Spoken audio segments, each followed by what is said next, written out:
it's definitely a minority. They exist. Their concerns are valid, but no, yeah, the minority is always the loudest group. And I mean, right now you have people that are very loud, like, you know, Mechiro, it's Mechiro, I can't wait. And then on the flip side, you have people that are like, you know, they're basically the negative of that. They're like, it's fucking Dark Souls and that's shitty. Yeah. And it's like, I think I didn't want Mechiro. Yeah, I didn't want fucking Mechiro. What happened to my armor core? This is like, I've seen people that are like, this, like, man, I don't even want, like, I've pretty much stopped looking at the comment section on the 2 armor core videos I've done, because it's just like 60 long comment chains of people arguing over the most mundane shit. It's like, we saw 4.5 minutes of footage. And some people are like, PvP is fucking dead on arrival. Other people are like, I can't wait for mech souls. I'm like, oh my god, like, y'all, just stop. Just, it's just fucking silly. Like, because realistically, we have less than a month. Like, here's what the people need to do. I know we keep going back to Final Fantasy. Go play Final Fantasy for a month. By that point, we're gonna have an Armored Core 6 demo, because I find it highly unlikely they release it without doing some type of technical test or network test, because they're going to want to confirm stability of online. That's pretty much standard at this point. And at that point, we'll know. We'll all have had a chance to actually play it and go hands-on, and we'll be like, oh shit, this is actually like really fucking good. I can't wait. Or you'll say, hey, I'm not a big fan of the mech thing, so I'll wait for their next thing, which we know they have more stuff in development. It's weird to see it become such a hot debated topic, and like you said, it's the minority, but it's the minority on both sides. It's like everyone just wants to shout over the general hype, which is sad, because I think the general excitement for the game is what should be elevated right now. It's strange because like this always happens. Like this always happens in every community, in every area. There's always something like this where there's a change to an established system, and there's people that are like, hang on, this change doesn't look good, and there's other people that are, this change looks great. I love this change. I like that you are unhappy about this change, and they get really angry. Both sides get really angry at each other. And like, I mean, look at Elden Ring. When Elden Ring came out, and the Dark Souls 3.5. Yeah, and Spirit Ashes. When people knew, oh my god, oh, Spirit Ashes, we make it so casual, and then no Spirit. It's just people just it was like 2 dogs on opposite sides of the fences trying to piss over it on each other. Like, just listen, if you like Spirit Ashes, use them. If you don't like Spirit Ashes, don't use them. Miyazaki put them in the game for a reason. Clearly he thinks they're useful. Just live with it. It's more, what annoys me the most about these kinds of things is that okay, so they'll have a situation, and then the situation will have complainers, and then the complainers will say what they're going to say for about a day. So like, you look at your comment section, you see them for about a day, and then because, you know, people want to be positive, they want to be happy about their game, they get like swarmed by the majority that are very pro game. And then you see posts on Reddit, you see posts on GameFAQs, you get posts everywhere. It's like, oh, I don't understand why people are complaining. But then you can't find the complainers anymore, because there's mostly people complaining about the complainers, and it's just an exhausting process. It's like, man, it's like people don't learn. This happens every time. Yeah, there's a reason I pretty much, aside from YouTube and Twitter, I almost exclusively just avoid social media. I used to do Reddit a lot, and now I'm just like, no, there's just too much of this for the most part. So like every 3 to 6 months I'll go on there and I'll make a comment on something, and that's about it. I will say though, it's not like I'm not sympathetic to reasonable people that are just a little worried about their thing. Like I'm sure we all at this point know what it feels like when a series or a game goes in a direction that we don't like and we can't follow. Like, it's okay, that's not for me. Kind of thing. Like, I do sympathize with them. Well, let's talk about I want to talk about the exact things that they're complaining about. So, like the lock-on, that's the big one. That's the one that they compare to Souls mechanics the most. That's the one that they seem to be most upset about. What are your thoughts on the lock-on? So, I actually did a video just talking about all this.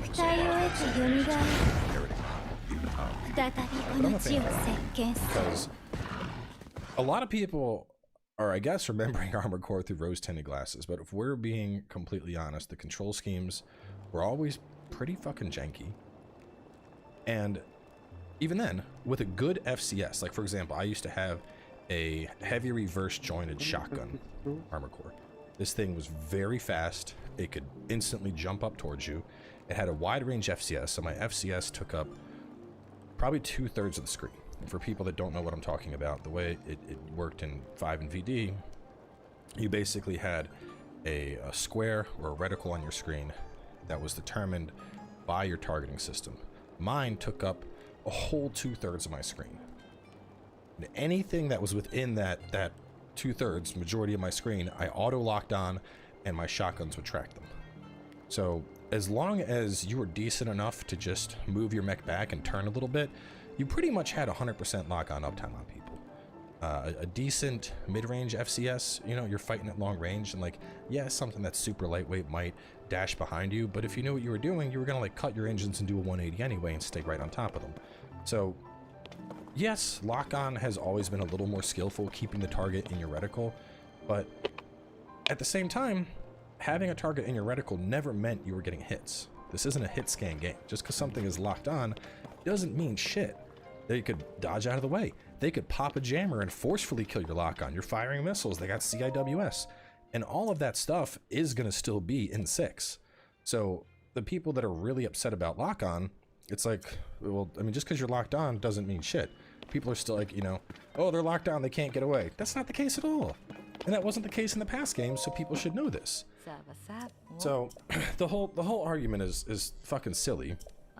Because people aren't considering anything. Like another perfect example. If this hard lock on, this is the case I like to make. If the hard lock on was this absolute thing, well, one, we know for a fact the additional footage they showed us, there are 3 stats: melee assist, mid-range assist, ranged assist. Whoa, hang on. Where was this on? Like on the menu screen? Yeah, in the footage that we got to see, not what we got in the B-roll, but when they were showing that like a little semblance of a segment, the segment of assembly, they scrolled through and we saw the stats on the FCS, and there was melee assist, mid-ranged assist, and ranged assist. Now these might dictate the speed of lock-on or the accuracy of lock-on. We don't know, but what we do know is that there are stats pertaining to close, mid, and far on the module that has to do with targeting. So in some capacity, that's going to impact our lock-on. Okay, see, this is great because I was thinking there's no way that the lock. I don't know if there's no way. It can't be absolute. It can't be exactly like a Souls lock-on. But if it was a Souls lock-on, every single player would take tank treads. They would take 2 autocannons. They would put on the FCS that gives them the largest range possible. They would lock on, and they would hold both triggers down. Like, lightweight, because there's the whole thing that they see is, you know, you have that heavy firepower, or you're super lightweight and you're running circles around somebody. But if we had perpetual lock-on, those super lightweights, they're completely extinct. Because you're going to try and dash, my tank is going to swivel with 0 turn speed and just keep autocannons and you're dead. And the thing is, that's such an absurd and obvious scenario. There's no way FromSoft would let that happen. Which is why that exact example is why I'm not worried about the lock-on. Like, whether I think you have to manually move your character in PvP, or it could be that lock-on is diminished in PvP, or it could just be that everyone's going to run jammers and you're going to still have to manually keep them in your sights. Yeah. But either way, there has to be a solution. They're not stupid. It's from software. Exactly. That's the thing. People are like, oh, it's over. PvP's dead in Arrival with lock-on. I'm like, come on, man. You really think that the first time they're bringing this game back in over 10 years, and you think they're going to give absolute lock-on to where it's just tank core and everyone's running around with just tanks and sniper cannons shooting each other from max range with perfect accuracy? Like, that shit ain't going to happen. You know, maybe I just have too much faith in From Software, but even if it was absolute lock-on like a lot of people are assuming, I just believe that even if that is the case, they would balance it somehow. Like, there would be something else. There's jammers. Yeah. Even if there's absolute lock-on, like, oh, you're reliant on lock-on? There's jammers. Right. And not to play, you know, as much as I'm tired of the Souls discussion, but like, look at high-end PvP in Souls. High-end PvP, people unlock all the time, because it gives you better angling of your weapon, you can dead angle, you have better situation awareness. This is the same exact thing. If all you're doing is constantly chasing a target locked on, that makes you predictable. Because I know it's like, if I'm the ball, you're attached to me on a string. You're on a pivot. So instead of you're always going to travel around me in an arc, as opposed to like cutting to the left and then cutting in like a square. So just like in a Souls game, being unlocked at times is going to be very helpful. People that have lobbed giant fireballs and whatnot when you're trying to snipe somebody, that shit's always unlocked. And it's going to be the same thing. There's also weapons in Armored Core that usually didn't even have lock-on capacity. There were certain sniper cannons where it was a skill shot. And I mean, given you hit somebody, you get instantly impacted, like their mech was just straight staggered. You hit somebody in the air, they're dropping out of the air and hitting the ground. You did a ton of damage. Those weren't lock-on weapons. I mean, they were free fire type stuff. So like, even if there is this absolute lock-on, the people that are 100% relying on it, it's just not going to work out. There's going to be people that counter that. Yeah, the fact that there's a fire control system component in any case makes me think that it can't work the way that we're assuming. Like, just the fact that it exists means that there's some information here that we're missing that we're not taking into account. Or at least that a lot of people aren't taking into account when they're making these Doom posts across the subreddits. And plus, you just told me about the stuff that you got to see, and that just makes me a lot more hopeful. So yeah, like those stats wouldn't exist if they didn't impact the lock-on in some ways. All right. Related to the lock-on is the turning speed thing. That's another big complaint. There's a small clip in the demo thing where it shows the Armored Core turning to the right very quickly. It almost looks like a Dark Souls character looking to the right. A lot of people are like, well, it looks like my Armored Core is inside a suit. It looks like it's just a person inside an Armored Core just walking to the right. So they didn't talk all that much about turn speed and turn radius. I do know the 180 quick turn, that is an input. So if you've ever played like the newer Resident Evil games where I think it's like L, like you click the left stick and you hit X and your character does a quick 180 swap. It's similar to that. We don't know what the button input is, but the 180 quick turn is absolutely an input command. Okay. It's not just like it's not like you lock on your target, you boost past them, and you're gonna turn automatically. That is a manual input players have to do to flip around. Do you think do you think the turn speed is just gone? Because I don't want to say it's going to be gone. Like, I mean, I know in the capacity that it existed previously, I don't think it's in there anymore. Actually, no, hang on. Let me look through some stuff here. I took some notes. Mainly, I got some stuff from the stuff I said. Let me just look at the core stuff. I'm gonna see if I wrote. So on the stats that we saw, at least. And given we only saw the simplified version of the screens, there was like a button prompt to expand it. Okay. There was nothing for turn speed. But my guess would be that it's probably a normalized turn speed, and then there's that input to do the quick turn. So my guess is, if you're locked on a target and you're moving to the extent that they're primarily staying in the front of your screen, you don't track them. Right. But, similar to like the absolute lock-on argument, I have a feeling that if you're locked onto somebody and they just straight boost straight past you, I would guess your lock is broken. Because if you automatically swiveled and stayed locked on, why would there even be a point for having a 180 quick turn input? There's three reasons why I think there might be some turn speed stuff still around. First of all, it's the 180 quick turn, like you said, like that is like if it works the way it works in like a Souls game, like people are complaining, where the guy just turns to the right. You can just turn 180 degrees in Dark Souls immediately just by pushing the control stick down. Yeah, it's already 160 degree quick turn. And that clip that people keep pointing out, that was when the mech was walking, when he wasn't flying, when there was no momentum. So I'm thinking maybe there'll be a turn speed in combat or when you're flying. Yeah, when your boosters are active, something like that. There'll be a turn speed active in those situations. There is also a Reddit post that showed a similar situation with both the medium-sized mech and the light-sized mech that they showed in the demo. And the medium-sized mech boosted behind an enemy, and then, the lock-on was in effect and turned back around to face the enemy. And they counted how many frames it took for him to do that. And then they did the same thing with the light-sized enemy, and he also boosted past an enemy, and it showed how many frames it took to do that. and the light-sized enemies seem to do it a little bit faster. So there might be a stat that you mess with that lets you reorient yourself back into alignment quicker, maybe. I honestly, I think the situation with the whole thing is just, let's wait. Like, let's wait. Well, and that's what I'm saying. I mean, the fact that people are picking apart clips in the level, counting the frame data on it, it's a very FromSoft community thing to do. I mean, and I guess this is my blessing being a variety creator, because like I'm obviously excited for Armored Core, I can't wait. But until then, I'm like, man, I got Fantasy on deck right now. We got Remnant 2 on deck a month after that. And then there's a bunch of other games also coming out right on top of Armored Core.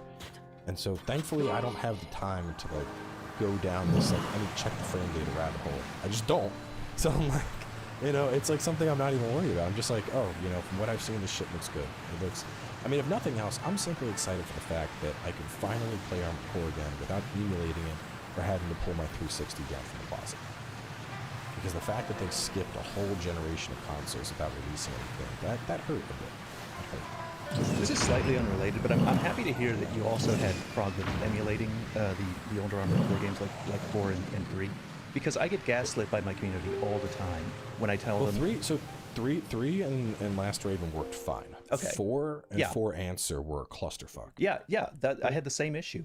And anytime I talk about that, it's like, no, it's perfect. It's perfect. You're crazy. It's absolutely wonderful. And I'm like, no, man, it's not. It's not perfect. Yeah. Vati mentioned that he had trouble emulating them as well. I've heard from multiple content creators that they have trouble emulating them. It's like, it's not perfect. Stop gaslighting me. You know, there's definitely issues. I think it depends on your hardware setup. And I think sometimes it's just, I don't know. I know I have like a super high-end rig, and I think sometimes having the super high-end stuff just doesn't play as well with emulators, because they're not usually run for systems like that. I don't know. Maybe it's just self-confirmation, but I feel like that's what's causing my issues when I like the Steam Deck runs great, and like that's obvious. It's funny because the Steam Deck is obviously significantly weaker than my computer. That is interesting. Pretty much anything I want to emulate on Steam Deck, it's like I got it. I don't know if it's the Linux run system or whatever the hell is going on, but Steam Deck is a champ that puts out everything I want. Let's talk about the levels in Armored Core 6. That was something that really got me. There is some people complaining about the levels, but not as many as the other stuff. But that's actually something I'm really interested in. The levels that we got to see, the level that we got to see in that was all one level, right? It was yeah. And it wasn't just like an area like you had in other Armored Core games, because you know there'd be a lot of wide open areas and a lot of different ones. It seems like there was a level that you progressed through. It's definitely a place where FromSoftware put their level design expertise to good use. It's very different from what I experienced in 4 Answer, and 3. Missions in those areas were kind of like tiny in comparison. Like normal missions would take 5 minutes. Well, you used to, you know, so I think stuff like that's still going to exist. My theory is, I think they're going to take a Neo approach. So have you played Neo or Neo 2? Yes, I played Neo. So you know how we have a main mission in Neo. We go through this giant zone, very progression based, and then at the end you start getting your side missions, where it's like one might be like, you know, the last third of the zone, and you go through it backwards to find an item, or you're gonna have your like one-on-one duels. I have a feeling that's the exact model we're gonna get, because the mission we saw was so in the footage we got. The whole time you're progressing, there's a different handler that's just talking shit to you, like, this is what I'd expect of so-and-so's Raven. So, very obvious, like, main mission vibes, you know, NPC talking shit, you progress into the level, you start outside, you figure out how you want to infiltrate, you make your way inside, you fight your way past the elites, you come up to a boss. Very main mission vibey, in my opinion. But it doesn't, I mean, there's nothing that would suggest, I mean, an Armored Core game that's just main mission after main mission after main mission, that wouldn't be fun. You know, obviously people want to have showdowns with ACs, and there would be quicker missions as well. So I think the Neo approach makes sense. You know, you go through the main mission, you explore the whole level, and then we have sectionalized content around that level. Like, you know, after you cleared out Sector 13, some pirates move back in, head on in and clean them on out, and you're fighting through the, you know, a midsection of that level, and your objective is just going in and blasting through like 25 ACs real fast, and then like a mini boss AC that comes out. I think that would absolutely work with what they're selling us here. So you think they're going to repurpose the same areas, but like not have it be part of that same mission. So you'll complete that mission, you'll go back to the mission select area, and then they'll have submissions. Okay, okay. I don't know why. I feel it in my soul. I feel the Neo approach in my soul. I'm like, this. It seems because like they wouldn't get rid of duels. Duels are so much fun in AC. They're very important. Yeah. Yeah, quick and dirty. Let me go in, fight this dude. Maybe tweak my configuration a little bit to take him on.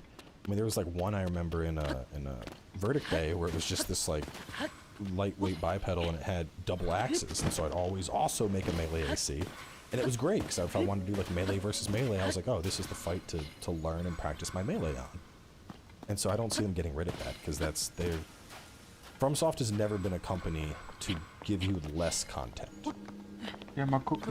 Now, whether, I mean, and seeing how they've designed the world and with their emphasis on like exploration and verticality, I also don't think it makes sense that we'd have this vast-ass main mission and then a side mission that's like, you know, something to do where it's like, oh, here you're in a hangar, go kill 15 enemies and you're successful. Like, that wouldn't make sense. So I think we're gonna see portions of those missions repurposed. I think it matches almost perfectly, considering they're going mission based for this game. Related to that, you talked about the one hesitancy you had, the one issue, and the ability to select mech parts at checkpoints and stuff like that. I agree with you. I kind of don't like it. I kind of liked in the older games where you had to prep ahead of time. You had to choose a loadout that would make sense for a lot of the mission variables. And I would often like read the mission description, be like, all right, what exactly are you going to throw at me in this mission? And then I'd try and prepare accordingly in the garage. If you can access the garage at any checkpoint, then all that pre-preparation aspect of Armored Core seems to like go out the window. Yeah. And if that's the case, then there needs to have some kind of cost associating with switching out these parts, like maybe a monetary cost for each part you switch out, or well, that's what we were already talking about. I was discussing this with some friends, and we have a feeling it's going to be. So I think the heals are going to be free. I think you're getting your 3. Mm-hmm. I don't think there's a cost associated with those, but when you die, I think you're going to take a penalty to your mission score. And then I think if you do an AC change or you do an assembly, I think you're going to take a significant penalty to your score. Like it'll be like, you know, one death minus 100,000, assembly minus 150,000, you know, AC swap minus 200,000 or something. So it's like, oh, you know, you died once, and then because that way, you know, let's say it's a million credits for beating a mission. You die in the boss once, and then you beat it. Okay, you take that one penalty, you still get 900,000 credits. But you died to that boss, you swapped your AC, and then you went back in. That's a 400,000 credit cost all of a sudden. So, yeah, you beat the boss, but you're getting half the reward that you would have gotten if you had just done it with a properly built AC to begin with. I think that's where we're going to see it, because it doesn't make sense that I mean, I don't know, the idea of just freely changing your AC at any checkpoint with no repercussions, that's, I'll be honest, that's too casual for FromSoft. They won't do that. Yeah. FromSoft, it's just, no, they like to preserve the challenge, even with, you know, like even with Elden Ring, even with Ashen Summons and whatnot, there's still plenty of fights in that game that are incredibly challenging. They're going to push you. There's no way. And there's fights where you can't use the Ashen Summons. I mean, and to put it in Elden Ring terms, since I think that's obviously the largest Souls game out there, it would be like if every time you reached the bonfire before a boss, you were allowed a free build respec, and not only that, but all of your weapons and all of your catalysts also had their, like, oh, well, this boss is resistant to fire. I'll take my, you know, my +9 Blasphemous Blade, and now instead I'm going to be a Dex Int build, and I'll transfer this, so now I have a +9 Moonveil. That's what it would be like, which there's no fucking way FromSoft is going to allow that without some type of downside. Yeah, they always have costs. Like they always, like when they give you something, there's a cost associated with it. I have trouble believing that they'll let me play the entire mission in a way that's suitable for that, and then switch out at the boss as many times as I want without any kind of cost. Yeah, there's no way. There's no. That's not at that point. It's not a FromSoft game anymore. It's, right. It's, you know, something else. Okay, last thing probably that people are complaining about is the what they're calling the Estus heal, the fact that you have repair kits. What are your thoughts on the repair kits in general? So, I personally hate the Estus comparison because Estus is punishable. Yeah, exactly. Yeah. Estus is punishable, and I know y'all didn't get the HUD and the B-roll, but this heal is instantaneous, zero animation. Like, the character gets done a boss, hits down on the D-pad, he flashes green, and his health is fucking full. It's like half a second. So, I don't think that, I mean, God, could you imagine that? Like, would you imagine in Elden Ring, you just press the button, your health instantly fills up when you're fighting a boss? Like, no. So I don't think Estus is a good comparison. But I'm not necessarily against the heal. Like I said, I think I prefer just more effective health. We don't know if it's a full heal or a partial heal, but for the sake of argument, assuming it's a full heal, I'd rather just have 200,000 health than 50,000 health and 3 full heals. I think the game would be more intense knowing I had 1 health bar and I had to maintain that. But I mean, I'm not necessarily against the idea of have 50,000 and 3 full heals. To me, it's like, you know, both cases you're getting an egg. It's whether it's scrambled over easy. Right. The way I see it, people are saying that it's casualizing it, it's making it too easy, it's these Souls players' influence. But like you said, it's not actually an Estus heal. Like, I think one of the reasons that I would be upset if I was one of these people was that I wouldn't want my mech to feel so squishy. Like in the older Armored Core games, you know, I never felt squishy. Sometimes you get through these missions, you don't get touched. You get through these missions, a tiny percentage of your armor has been penetrated. And, you know, you're a mech. You're supposed to be this big hulking monstrosity, like you're fighting MTs or whatever small things are around. And they're not much of a challenge for you. So you want to preserve that. An Estus heal, like an actual cost to the heal, would not preserve that, because in Souls games, like, you feel weak. You have to find the right time to you have to back off.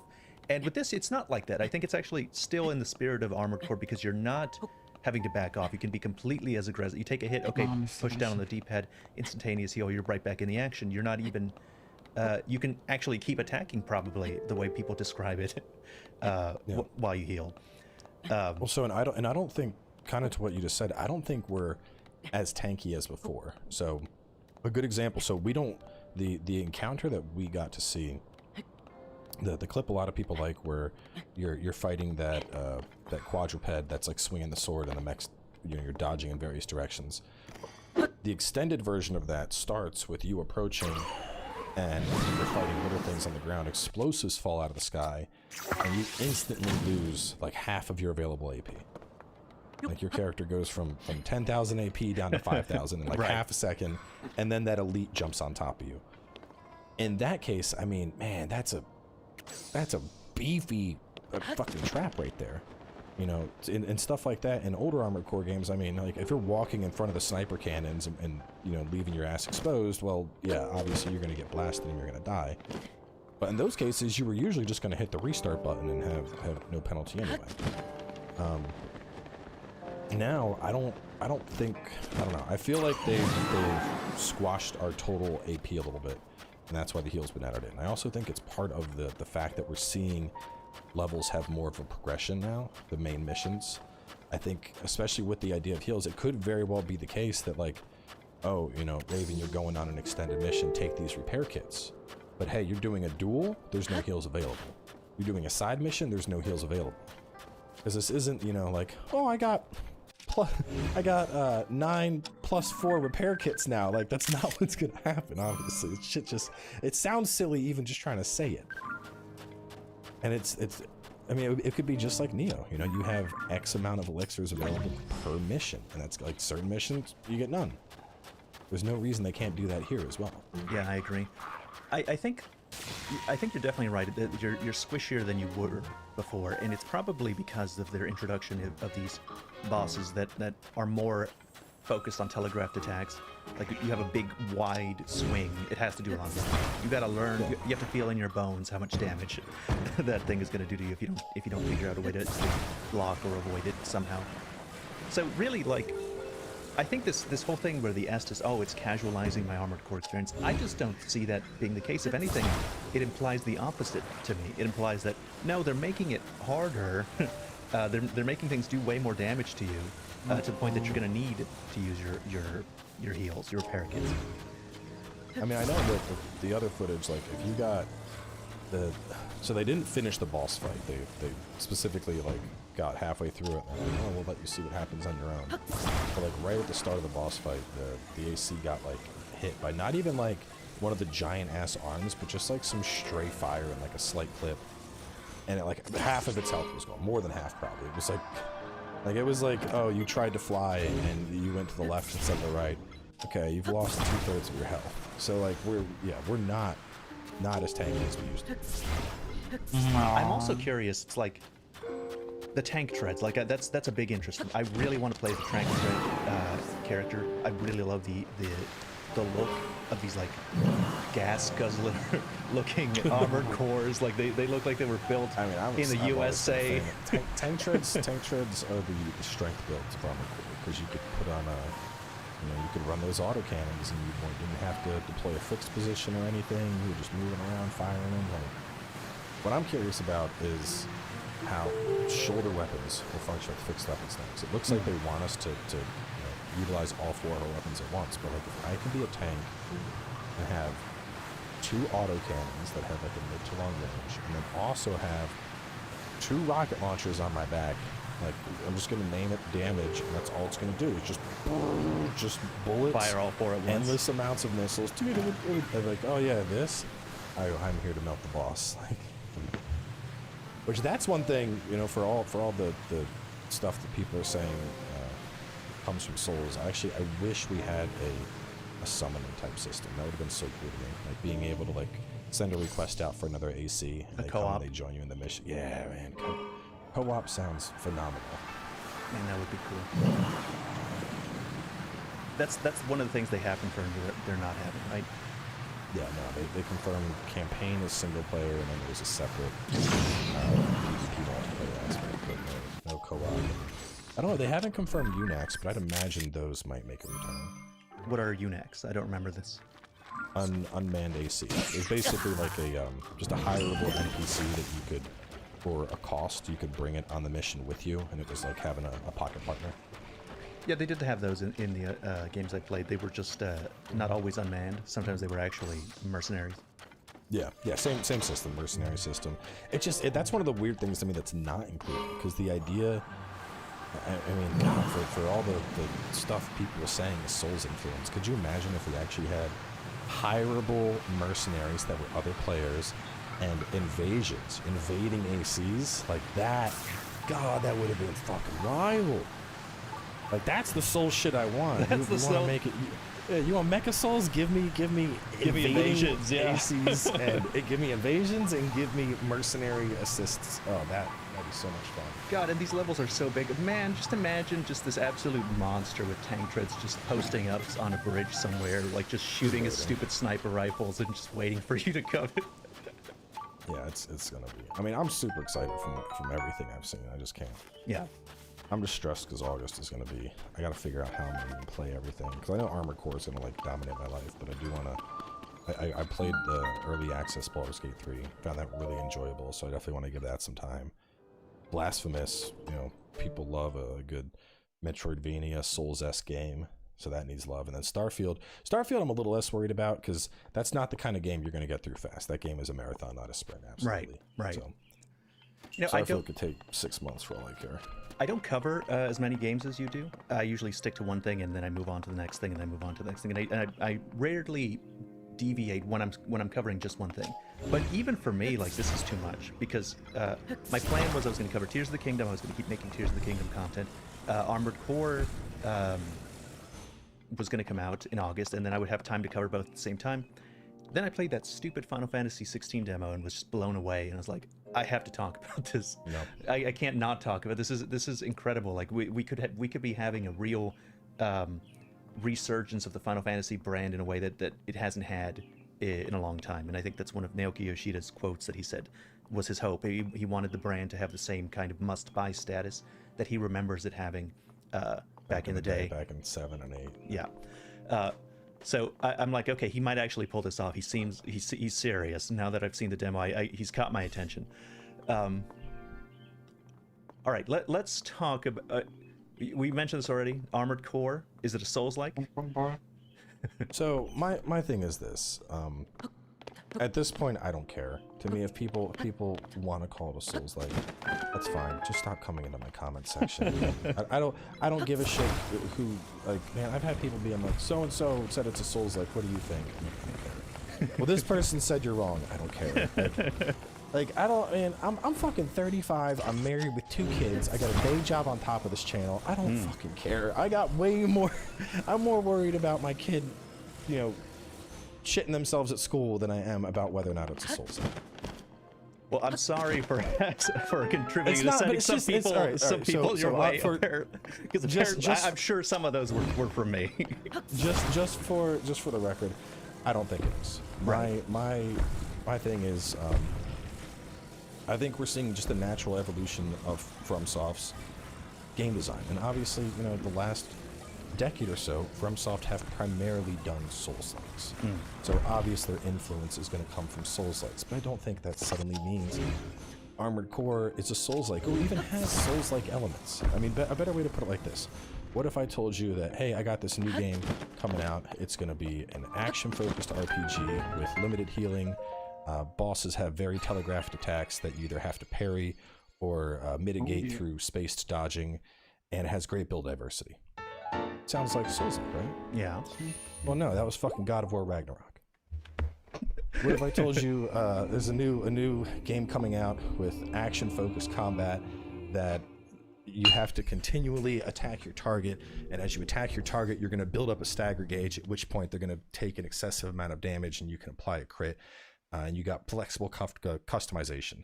Oh, you're talking about Armored Core? No, that's actually Final Fantasy 16. Like, it's so the point is the discussion has gotten so far out where most people can't even define what a Souls-like is to them. Like, to me, when It's someone says never had a good Souls-like, it's never had a good description. It's never had. it hasn't.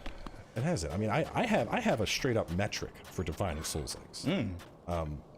And you know, when I think Souls-like, I think, you know, Dark Souls, I think Bloodborne, I think The Surge, I think Code Vein, I think Lords of the Fallen, I think Mortal Shell, Lies of P. Even once we get into stuff like Sekiro and Nioh, I don't even consider those Souls-likes. I consider those more Souls-inspired or Souls-influenced, because Nioh, you could argue that is just as much Diablo DNA from the loot system as it does of Dark Souls. And Sekiro, yeah, Sekiro obviously has a ton of Souls elements to it, but it doesn't have build diversity.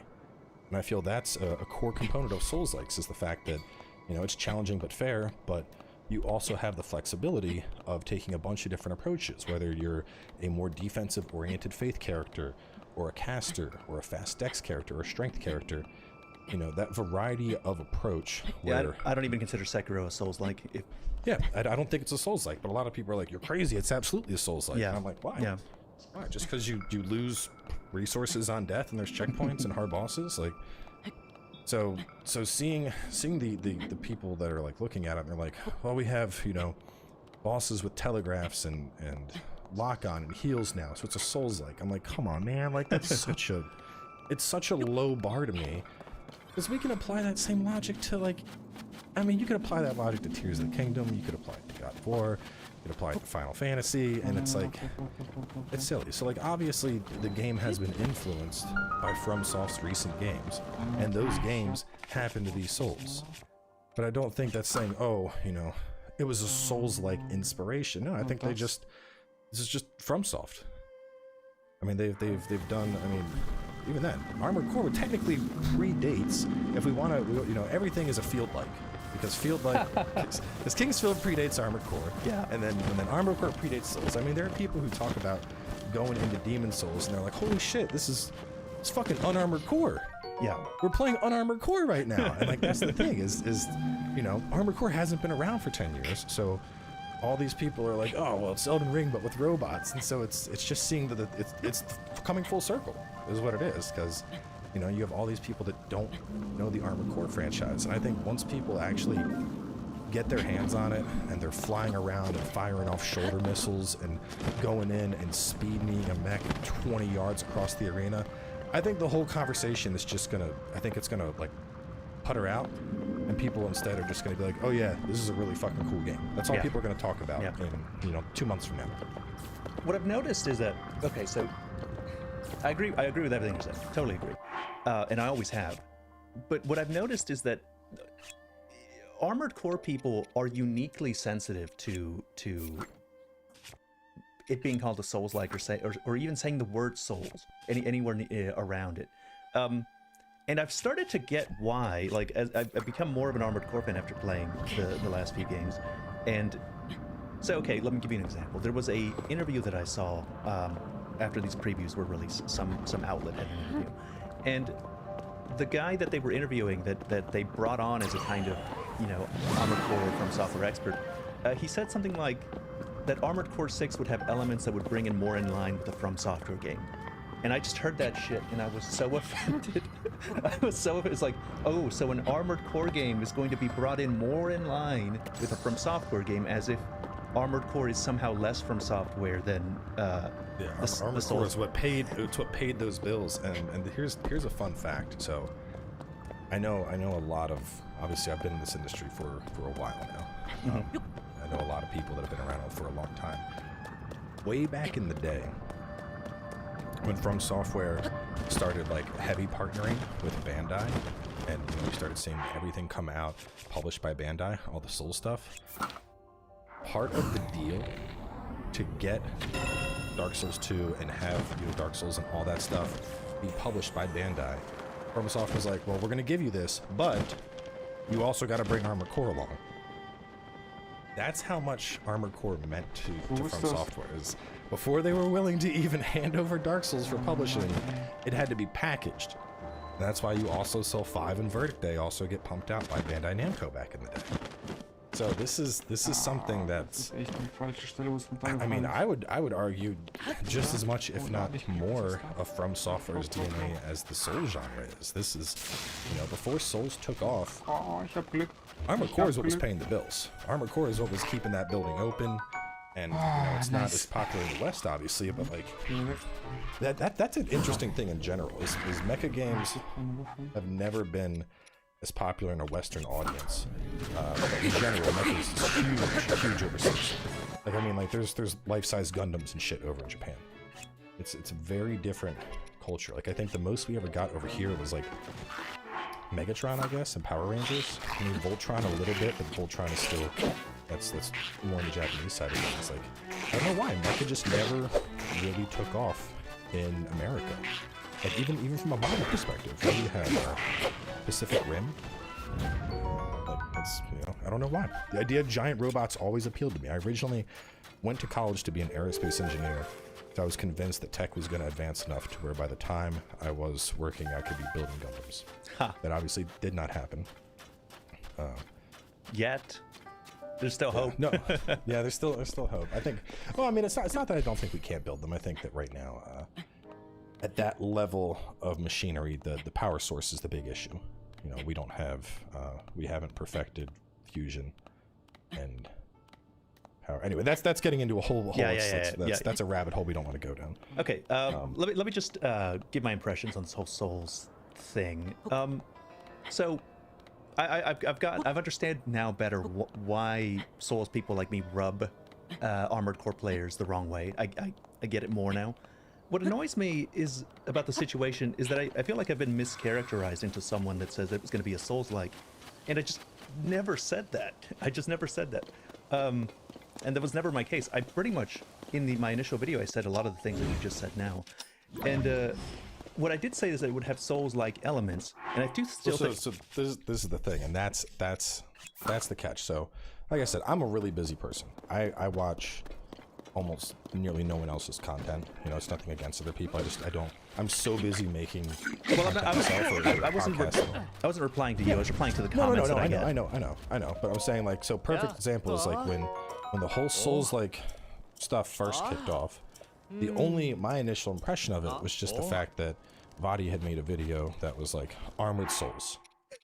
I didn't watch the video. I never had time to watch the video. Ah. All I saw was a thumbnail that said Armored Souls, and I'm like, oh fuck, why are we doing this? Like, this isn't necessary, guys. Can we please not? Like, I made my video being like, no, this is not a Souls. Like, this is fucking silly. And then it's gone from there. But like, I mean, I've had people this past week that are coming in like, basically, and I mean, obviously this isn't Vadi's fault, but I've had people coming in and they're like, Vadi was right, fucking mauled, and I'm like, who are you people? Like, what? Why are you in my comment section? Go away. There's not even a reason to maul, because I saw your video. Like, I watched your video. I'm obviously fucking excited. Like, I'm happy as shit. Your initial video that you talked about was correct. Like, the argument you were having was that you were saying it's not going to be a Souls. Like, you didn't name botting. You didn't name drop Body. You were just saying that it's not. And really, I do think Body made a mistake by putting Armored Souls on the thumbnail. I know that in his video he was more nuanced, and he didn't say that it was going to be a Souls. Like, fine, but you did put Armored Souls in the thumbnail. Well, and that's the thing. People look at what's the lowest hanging fruit. The lowest hanging fruit is the thumbnail that says Armored Souls. I mean, even I know Oro's impression. I saw on Twitter, and his thumbnail was like, more Souls than you think. Yeah. So immediately people have latched on to the Souls aspect. Yeah. And I think it's not necessarily just the armor core. Like, so like you said earlier, I'm a big Monster Hunter. Bro, the amount of people that would come onto Monster Hunter streams, look at the combat, and be like, yeah, this is like Dark Souls. Everyone's like, shut the fuck up, leave now. Yeah, like, people just hate it. People just hate it because Souls is so ubiquitous. Because the word Souls, like, this is why I said the Souls like terms never meant anything. It's because it's so ubiquitous that you can call anything a Souls like. Any mechanic is a Souls like. It's I agree with you. There needs to be a certain like number of them, I think, before you can start calling them a Souls. Like, and most things don't clear that hurdle. But anyway, like, the issue is, I said the word Souls-like element because most of my audience at the time was Elden Ring. Like, I was talking about elements that it could possibly have. I didn't even mention anything specific it could have. So it's like, I need to use words that people can understand. And I get that some people might say, okay, the Souls-like elements are exclusive to Souls. Souls didn't invent them. And that's true, but at that point we're just disagreeing about the meaning of words, and you're not actually disagreeing about what I'm saying. I will stop calling them Souls-like if I have to. I think my thing, and I think it's people latch onto extremes. So like, even though I've even in my video, it's obvious they're adopting things from their more recent games. The boss fights in particular, they're trying to go for that same cinematic approach that their games have been known for, where it's this big thing. And while that was obviously true in past Armored Core titles, they're centering it a lot more now. It's not just you versus this monstrosity where you gotta fly around the back and shoot off some turrets and then make your way up top.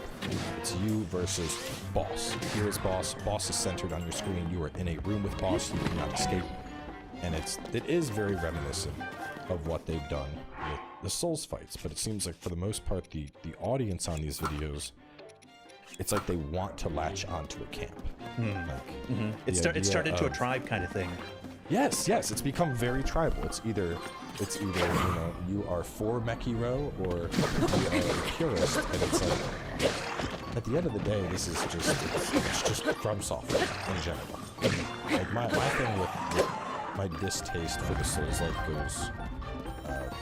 goes beyond just Armored Core. Because like I said, I'll play Final Fantasy and people will see Stagger and be like, oh, this is like Sekiro. Or I'll play Monster Hunter and I'll roll and they're like, iframes just like Dark Souls. So I'm like, I'm already at the point where I'm like, y'all must have the fucking, like, please stop. Just look at what's on the screen. Look at what's in front of you. Look at what's in front of you for half a second. So then, by comparison, when we're talking about a giant robot that's flying around with Gatling guns and people are like, it's just like Dark Souls, I'm like, I'm done.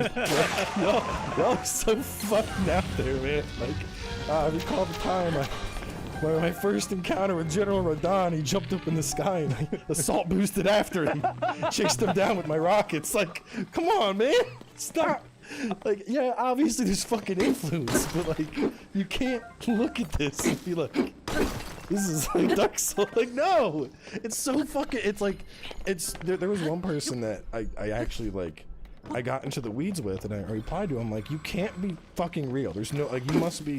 ChatGPT is in my comment section. There's no way a real person could look at this and say this looks like Dark Souls. Like, I can't wait for the future where people call things Armored Core likes. Like, it's going to be amazing. It's gonna happen. It's gonna happen. You're gonna get.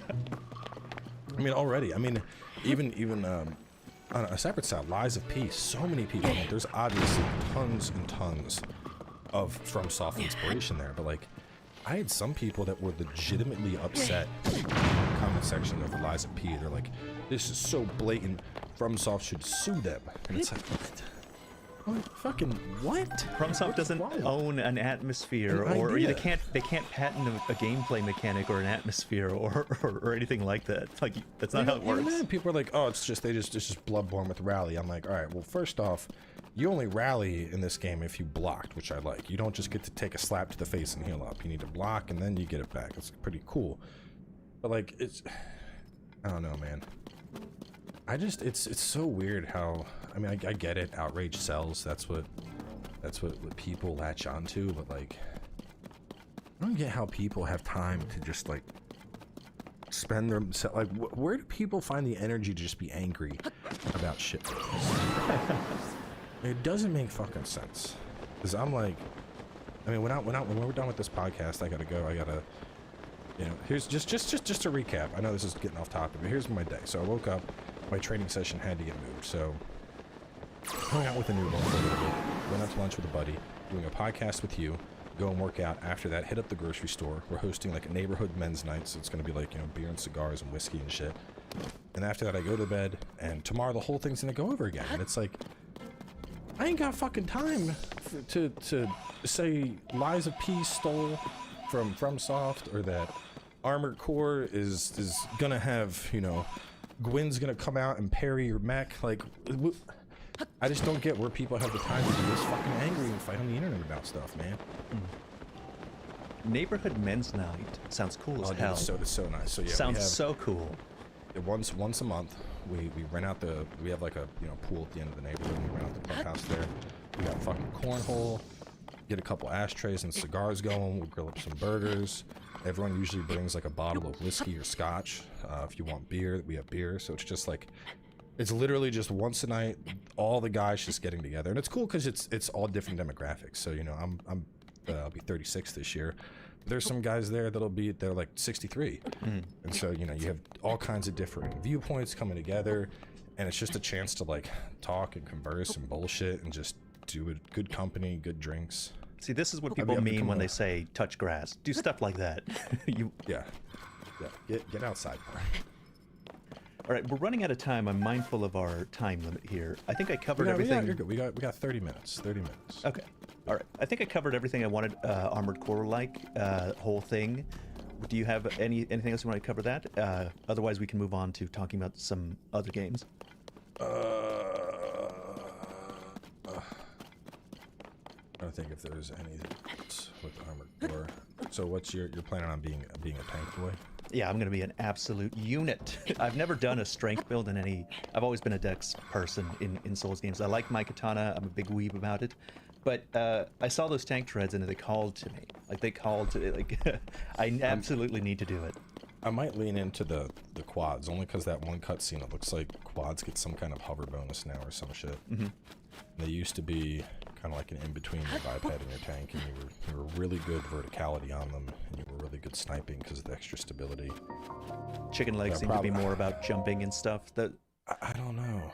I mean, because usually reverse joints are your jumpers. Like, usually your bipedals are a little more defensive, reverse joints are your jumpers, but I don't know. The quad's just, I think it's just that one clip where I see the quad just like hovering for, I know it's like a 10-second clip, but in my mind I'm like, man, he's hovering a long time. Yeah. So, I don't know. I might end up just also going tank, but you're probably right. Also, the tanks seem to have they all seem to have their own cool melee. You see in the gameplay trailer, the chicken leg guy. Oh, bro, that was people. A lot of people are like, I've never seen that before. That was a huge thing. There were fights that I only won in Verdict Day for the chicken kicking with the tank. Because you would do, it was like I think it was you had to do like forward boost and like square at the same time, and it wasn't nearly as clean as it is now, but it was like you were like a fucking garden hoe. Like you went back and boom, but it would do insane damage. You know, you'd hit somebody and it's like, oh, that's 30,000 AP worth of damage. You're dead. In the previous gameplay trailer, they showed the tank tread melee attack going through like 3 MTs on the ground, and just coming out on the other side, drifting across the ground. It was amazing looking. I was like, oh, I'm sold. I'm gonna be a tank person. I hope we still have the heat pile drivers from 5. I remember there was like, because we saw the melee pile driver in the early trailer, but I remember is it heat? Yeah, I think it was heat pile drivers. You had like 2. That was it. You had 2, but they would do like 50,000 damage each. And I remember that was one of my favorite. I had this one mech that I had one of those on each hand. I was as lightweight as possible, and all I would do is I'd like boost up to somebody, cut my engine, so I would just drop down right on top of them, and then do that. So you boost right above, cut engine, and then like punch as you were falling down. It was super tricky to do, but when you landed it, people were just dumbstruck. Because like out of nowhere, they would just be like, cruising, dead. And they're like, wait, what just happened? And you're like, haha! And then you just see this little super mini reverse joint just jetting off, and it's like, get fucked, idiot! Like, just... So I hope we can still do shit like that. I think we won't be able... I think they confirmed we won't be able to dual-wield melee weapons, but maybe you can still. Not dual-wield melee weapons, but still find a way to one-shot. Well, so yeah, there's I noticed when I scrolled in, so when they're going through weapons, there's like 4 little boxes now. And as he's changing weapons, the things in those boxes are changing. So there's definitely this thing where it's like, hey, you know, you have a melee, a shield, a blaster, and a missile or something, and they want you to be aware of, like, here are the archetypes you're carrying. So I don't think we're gonna see... I mean, given I don't know, maybe this is like simple only view, but like the idea that I have where I was like double autocannons, double missiles, I don't know if we'll be allowed to do stuff like that. I'd hope so, because if not, that's, you know, taking away the customization is kind of taking away what makes Armored Core. But I feel like they're leaning towards like wanting you to diversify, as opposed to being like, I got 2 laser cannons in my hands and then I got 2 Gatling guns on the back and that's all we're running with. They want you to mix and match things up. All right, let's talk about Final Fantasy 16 and Starfield, because I'm antsy to talk about that with somebody. I haven't had anyone to discuss it. None of the people that I actually know are that interested in Final Fantasy 16. Have they played the demo? Because I'm trying to get them to play the demo. I'm working on it. Well, okay. What are your impressions? Final Fantasy 16. I think it's gonna be a very, very strong Game of the Year contender. I think the matureness of the story, I mean, I compared it to Game of Thrones, which I think is pretty apt. Like early season Game of Thrones before it went to shit, that same feeling where like some shit goes down, you're like, oh, I hate that character. Like you get those vibes playing through the demo. I believe I saw an interview where the team was asked to watch the first 4 seasons of Game of Thrones. I heard about that. I don't know if it was a joke, but yeah, I mean, you definitely that kind of that darkness. Even in the architecture of the buildings and the lighting of the rooms, I felt very Game of Thrones-y the entire time I was watching. Or like that one scene where they're having the feast and like Joshua doesn't want to eat his carrots or whatever. Yes. Like especially just the camera work and the pacing and everything, I was like, this is Final Fantasy Thrones right now. Which, like, I don't hate it. I thought early Game of Thrones was phenomenal. So seeing it here, I'm like, this is great. And I think a big thing this time is the way that they have done the cinematography. So this next part, obviously it's kind of spoilery, but if you played the demo, it's not. Which the demo is freely available, so you should.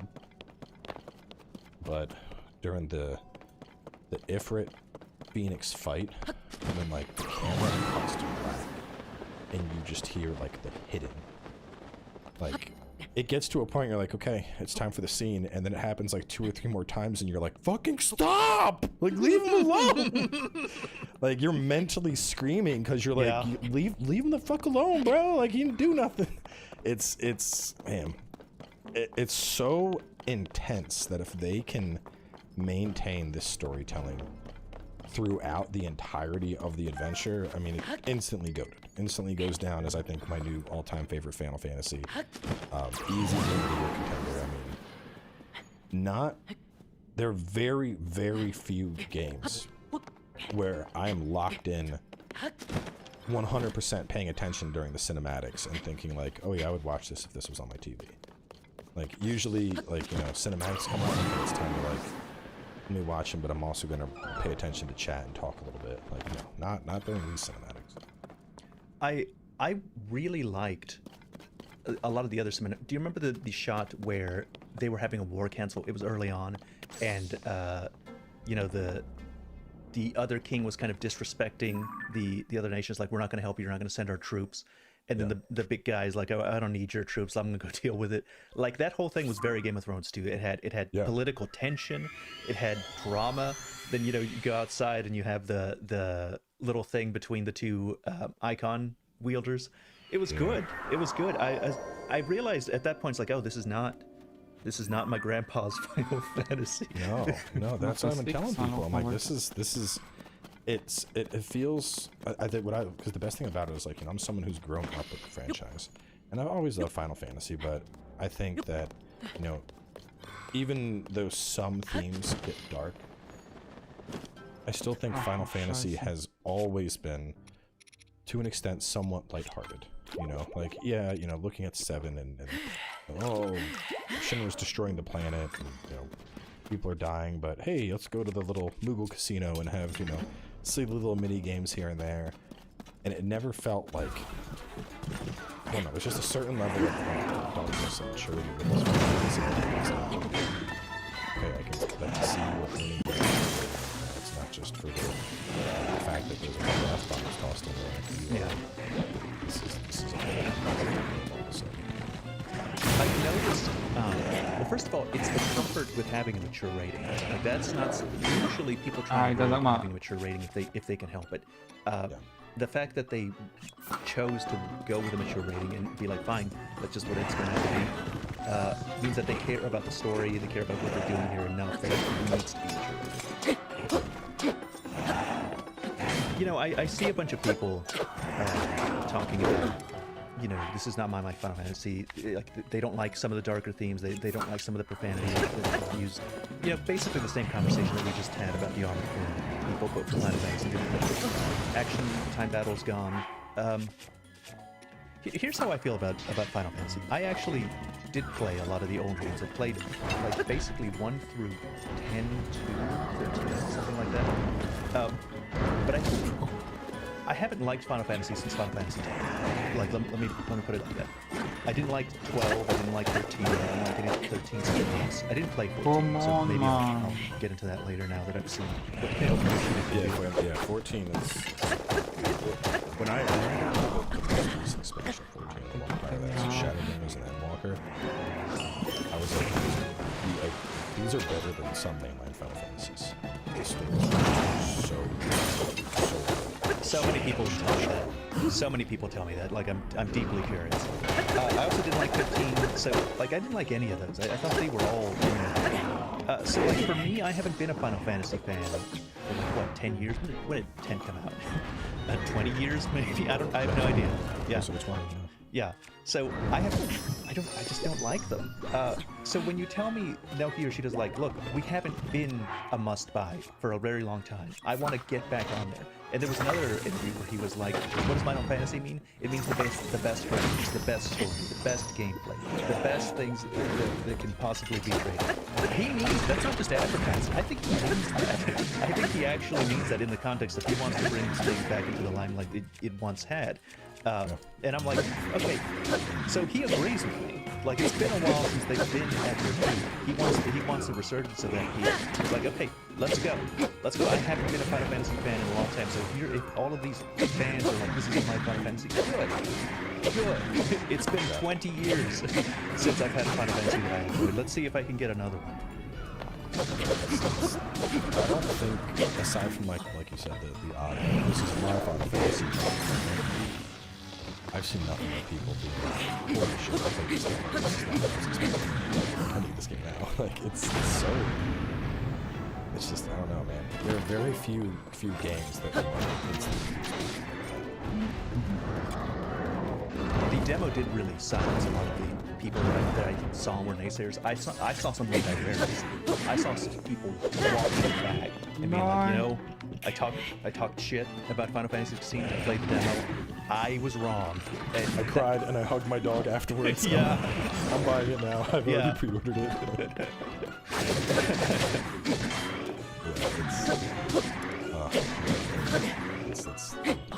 So what do you think of the Game of the Year contenders at the moment? You mentioned 16. What do you think else has a shot? So Tears of the Kingdom, obviously. I wasn't... Oh, hang on a second. I don't know who that Hätte is. ich ein bisschen mehr Schaden gemacht, hätte ich es vielleicht gehabt. I wasn't as big a fan of Tears. I didn't really like Breath of the Wild that much either. It took me like 2 years to beat it. But I mean, the reviews were undeniable, so I think that's an obviously strong contender. I think Final Fantasy is definitely going to be up there, at least for if it doesn't win. I mean, well, given we haven't played it yet, I'm not going to get ahead of myself. But the start alone could win like some type of award. Like, Should win a award. Yeah, that demo deserves an award. If Starfield actually delivers on what they showed off at that Xbox showcase, that is obviously another very, very strong contender. And then besides that, I mean, so I personally had a lot of fun with Jedi Survivor, but the launch was obviously super sloppy. So I think it's hard to say, oh yeah, this is gonna be it's a great game. It's just it's weird to say it's a fantastic game when it actually lands. That's not how I want to qualify a game. And like Diablo 4 on the other hand, Diablo 4 has found monumental success, but as more and more people get into the end game, I think people are starting to kind of peter out on it. Like, at least I know with my main character, I beat the campaign, I grinded a little bit. This end game really isn't that fun, so I've started just playing alts. Like a journey I started, but I have no desire. And my friends that are grinding, they're like, yeah, I get like a level every 2 days, and it's not very fun. And I'm like, oh, you keep doing that. Keep making different characters to try. Man kann ihn nicht Dark Souls. Despite the monumental sales that you see, I don't think it will be a contender. I don't think pulled off, but What are your thoughts on Armored Core getting a nomination or its chances of winning? I think we might see it ranked into like a best action game type deal. I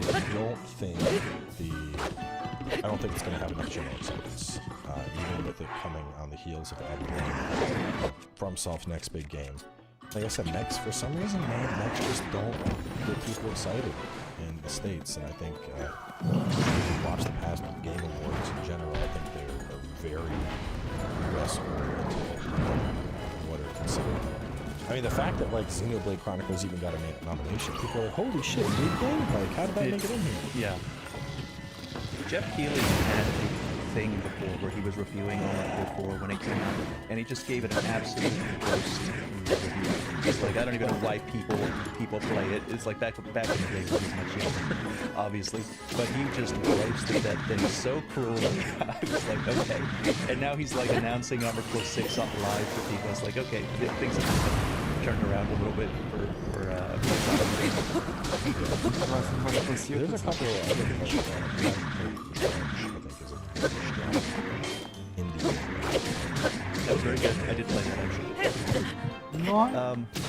Let's talk about Starfield. I have a weird relationship with Starfield. I kind of I enjoy a lot of Morrowind's my favorite Bethesda RPG type game, and I liked Skyrim and Fallout 3 and New Vegas and all that stuff. Although I guess New Vegas is Obsidian, but I didn't really like 4. I found it disappointing, and I really didn't think like 76 for a lot of people just broke a lot of people's trust with Bethesda. And just like it went full negative swing towards Bethesda. So I watched the Starfield show because I streamed it, And I kind of had this attitude. I was like, I'm gonna let you guys know I have this attitude, Combinations now. like where I don't think this is gonna be good. I don't think Bethesda's capable of doing anything good. I hate Bethesda. So like we're just gonna be this whole stream and we're gonna be making fun of it. Like that's what I'm gonna do. Like you want to see a different stream, go watch somebody else that's gonna be hyped. And so my audience was more than happy enough to go along with me with that. And we were watching and we were watching. And as we're watching, everyone's suddenly like, "Oh shit, hang on, hang on," and I was like, "Hang on, this looks kind of good." And everybody else in chat's like, "Hang on, this looks kind of good." And people are like, "Guys, I'm starting to believe. Help!" And I'm like, "Yeah, that's exactly how I felt." It kind of, it was a really good showcase. It was a very powerful showcase. If Todd delivers on this, like all this, for real, I really want to see this thing succeed now. It is because the last, so however long it was, like the last Xbox showcase or whatever. I remember looking at it and being like, gunplay's a little sloppy, but you know, I like the idea of building my ship. That's cool. I like building stuff. Maybe I'll play it. I'll build a little space base and ship or whatever. And this showcase, I was like, holy shit! It's like the rest of the games done. Like this is wow. I didn't expect this. So many different graphics from the last showcase. Like you would see an environment in the last showcase that was the same area, and in one area the city's like barren, white, and this other one, it's like they added the RTX thing on. It's dusty. It's lively. There's lots of people. The environment looks very atmospheric, very different from what they showed last time. Well, even the gunplay, I know there were. I don't know if they were rumors or confirmed, but there was mention that like ID Software came in and helped with the gunplay, and I mean I don't know if they did, but it looked way better. Like the recoil, the way the guns were like popping and loading and shit. I was like very smooth, very snappy. Yeah, this very snappy. It didn't look like someone firing a cap gun anymore. Like this is looking really good. And then they started going into best combat they've ever made in one of their RPGs, I think. My thing, I think what really got me was when they were like, instead of destroying ships, you can also board them and then commandeer them and add them to your fleet. I was like, hold up. Fuck, John, repeat that? I'm building a fleet? Okay, this is like the idea of like capturing people and having different ships at different planets all sending me resources like I'm some kind of fucking pirate lord. I'm like, man, this looks pretty good. I'm also a big fan of the art style. That's won me over. I've always been very in favor of this aesthetic towards ship. They call it NASA punk in the showcase, where it's early space exploration. It's still relatable. It's still grounded in reality. It has a functional look to it, but it's also supposed to look cool. So it's got this nice mix. It reminds me of the Alien aesthetic, you know, from the Alien movies, where the ships were industrial and they had a function, but they also looked a little lived in and good. That should just be everywhere. Very different. No, yeah. Well, I think it's always weird when you see these ships that are completely flawless and, you know, there's no grease and everything looks like it's made of just touchscreen capabilities. Like, come on, we all know that shit ain't gonna survive in space. Slightest bit of dust gets in there, whole system is fucked. Looks like we're stuck floating in the void for the next 4,000 years. Like, there's no way, man. They ain't giving up analog. The only thing that has me a little bit worried still is I need to know how these planets are supposed to work, these 1,000 planets. And people will come into my comment section and be like, well, clearly it's going to work like this. And I'm like, you don't know anything. You don't know anything. You don't know any more than I do because you don't have access to any more information than I do. I've looked at all the interviews. I've looked at all the stuff. You don't know. Guess is, so you know how they had the like procedurally generated quests back in Skyrim? My guess is going to be that there's probably a pool of possibilities, you know, like trade post, bandit camp, stronghold, etc., etc., etc. I'm guessing they've expanded it greatly, so probably like 100 or so different potential spawns, and then they probably have like an enemy pool that rolls, and then something else that rolls. And so I'm guessing, like, you're obviously going to have certain planets that are handcrafted, right? And then I think the other planets are going to play off of that same procedural engine that we saw with Skyrim. But obviously, you know, we're like 10 years later, so that thing is, it's not going to feel like Skyrim where it's like, oh, kill the bandits on this planet, oh, kill the bear on this planet, like it's gonna be like way more advanced. But I mean, because there's no way they could handcraft thousands of planets. Well, yeah, they mentioned the procedural generation. That's not my question. My question is more like, okay, what are we talking about when we're talking about the size of these planets? Because like how much exploration? Like, is it just, you know? Is it actually a planet-sized planet, or is it just a small, like, I don't know, Oblivion-sized planet? Yeah, I get what you're saying. Like, is it like you're landing on Earth, but the only thing that exists is America? Like, yeah, and it's like, can I walk in a circle? Like, can I walk in a straight line and end up back where I am? Like, can I actually walk around the planet? Some people on the comments are like, how long does that take? Yeah, how long is that going to take? Some people in my comment section are like, absolutely not. But I go and I look around at other content creators. There's some guy, Luke something, that's a large content creator that's talking about Starfield, and he seems to be under the impression that there's supposed to be planet-sized planets, gigantic planet-sized planets. And I'm like, Jesus, like, where you just couldn't even like, even if you wanted, you couldn't step everywhere on it type planet? Yeah, I kind of tried it. I mean, that's probably the best way to do it, honestly. Like, make it so fucking big that, like, hey, if you want to spend the next month exploring X13AB, go for it. Like, you're gonna miss the rest of it. Like, you know, basically make it so big that people are like, I can't explore all this, I have to go do other stuff. It's probably the best approach. What got me was that it showed in the showcase this scene where the guy had a little cursor, and Todd's like, you can just click somewhere on the planet, you can rotate the planet, click somewhere on it, and just land on it.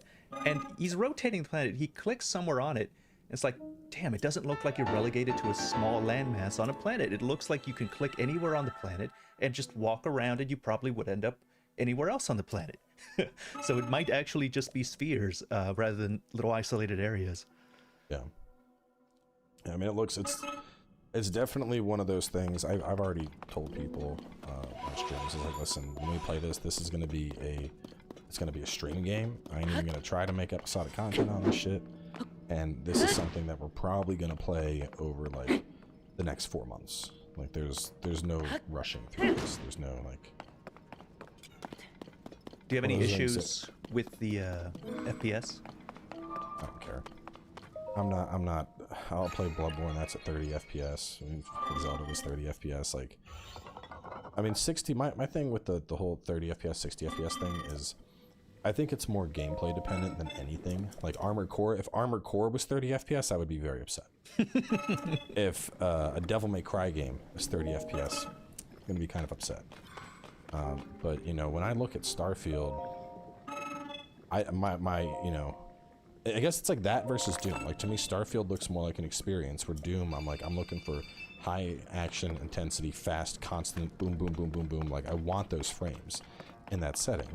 But Starfield, I'm like, I'm gonna, you know, shoot this dude and then run up and space punch him in the dick or something. Like, I don't care if it's 30 FPS. I mean, half the time in Skyrim, you would get an execution and it would go to some, like, shitty third-person cutscene that ran at fucking 12 FPS. And nobody complained about it. Well, I'm sure somebody did, but, like, you know, you didn't care. You were fine with it. So it's one of those games where I'm like, could it be 60? Sure, but, like, I'm not going to stress about it. I'll play indie games that are below 30, and it doesn't bother me. So I've never really been one for, like, frames or graphics having to be the best thing ever. Right. Plus, we're playing on PC, most likely so. Oh, yeah, it'll be 60. Yeah. That's the thing for the console peasants to concern themselves with. All right, so yeah, in regards to Game of the Year, I really think, well, Tears of the Kingdom is the frontrunner. I think that's the default assumption people have right now. It's the one that's out, so it has the advantage of we know how good that is, and I deeply enjoyed it. So yeah, there's that.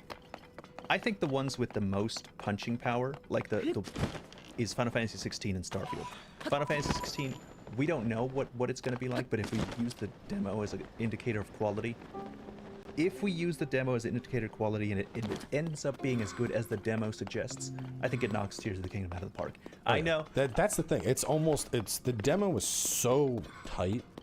It's almost beyond belief that the full game could be that good. But if the full game is somehow as good as the demo is, easy fucking sweep. Yeah, no chance at all for anything else to win.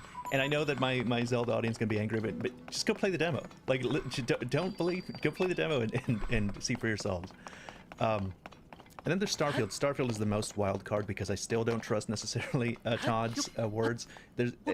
As a guy that's been in the public eye for a really long time, he's developed a tell for when he's lying, and the tell is he opens his mouth.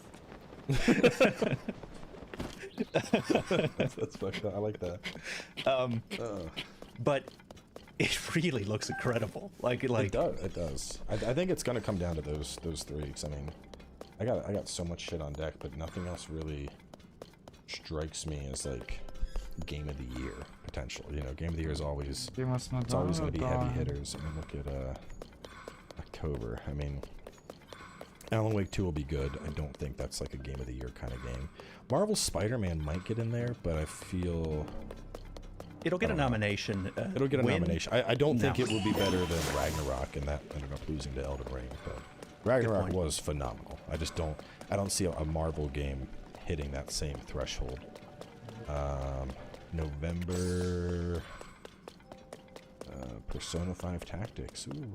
Yeah, so there's nothing else. I mean, there's plenty of great games coming out. Like, there's so much shit coming out, I don't even want to think about it. But there's nothing else that I see in that game of the year argument besides those three, really.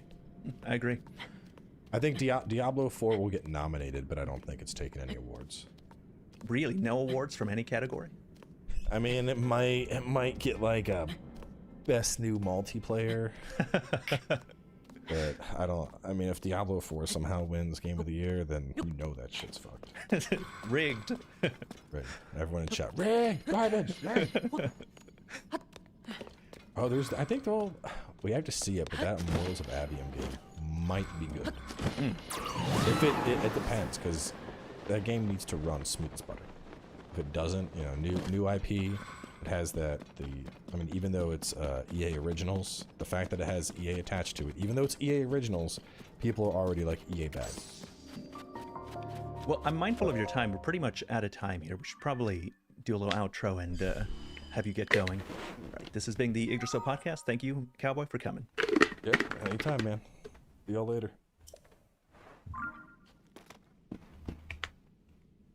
En pixel, sorry.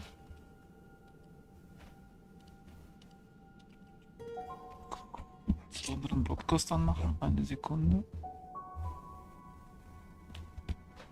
Also, jetzt.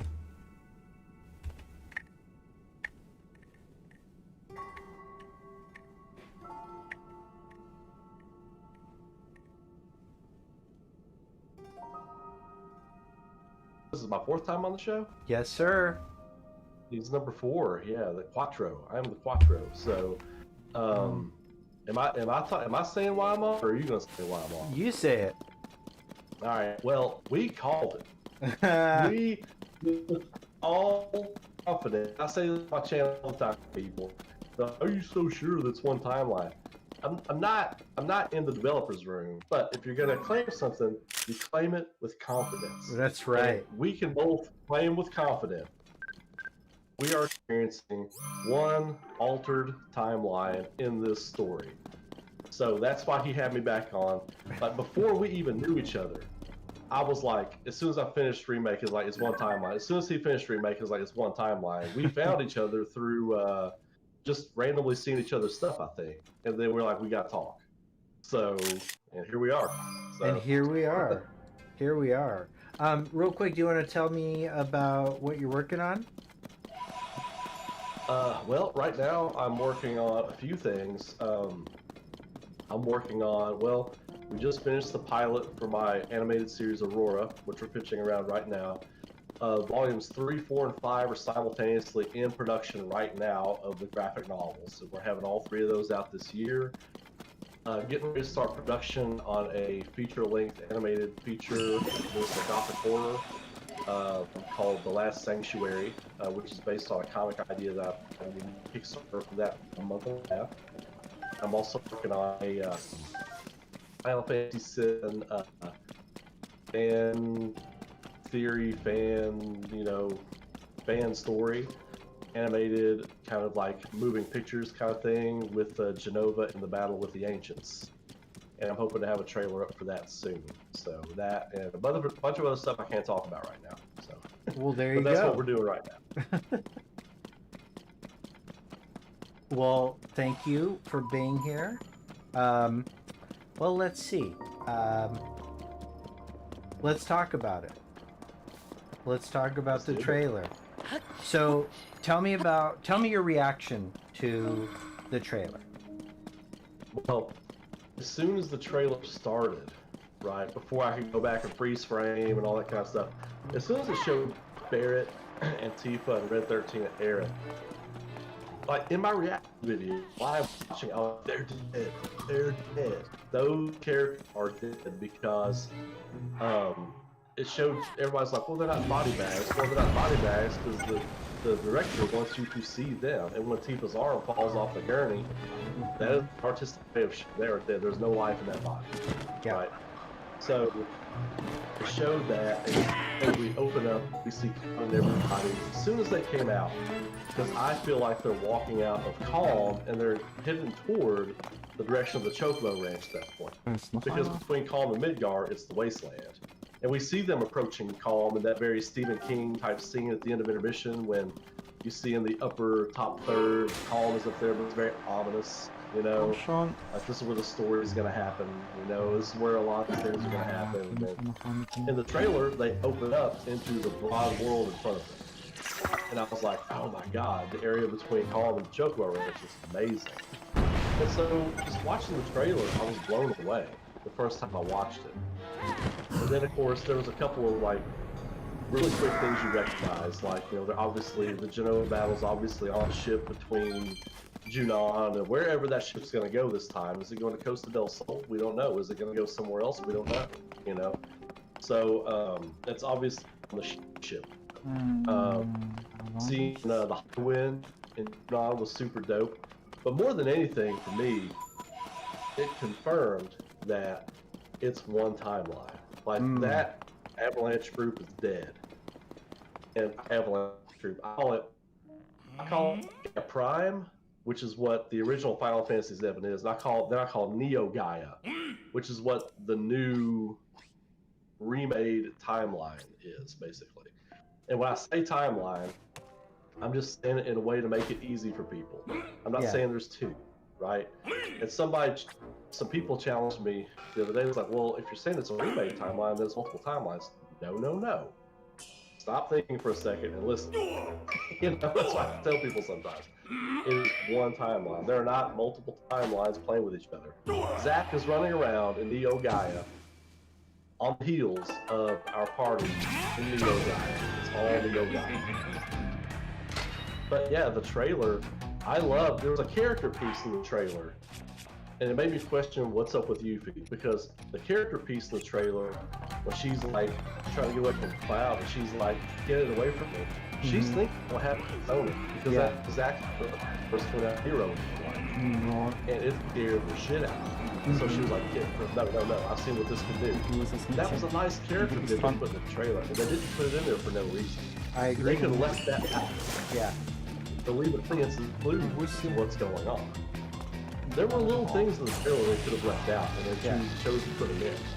Like, you never see Red 13 and Barrett fighting with Cloud, Aerith, and Tifa in the early stages of the game that you recognize early, because most players in the original, when the party parts ways in Midgar, Riju select. You selected Tifa and Aerith. Most people did. And Barrett and Red 13 not me.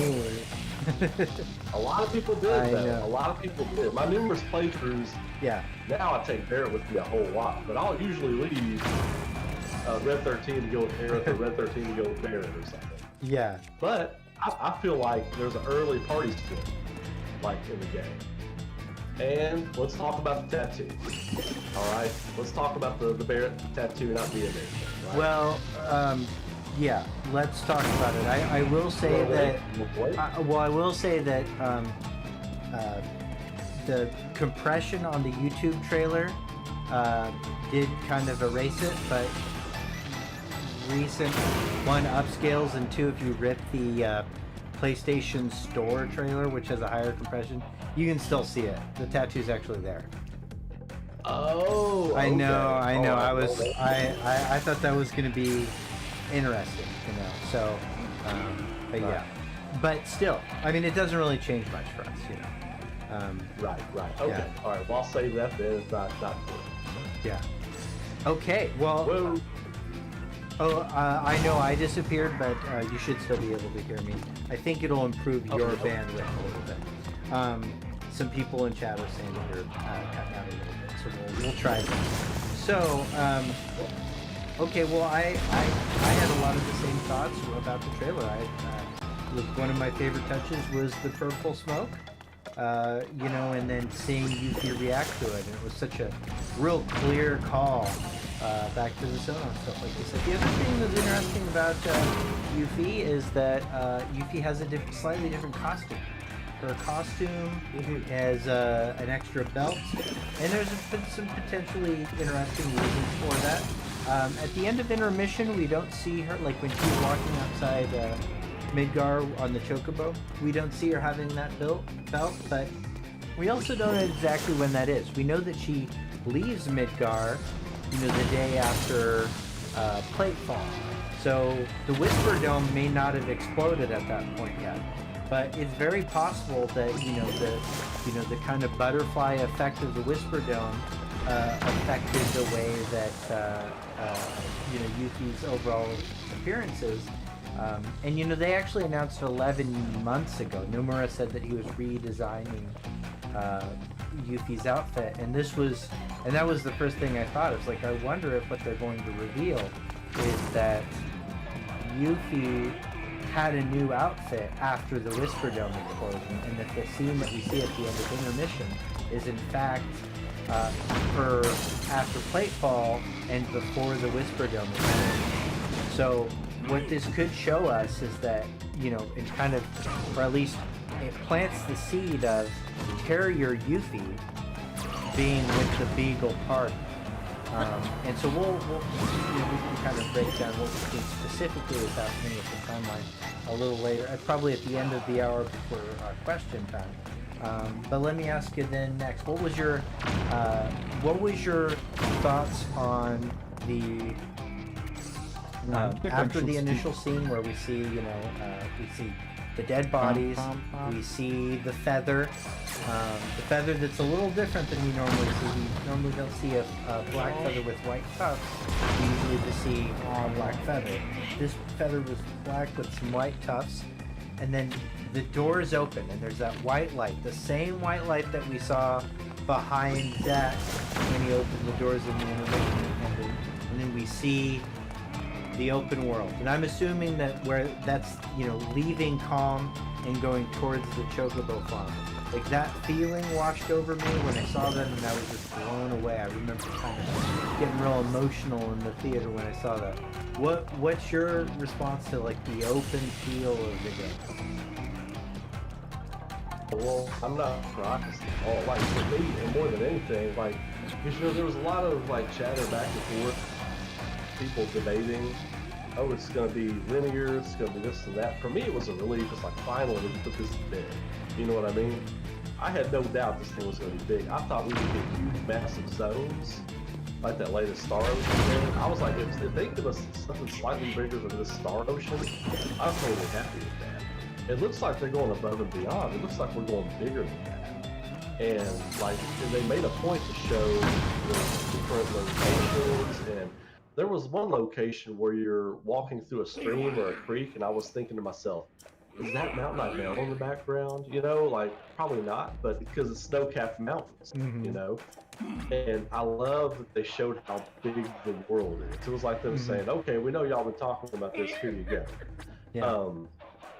I think it was just really awesome for them to do that for the fans. That was for the fans. I don't think they dropped the trailer just yet, but I think they were like, let's go ahead and give them something. You know what I mean? Yeah. Plus, they led up to it. You called it when you said, are we going to get one diary entry a day and leave it for this? And we did. So that was a good call on your part. But the show how wide open everything was. I love the music choice. It was a very peaceful music choice for that part. It was just kind of like background music. Just take this in. I loved how they did it. And like the similarity between Zack opening the doors and Cloud opening the doors, I think that was on purpose, but I think that was artistic choice. Yeah. I think it was just like, showing like a sense of renewal. Yeah. Like when Cloud does it, it's like a sense of renewal. Like, Yeah. and then Aerith even says it. She goes, "Wow, the world is green. It's actually surviving before Red Yeah. 13 falls on his line." You know what I mean? Yeah. And so it felt fresh, it felt new, and it felt like they were just doing that. It's like, here you go, you can stop waiting. Here's a big, huge, open, lush world, which also makes me the time that we wait between this game and the next game will be significantly less as well, because I think the big challenge for this game was creating Gaia, and now they've probably done it, you know. So all they'll have to do is write and program the scenario for the next game, you know. So but who knows at this point, you know. But yeah, I love the way they did that. Yeah, same. And you know, if you go through the trailer, kind of, it does appear to be chronological. Like the events seem to be from start to finish, and they made some very clear choices about like not showing some stuff, like not showing characters. Do you think that we're still going to see Sid and Vincent in maybe in the TGS game or the TGS show, you know, trailer that we're probably very likely going to get, you know, at Tokyo Game Show? Or do you think they're going to save that till the end, or do you think we might not make it to those characters? Oh, we'll definitely get those characters. I mean, because we now know that this is 3 acts, right? It's it would be narrative aside to not introduce 2 of the most important characters midway through the second act, you know. So I think we get them in this game. I think we get one of those characters in the TGS trailer. I think we might get Sid. I think they're going to wait on this. Yeah, because I think. Yeah. people forget when FF7 dropped in '97. I was there, man. I feel like the crazy conspiracy. I was there. Like people, it wasn't Cloud, it wasn't T, but everybody's favorite character was Vincent effing Valentine. That was everybody's favorite character. That was the character everybody was drawing. That was the character everybody was into, because it was the late '90s. Like the, you know, retro vampire movies were the thing, like Blade and all that. Yeah, So, yeah, that's right. But there was a real love affair with that character, and I think there still is. Yeah. So, and I think his combat is going to be bonkers. I think it's going to be absolutely bonkers. So, TGS, I don't think we see. I think we might see a glimpse of it, or we might hear him. But, and a lot of people thought that person talking about the shadows of the man, the Sephiroth line, was Vincent. I think that's Rufus, because it wouldn't make sense for Vincent to be talking like. Oh no! So we actually have confirmation that that was Rufus. Yeah. Oh, we do have confirmation. Okay, Yeah, I didn't know that. yeah. All right. So I thought the- that was Rufus, so. Yeah, I know. Good call on that. I was kind of slow on the uptake on that one, but in the Japanese version of the trailer, the Japanese VA is extremely distinct and very famous, and so Okay. it was yeah, it was really clearly Rufus. He sounded different to me, and also, you know, I was really tired when I first heard him, so it actually did take me a couple listens to understand. And then once you actually read what he says, it makes complete sense that he would know that. What do you think about? Yeah, he did. So, and that kind of reminds me. So, you know, he makes a point. Rufus is an interesting character in Remake and Rebirth. You know, and how does he factor in? That's one of the questions that we get often on the one timeline theory is, you know, if everybody in the Terrier timeline thinks that the party is dead because the Terrier party is dead, why is your party, you know, the Beagle party that stepped out of the singularity and is now the only copy of the party, why do they think, you know, that they should be followed? Why is anybody trying to follow the party? And I think for me, there's always been that big question mark on why could Rufus see the Whispers? What was that all about? It was clearly an unanswered question. The Ultimanias made it really clear that it was a noteworthy mystery. And so to me, it seems, you know, like the most elegant solution to that problem, the way that this is supposed to, you know, solve, you know, the open-ended portion of the plot that leaves is anybody that had that sort of specific and interesting relationship with the Whispers is going to sense that there's something amiss in the Terrier timeline. They're going to doubt things like, the fates of characters that they believe might still be alive, etc. What are your thoughts on, the Rufus situation and the Turks following the party? As we do see that, Rude and Elena meet up with the party in the Mithril Mines. I think everything I base my theories on. Of course, everybody sees things different ways. We all see the same thing, but we interpret it different ways. So I'm very understanding of that when people have disagreements with me about this stuff. But if the Whispers circling around the party created one divergence or one singularity, the Whispers were also surrounding Shinra Tower for some reason, right? It didn't stop when the party left Shinra Tower. It was still going because Rufus was looking at it. See the thing, are you not seeing this? That by Tetsuya Nomura, he directed the first game. That was a very conscious decision to have his character do that. Just like it was I'm not getting off on a different topic, but this was also a very conscious decision to not have Sephiroth look ignorant after thrown to Aaron and about to survive his encounter. Like, Sephiroth has a very confident look as he steps away to walk into the singularity. I don't think you do that. You don't make Sephiroth look ignorant. I think he knows what's going on with Zack. Yeah. But anyway, that's another point for another time. I think there was a separate singularity that, to some degree, kept the Shinra characters, or at least the Metal Gear Solid villain rogue lineup of characters at the end, intact to some degree. Yeah. Especially Rufus. I don't think you, at this point, as the writer, as the director, I would have a hard time changing Rufus. He had that great battle with the cloud. There's something interesting about the character. And I think if you're, you call it the Terrier Beagle timeline, it's the same thing I do. Yeah. Call it the Neo Gaia. The remade timeline. Yeah. We're the same thing. The same thing, yeah. The world created by remake. Yeah. Yeah. The world created by Sephiroth's plot of remake. Final Fantasy VII remake, the remake world. Mm-hmm. I think that Rufus and that Shinra didn't change. I think they're looking at things. I think they're analyzing things like, what is going on? Something is different. I think Hojo is going to be like, yo, I got this data. This is fascinating. I can't wait to get out there and sink my teeth into all this crazy shit. And then Rufus is going to be like, Hojo. You need to explain everything to us. And there's that line where, Rufus is saying, he's like, they have some association with Sephiroth. They're shadows of man. They put that in the trailer to make us think that they're talking about the party, but in essence, I think they're talking about the different versions of Sephiroth that keep popping up. Because it was one of those things that killed his dad. So, and also, if Shinra was unaffected by what happened and everything, wouldn't Rufus's dad still be alive?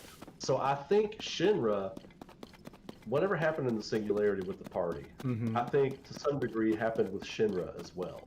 I think because the Whispers were surrounding Shinra Tower, and I don't think that was for nothing. You know what I mean? Yeah, I can see that. And I think one of the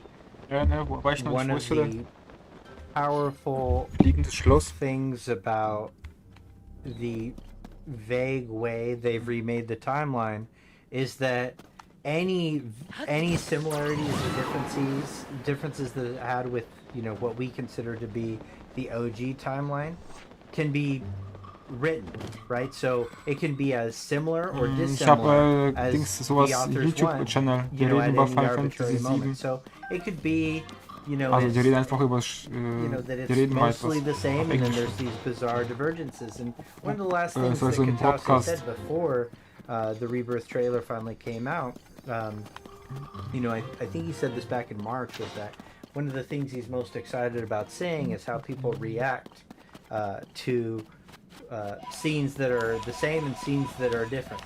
And he didn't say, like, scenes in one timeline and scenes in another. He said specifically, the implication, the unspoken premise of that statement is that some things are going to play out the same. Ja, warte, ich wollte eh gleich suchen, es gibt noch einen They versteckten created a Tempel. world system where Da that bekommst is du einen neuen entirely Begleiter. permitted. Ich wollte gleich das eh machen. Within the structure of what's Kann ich gleich changed. gucken. Vielleicht ist das ja das Schloss, was du So meintest. they can say that Shinra, President Shinra. President is canonically his first name, by the way. We finally cracked the code on that. So okay. Mr. Shinra, President Shinra can in fact still die, and I suspect that he will have died, and that maybe Rufus will have just at least retained some of the memories of the continuity that has been remade, and that will lead him to chase the party, for curiosity's sake, and because he's driven as a plan of factor. So I can definitely see that working really well. To me, territory. Weil ich will hier unten einfach um die Steinchen We're now zusammen. past the point of needing to explain it with anything. Für gleich halt. Yeah, I'm Damit really ich vielleicht da excited. So hochfliegen like, kann, wenn ich the places that we muss. kind of know that we go, based on the trailer, are we know we probably go to Calm. We know we go to Calm. We see Calm. We know we go to the Chocobo Ranch. We know we go to the Mithril Mine. We know that we're on the other side of the Mithril Mine too, and we know we go to Junon. Do you think we skip Fort Condor? Well, when they're running through those ruins, Okay. and I think that's what's left of Fort Condor. Interesting. I think that's because if you look at the pace of the trailer and how we go through things in the trailer, I think we'll say ich bin hier. we're coming calm in the area between calm running around. We see Chocobo Ranch, and then we kind of see these ruins. That would be what's on the other side of the Mithril Mine. So that would just be spitballing, but I can't think of another area that would be, unless it's just a random area in the fields, or whatever. Kann man I kämpfen da think oben. that's Fort Condor. I think those ruins are on the calm side, though. Okay, was haben wir hier für Items? Based what? on the calm side of the Mithril Mines, based on the You leveling. think so? Yeah, and you can see the little bits of the ruins from the place heading up to the Chocobo farm. So I kind of think that we might even see something that looks, or at least is visually similar to Heelan Lodge, because I think on that side, Oh yeah. because remember how green Heelan Lodge was? From what we know about what Heelan Lodge is, or Cliffside Resort was what it was originally called, is it's on that side of Calm, on the side of Calm towards the Chocobo Ranch. And so, maybe we'll see little remnants of that too. And that's something that's interesting because, I've been hoping that they flesh out the world a little bit Das ist eine more. Arena, ist ja wieder so ein We Bossgegner. get some small villages here and there that weren't there in the original. Even some nomadic tribes traveling from here and there, because I think they all but confirmed we're going to have day and night cycles because the sun is in a different position whenever you're at different parts of the map in the trailer. There's morning, then there's high noon, then there's a dusk shot when they're outside of Junon, Yeah. So that'll be interesting too. But I would love to see nomadic tribes. I would love to see Zangan hanging out with some nomads, Well, wouldn't we all? Yeah. That Ja, sounds ich great. weiß nicht, soll ich versuchen? So yeah, and one of the things I noticed in the Mach mir trailer Markierung, that mache was ich really später. Ich exciting habe, to glaube me ich, is nicht that genug Heil-Items, even in um just das jetzt... what seemed like regular traversal moments, you're walking up the steps, So. to the Chocobo farm area, Okay, and bis you're jetzt having a hin, conversation. also- Cloud and Aerith are having a conversation, or when when Aerith and Tifa are probably traveling together, they might be having that conversation about the truth of the Nibelheim incident, etc. And so I think that somehow finding a way to blend this feeling of extreme openness while still allowing traversal to be a place where conversations can occur and lore can be expanded and narrative can be pushed forward is only good for things, So Yeah. Yeah, I envision like walking through a certain area, and this is part of the thing about the game that I've most been excited for is like a huge lore nerd, and like I'm a complete junkie for lore.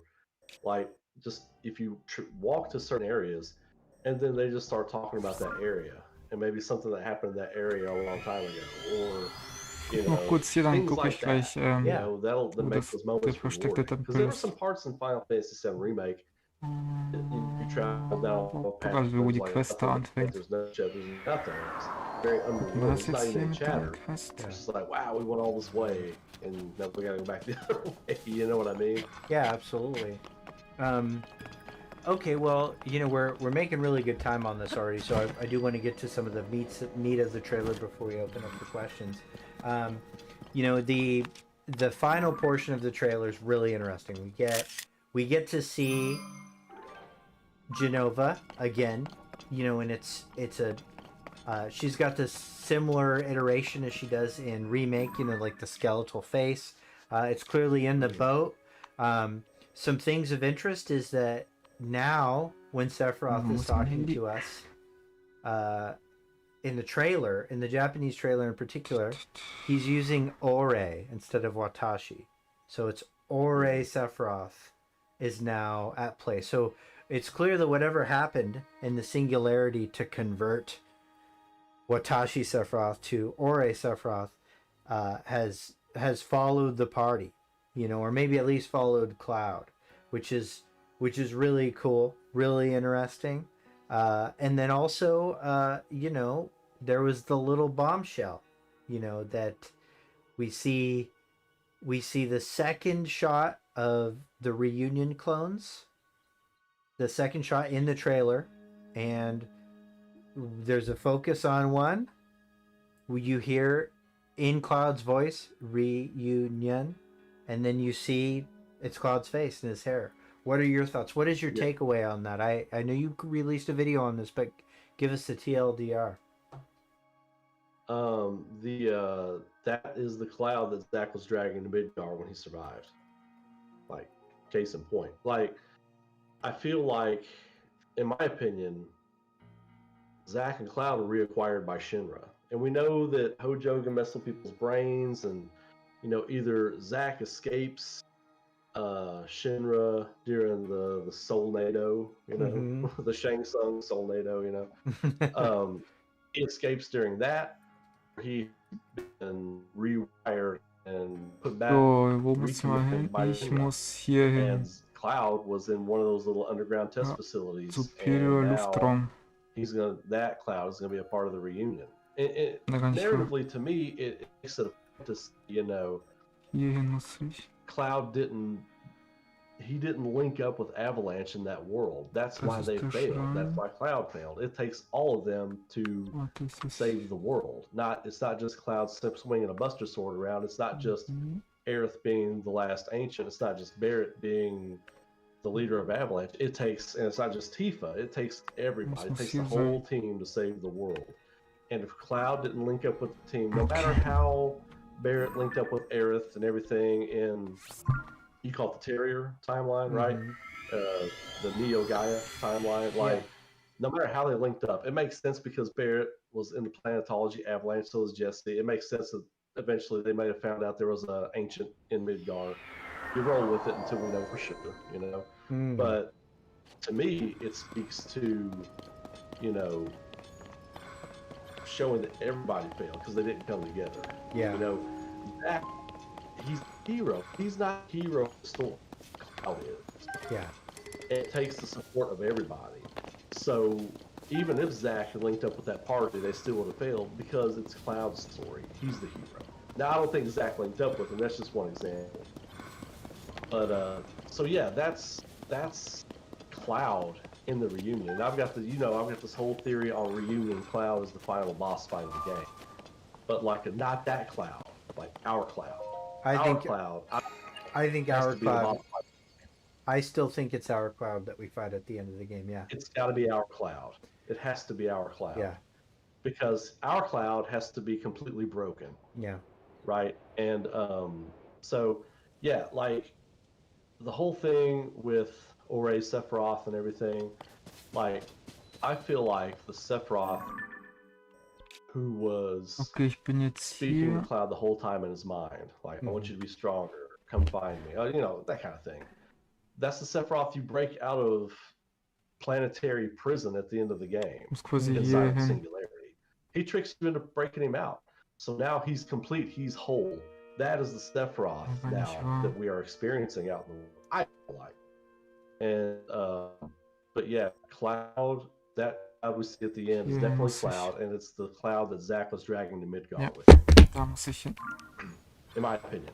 I have a slightly different read on what I think could happen, but really it could be either way. Like there's nothing telling us anything at this point. But the way I've interpreted it is that you know that Terrier Cloud did join the party, but the remade world no longer has whispers.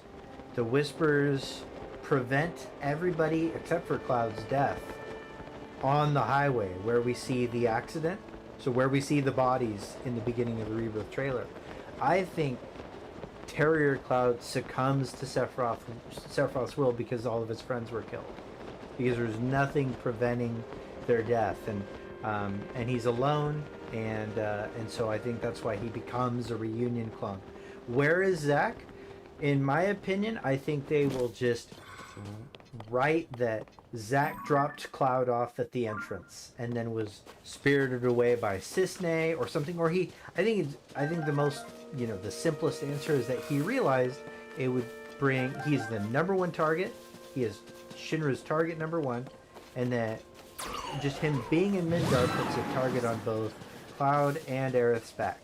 And I think he just left him there and then left Midgar and maybe came back when he heard that shit was going down and was finally worried about Aerith, which explains why in the intermission trailer, or the intermission ending, he is super cleaned up, and he knocks on the door, says, "I'm back," and there's a church full of mourning kids, the kids that are mourning Aerith's death, who had just died in that horrendous tornado accident. Like, I think that maybe that could be a way, but it could also be something as wild as, like, Zack took the role of Cloud in the Terrier timeline. They all died, and now he's kind of forlorn and lost, and that would give him imperatives to try and chase the party. And I think we all kind of are assuming that this has to have a payoff, right? So the fact that even if they're not in the same continuity, every version of this story I've heard, even the two timeline theory Max Dude style, is that somehow at the end, the narrative payoff is that they intersect somehow. And so to me, it seems like we're really probably going to see Zack, interface with the party at some point. When do you think that would happen? When do you think Zack and the party I think meet up? at the end. But I'm glad that you said what you said about the Zack thing, because even though, because see, this is how I can tell you think like I think, because like the first thing I thought was, okay, 2 months have to have passed. Mm-hmm. How do you feel that? How do you explain that 2 months with Zack? Because he's not just appearing once he comes back and then now it's this and that, right? The 2 months have to pass. Yeah. For that happens, and that he's close. When we get there, time has to pass for this theory to work. But Zack Go, meeting up flip. with the party, I think you say that for the next game. Like, I think it would be cool if Cloud gets separated Nein, ich from hab the kein party Monsterschwert. somehow, like Was für Monsterschwert? approaching the northern crater area. And for that last chapter of the game, Zack has met up with the party, and he basically. Achso, das Masterschwert. Ja, das habe ich. Cloud has Zack's moveset. It makes sense that you can Ach, Entschuldigung, ich hatte das plug vielleicht Cloud in for Masterschwert. Zack Ne, der and Masterschwert play habe ich through, and gestern then you have habe ich Zack geholt. for the final battle with Cloud for that game. I think that's how I've said from the start. Du musst That's alle how I Tränen would do it. So einsammeln. that's my opinion. Und dann kommt's What do you von, think? also dann wirst du sehen, was du What's your machen take musst. on that? Well, I think we'll probably Laguna Cloud and or Laguna Zack and get an opportunity to play him. I think he'll play a little bit different, but enough. Gleich, wenn ich... You know, I think that Cloud is... ja, es ist auf jeden Fall Cloud gut. will Ich kann es dir lead gleich more zeigen. into the Aber das operator Gute ist halt, das stance, geht nicht. Also das geht zwar kaputt, aber das repariert sich selber or dann. I'm sorry, Cloud will kind of lean into this Punisher stance type thing, whereas you know, Zach might play a little bit more aggressively. And one of the things that keeps bringing that to mind is the Ever Crisis gameplay. That I'm not sure if you got a chance to watch that at all. Yeah, so the Ever Crisis stuff. Also das ist quasi it hasn't Master-Schwert. actually been publicly released. Blitz filmed the entire thing while we were there, and we were told that we could post it, so he posted it. I'm not actually aware of any other footage of the entire Ever Crisis demo. But anyways, I was gonna say, that's why I haven't seen it, because I know it was out. I don't know. I promise you guys, we had Square people say it was okay. So go over to Okay, Blitz's wie du es channel and look bekommst, at du that musst footage if die you wanna know what ganzen... we're talking about. Warte. But we see that, like, Du the musst intro halt hier die sequence Tränen alle involves a machen. team Also fight alle Tränen hier einsammeln. against Sephiroth, Das sind ja 9 Stück, meine ich. between Cloud and Zack, and it shows off their kind of Und dann different movesets kommt and halt eine stuff like Quest, that. dass du das It's Schwert really bekommen clear kannst. that the movesets that Zack has Karim, quasi diese Tränen musst du alle... not necessarily reminiscent of Crisis Core, but of something new. Also, Right, so du siehst ja hier really bei feel mir, like, kannst ja jetzt gucken, grob, wo die sind. you know, there's Sieht a ja really diese good Punkte hier. shot of him being extremely playable. Ich hab's, wie gesagt, gestern in gemacht. Rebirth. Also per Zufall, ich wusste auch nicht, dass man das Schwert bekommt. So, und ich hab's quasi per Zufall 51% of people quasi das letzte eingesammelt und dann kam das. I think they'll change okay. their I mind on it. absolutely play as Zack Yeah. a lot in the game. Ah, ich Yeah. bin falsch hingeflogen. When Mist, they ich meet, musste hier hin. I still think the best time Ich bin jetzt da. Wo ist time das denn? for Zack to meet the party is as the blade enters Aerith's back. Yeah. Yeah, I still think that's the best time. Just a little too late, you know. And Ah, Mist. I think it's one of the best things you can do for for Zack's character. You know, to add a richness and a complexity, because I think as it stands, like, I mean, there are several ways that you can complicate a character and you can make a meinst du character hier? more interesting. But Remake took these fairly opaque characters and some semi-transparent. Okay, du siehst ja bei mir auf der Karte jetzt, wo das leuchtet. Full characters. Wenn du jetzt bei dir halt auch so auf die Karte guckst, dann ist das quasi Zack hier. still has not got that treatment. I do not think Crisis Core was adequate in Also es ist creating quasi that level am of linken characterization. Greifen, wo du das Schwert as hältst, Remake did for the links main quasi characters. bei diesem And so Säbel. I think the easiest way to do that, other than giving us time with him, Da siehst du ja bei mir auf because dem he's such a Bild. I mean, he's just kind of a narc, you know, like a converted Okay, jetzt narc. warte mal, wie komme ich You jetzt know, darüber? and so how do you? Oh, ich you bin know, komplett make falsch this geflogen. Converted Das ist, narc glaube ich, cop weiter als character, das. himbo narc character interesting? Ja, And I mach mal think wieder von I hier hate und to dann. say that you torture him, Nochmal. but you. Oh, ich habe nicht genug You know, Steine, ob like, das jetzt and reicht I bei think mir. watching that will also create the narrative focal point of the climax of the game, because it will pit Zack against Cloud, even if it's not necessarily like clear that Cloud is a puppet of Sephiroth. Who knows? Ja, Maybe aber warte, ich mach das Sephiroth YouTube-Video aus. shows Zack Schau ich dann that später. it's Cloud that kills her. You know, he's got, you know, the ability to be, you know, this mimetic, manipulative.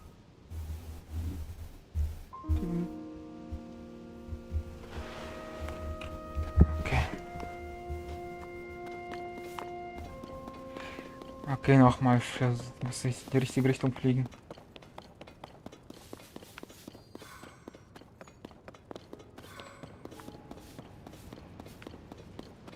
Ich muss gleich noch die Rollers hoch machen.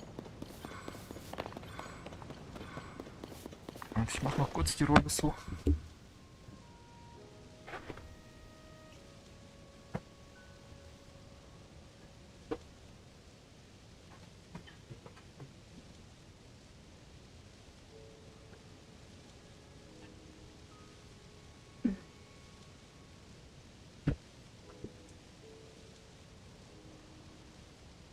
Oh.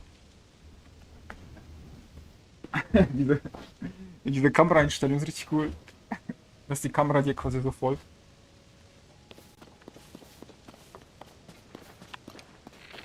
Nein. Ah, okay.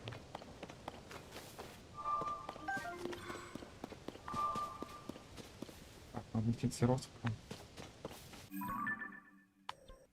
Oh, da wollte ich doch nicht hin. Warte, war das die richtige Ecke? Da, ich bin von der anderen.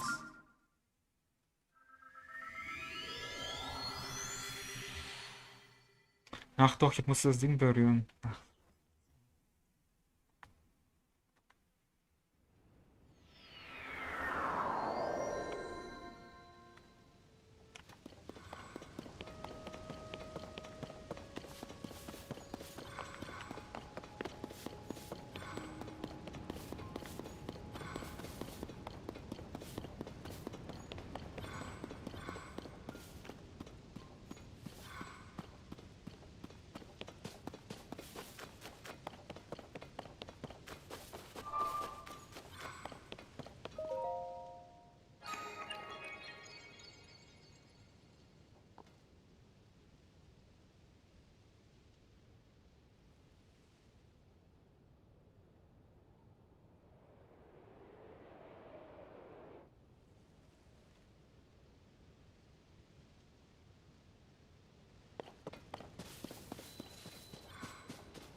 Nochmal. Also, ich muss. Ich gucke jetzt in die falsche.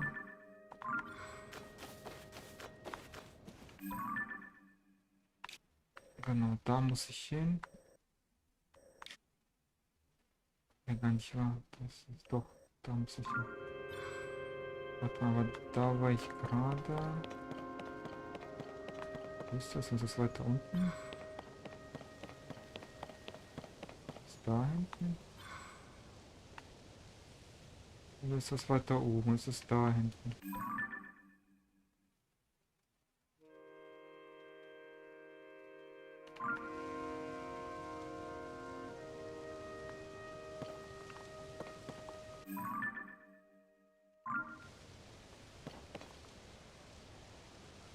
Oh Mann, ich schreib kurz mal down. Mal kurz kommen.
Den habe ich gerade gemacht. Zentaur. Meinst du den auf dem, wie so ein Pferdenmensch? Ist das, hey Nikit, so, Nikit, guck mal. Meintest du jetzt die Insel da oben? Weil auf dem Foto, glaube ich, stehst du hier, glaube ich, ne? War das die Insel hier?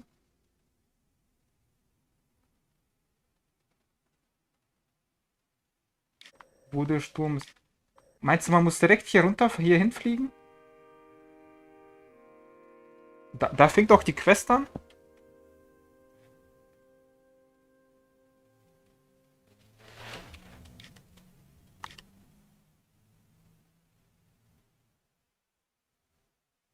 Okay, okay. Ich guck dann.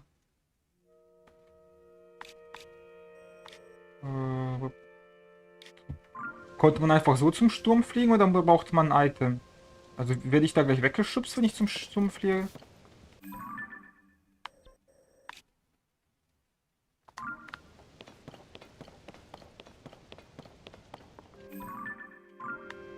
Vor allem, ich sehe den noch nicht mal. Wo ist denn der Sturm?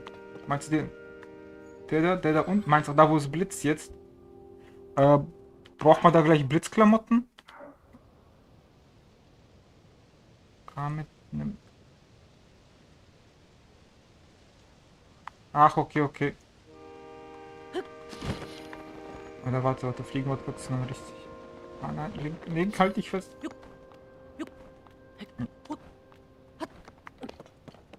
Was ich jetzt hier zeige, baut dir so ein Ding, die Dinger sind die besten, was ich jetzt zeige. Normal Donner, okay. Bauen geht so ein Ding dir und speicher den, als dass du immer wieder bauen kannst. Ich hab meinen jetzt ein bisschen schief gebaut, aber das war der beste, den ich bauen konnte. Meine ist halt ein bisschen schief immer geworden.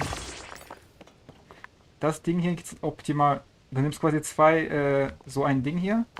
Und diese 2 Propeller machst du so, wie ich die jetzt hier angeheftet habe.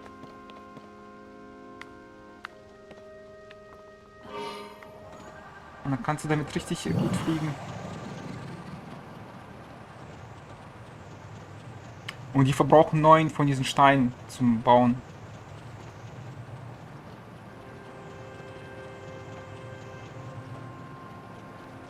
Also das Ding verbraucht quasi 9 und du kannst damit richtig gut geradeaus oder halt hochfliegen.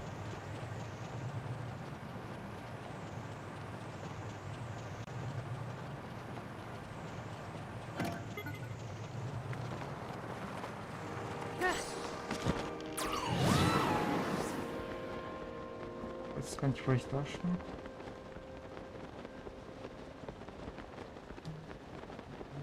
Und morgen wird Red Bull sein Japan Top 8 und die machen, glaube ich, Gruppen.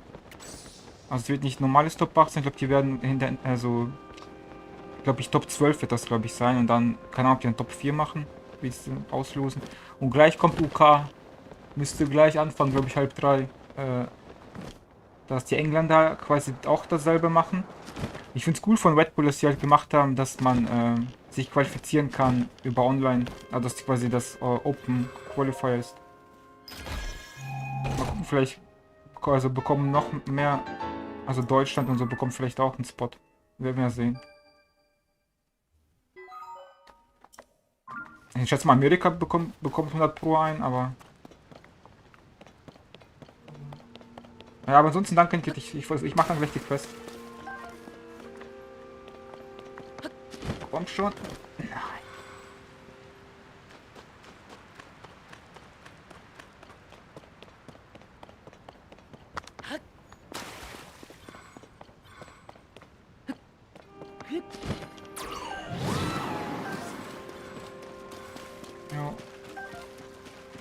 Ja, aber gegen den Zentauren, Karim, kannst du schon gewinnen. Du brauchst halt nur bessere Waffen und halt ein gutes Schild. Vor allem brauchst du ein gutes Schild, um gegen ihn zu gewinnen. Weil er kann die normalen Schilde macht er mit einem Schlag kaputt.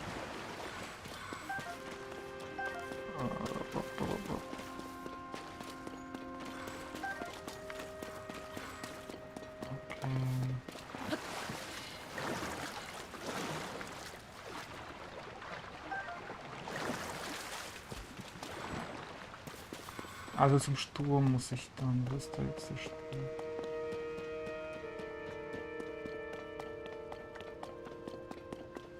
Ja, dann sollte es reichen. Dann müsstest du ihn hinbekommen, den Zentauren. Ich habe ja gerade auch geschafft, einen in der Untererde dazu besiegen. Da musste ich erstmal in das Stein da kaputt machen. Hat zwar gedauert, aber es geht auf jeden Fall. Und du musst halt gut ausweichen. So. Mal gucken, ob das reicht. Ich hoffe, das reicht jetzt. Ich hätte, glaube ich, doch noch so ein Ding bauen sollen. Zur Sicherheit.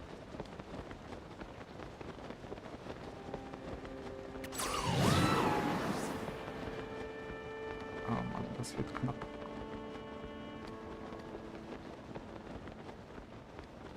Ich hoffe, dass da der Eingang ist.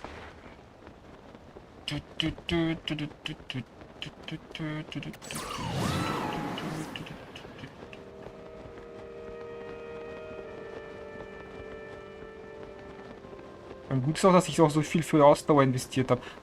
Ach, und für das Dings Schwertpaare musst du mehr in Ausdauer investieren. Du brauchst. Siehst du meinen Balken, wie ich den hab? Du kannst jetzt 10% von meinem Balken wegrechnen und du brauchst mindestens den Balken, den ich habe, sonst kannst du das Schwert nicht ziehen. Also von Ausdauer. Ich habe quasi. Ja, ja.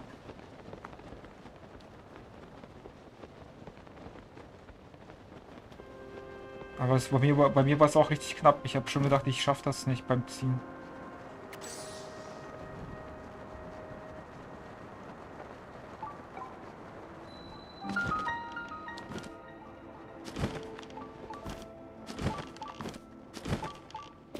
So, und da wo ich jetzt bin, Karim, das ist wohl auch noch richtig wichtig hier. Dieser Sturmding. Mein Bruder hat gemeint, das ist ja richtig cool. Noch ein richtig guter Dungeon. Also extra.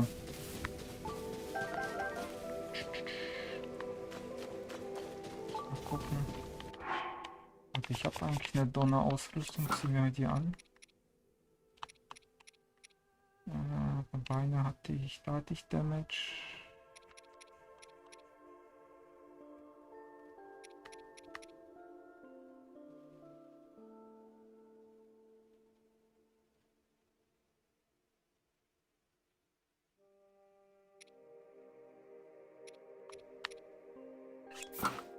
Mal den.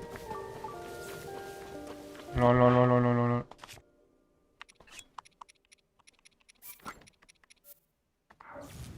Oh oh. Oh oh, wo ist das Schild?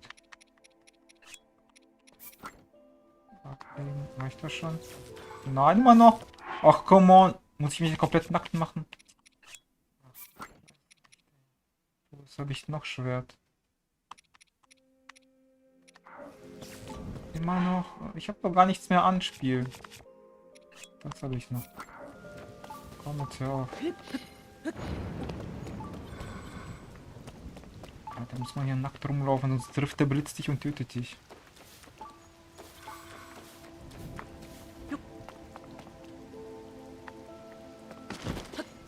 Warte mal, da war doch noch ein Dungeon gerade irgendwo. Davon sieht man doch gar nichts.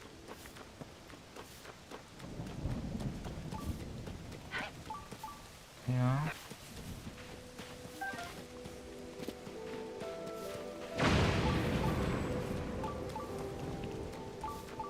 Da war doch irgendwo gerade in meiner Nähe der Dungeon. Ich habe ihn doch, wo ich geflogen noch gesehen.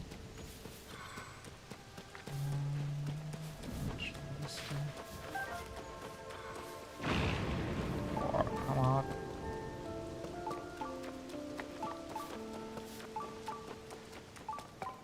Laufe ich richtig? Wow. Okay, da ist der Dungeon.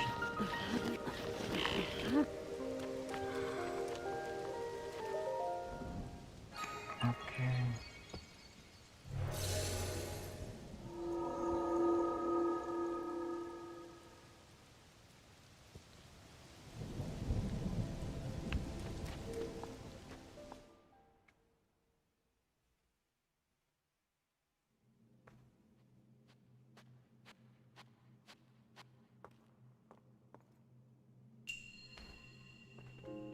Ach krass. Das sind die besten Dungeons, wo man nichts machen muss. Gibt's hier eine Waffe? Ein Diamant.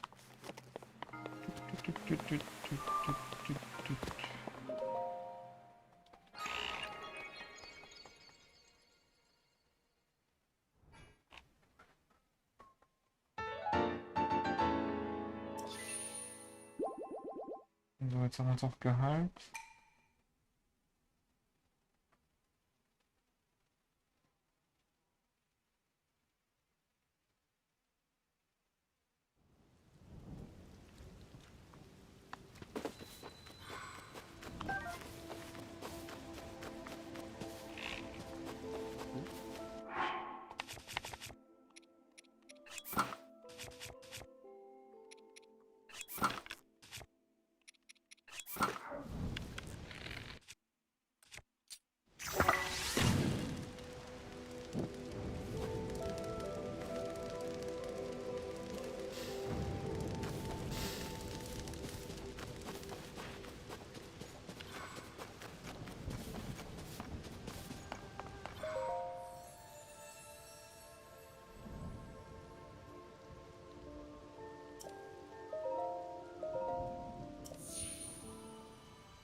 Okay, reicht meine HP? Komm, Spiel. Reicht meine HP? Hopp, hopp, hopp, hopp, hopp, hopp, hopp, hopp, hopp, hopp, hopp, hopp, hopp. Müsste reichen, oder? Ja. Sauber. Hat gereicht.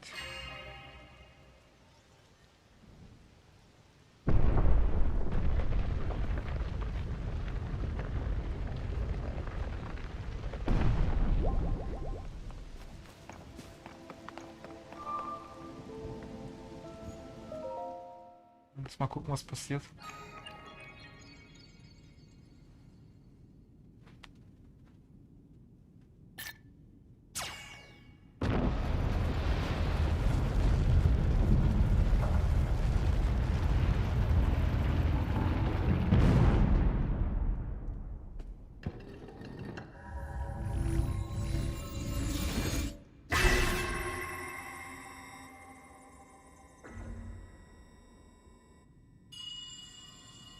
リンク、ゼルダを守りし騎士よ。どうかそれを光の指し示す先へ。So ein Gleiter?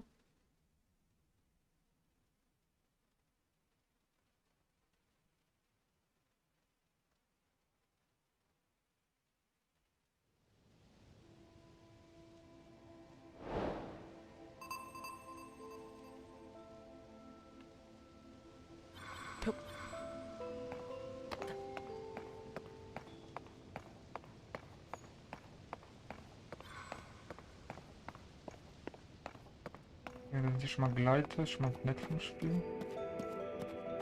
Das ist eine Rakete. Tja.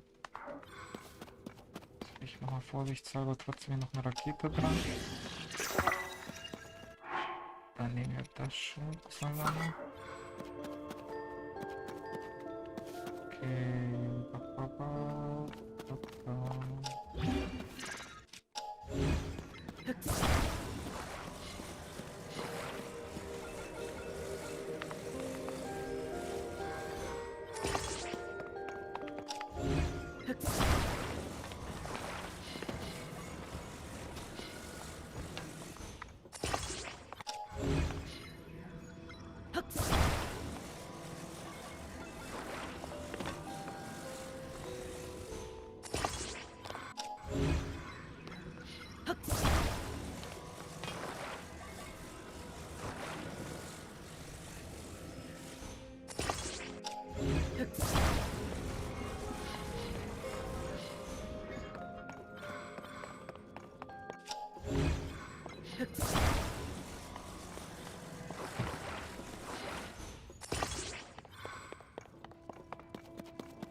Jetzt wollen wir mal mit dem Ding davon gucken wir uns an.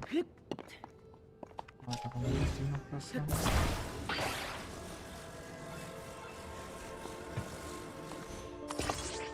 Okay.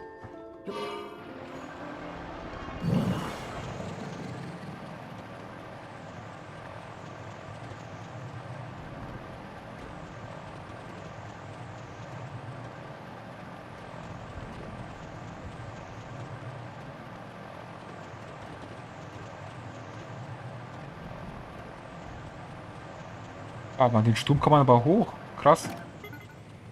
Und an sich müsste man zurück und den Sturm komplett hochklettern. Gucken, was da passiert dann. Ich dachte eigentlich, der Dungeon ist im Sturm dann.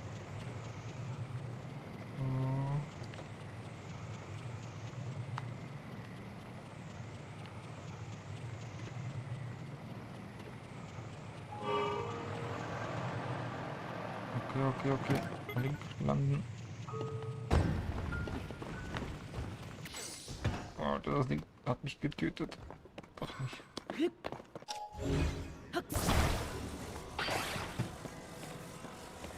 Muss man gleich noch hochfliegen.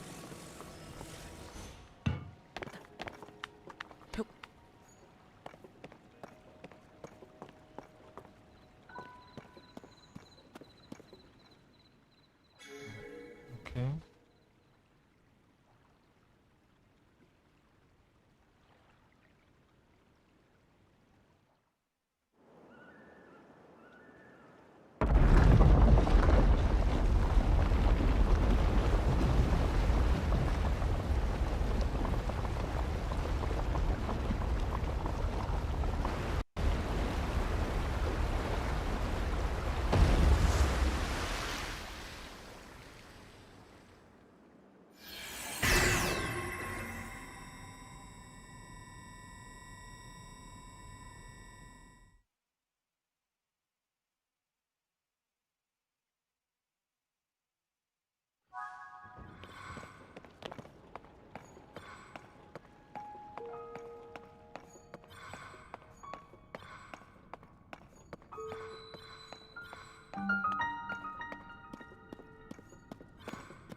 Das war gerade die Schwester von ihm, glaube ich, die auch geredet hat. Von dem König.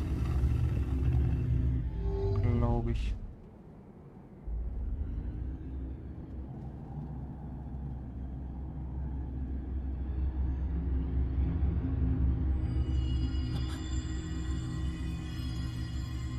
リンク、ゼルダを守りし騎士よ。早く、一刻も早く、私たちは出会わなければなりません。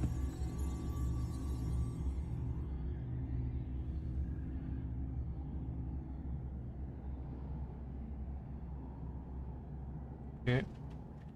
Ich komme. Ja,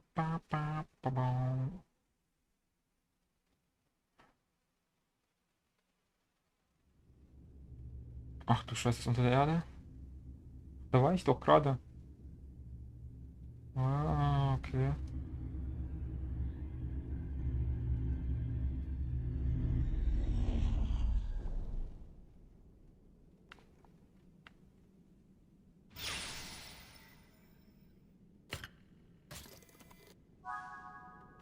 Das wieder mit mir nehmen. Ach, dafür war das Ding. Also den Roboter, wo ich ihn gefunden habe, dachte ich, man muss gegen ihn kämpfen.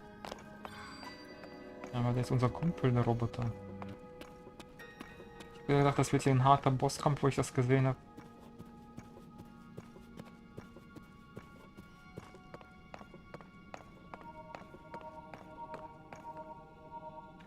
das zusammenbauen.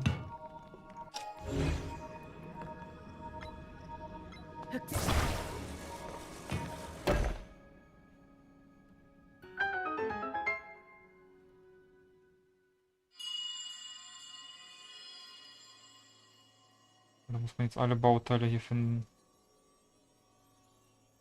リンクゼルダを守りし騎士よ。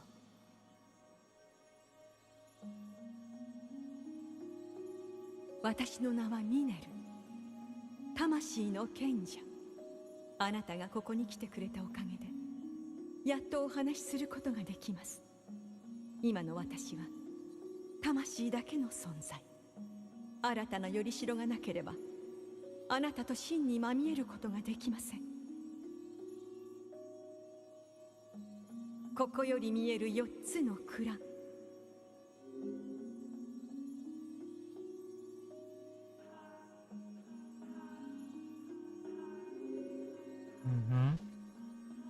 Muss ich jetzt die Bauteile holen? そのすべてをめぐり我がよりしろを作り上げてほしいのです。 Okay. どうかお願いします。リンク、ゼルダを守りし騎士よ。 Okay. Gebaut. Aber ich nehme mal zuerst. Dann fangen wir mit dir an. Wird da der letzte sein. Goblin Gangster, haut ab.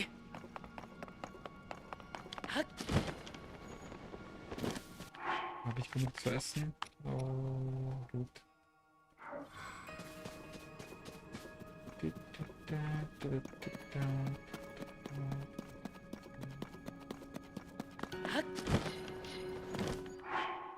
Das Live mit dem abmachen.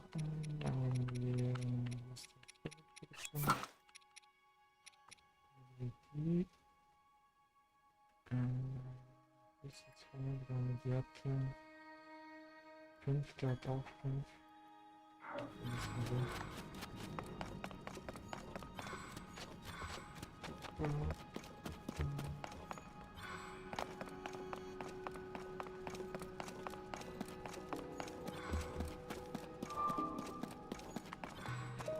Muss ich hier machen.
Das Ding gerammt, ja.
Da war das knapp.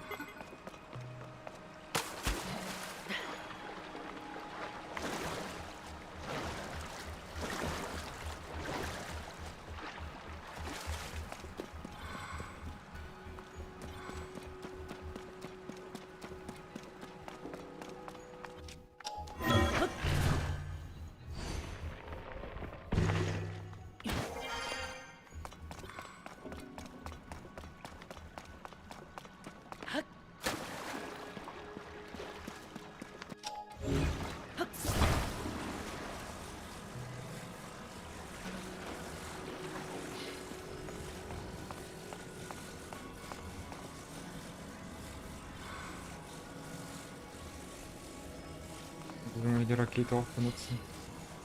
Ja, die Japaner sich dann zu weit schießen. Nicht zum Schießen. Explosion so. So.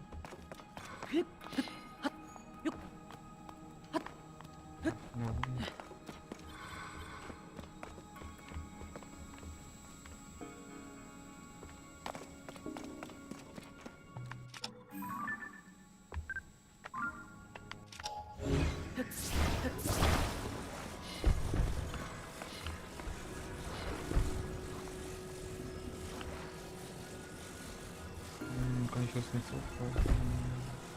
Kann ich das auch? Ja.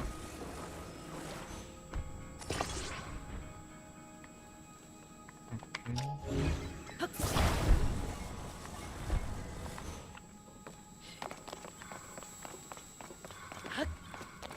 Muss ich merken, was hat das denn jetzt auf die Schienen? Auf der anderen Seite?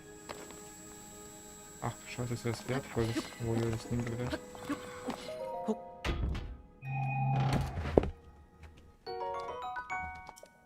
Ja, ich nehme mir gerne.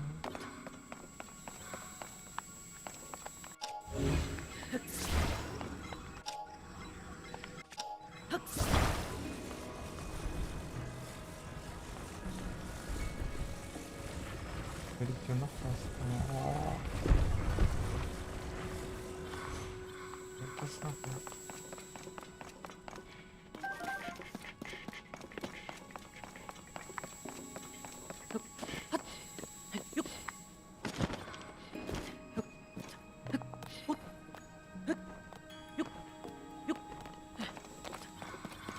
Bomben sind echt wertvoll, immer schön einsammeln. Die Gangsterbomben.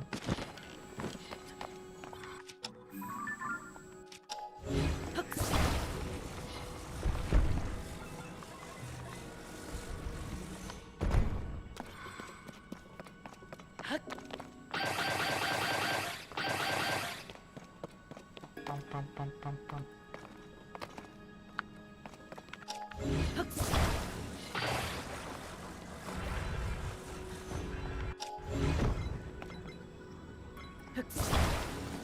Wenn man dann noch einen, die zu weit fliegt.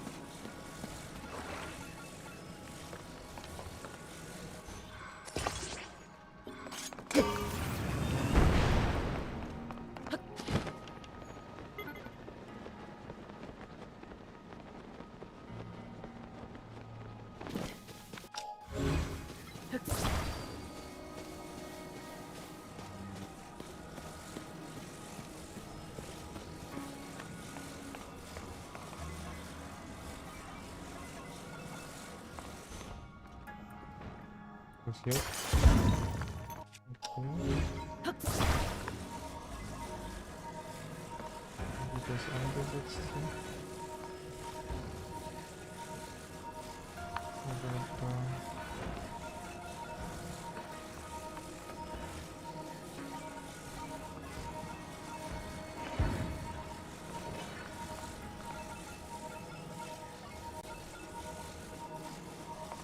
Was läuft jetzt denn hier ran?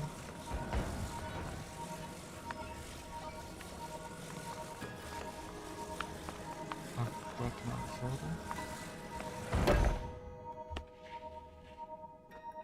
Okay, einen haben wir. Huhu. まず一つ残りの3つもお願いしますリン、Wind ist dabei.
Hallo.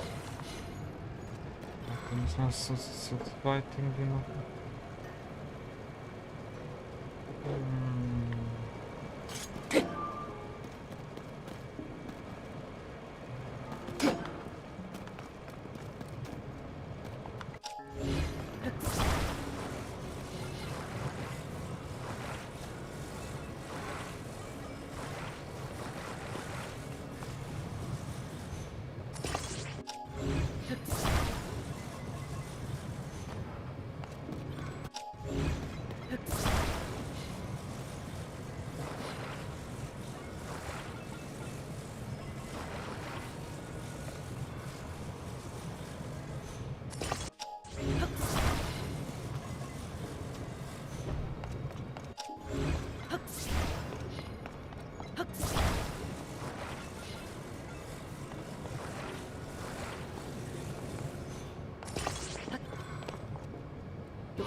Toll.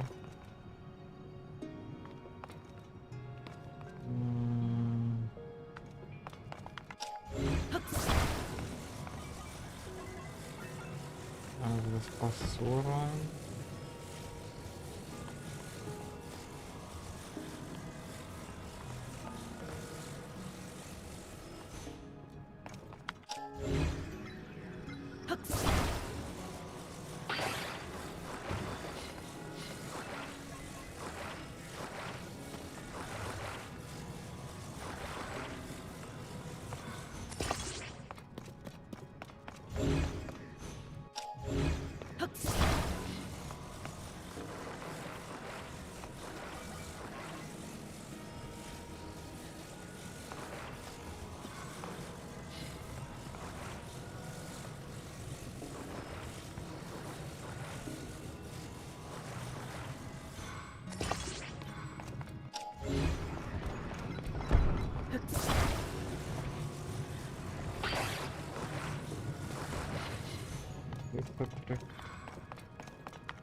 Die müssen berühren.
Ne.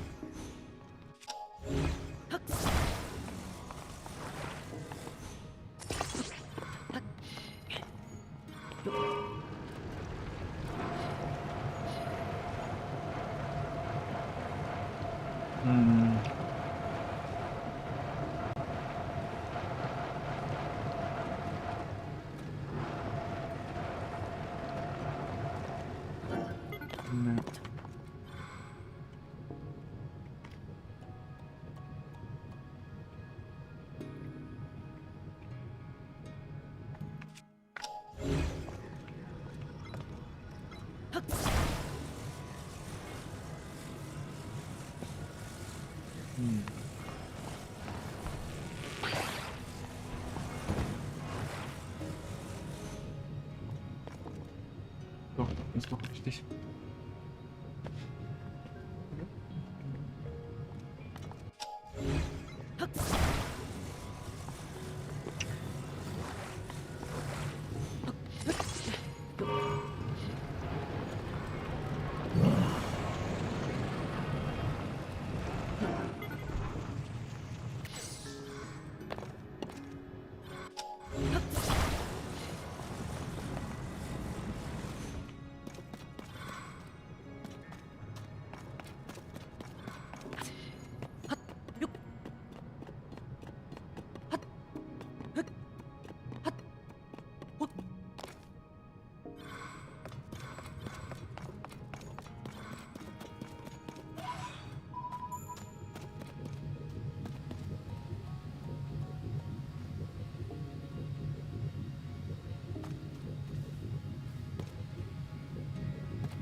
Was?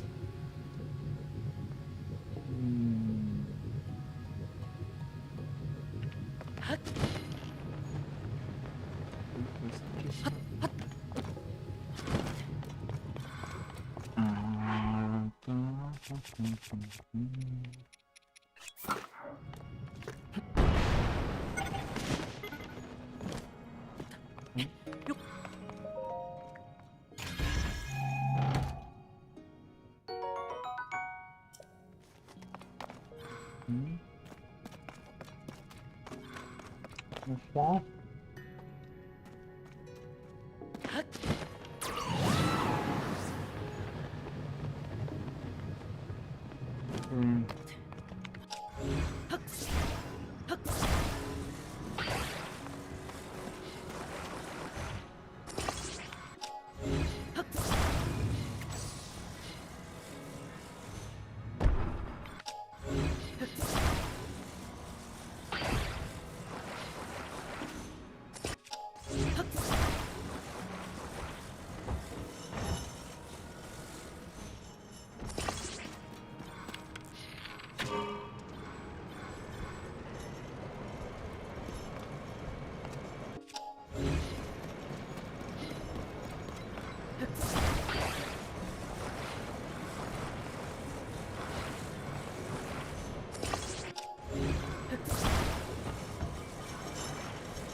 Wie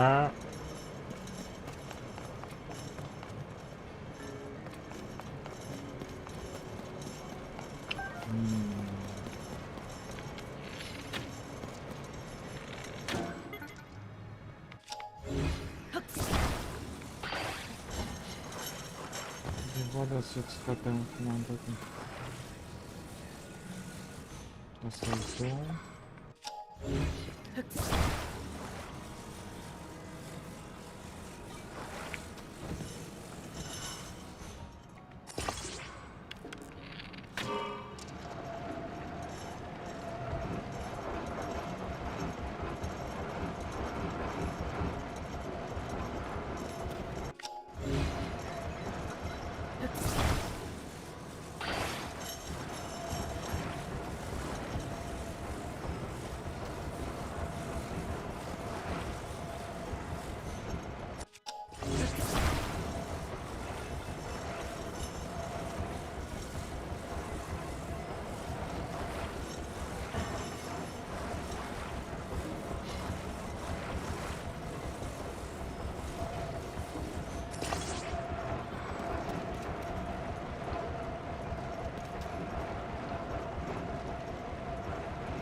Der Hofmann.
Und dann kommt die Klopp.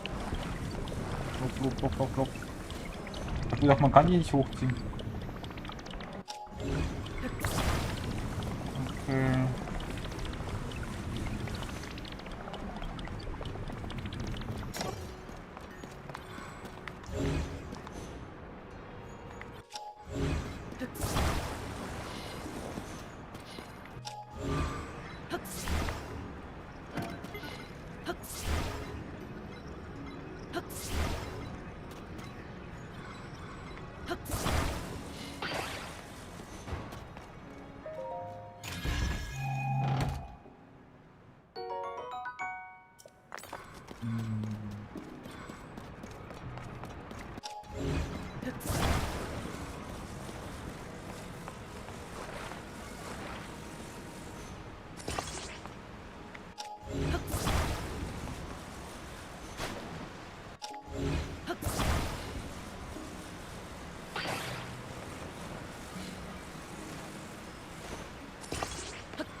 Voll klar.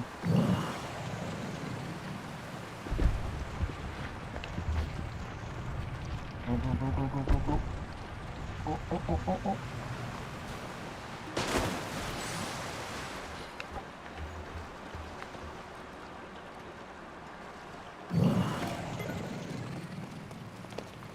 Ach, und bei Japan hat Dings geschafft, der nicht Itasana, sondern wie hieß der? Kepachi hat geschafft mit Zangief zu kommen bei Red Bull ins Top 8, also Top 12. Der ist morgen auch dabei. Also jetzt sie müssen, wie der Moka abgezogen hat mit Chun-Li. Moka hat den voll dominiert und der Dings hat dann gefühlt 10 Sekunden hat er den Moka vernichtet. Zweimal. War voll witzig. Moka dominiert und dann mit Chun-Li.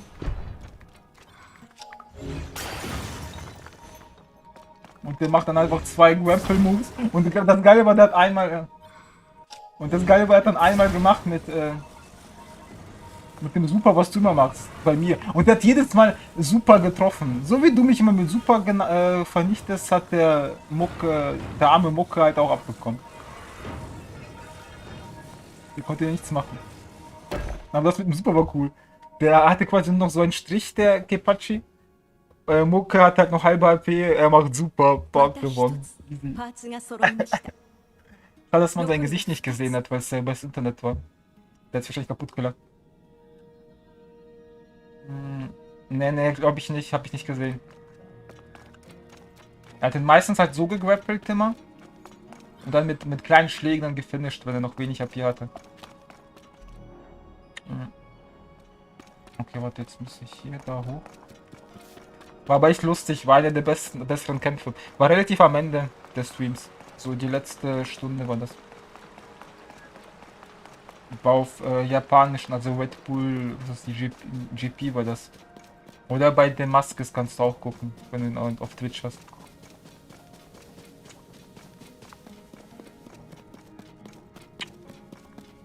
Jetzt gehen wir da hoch.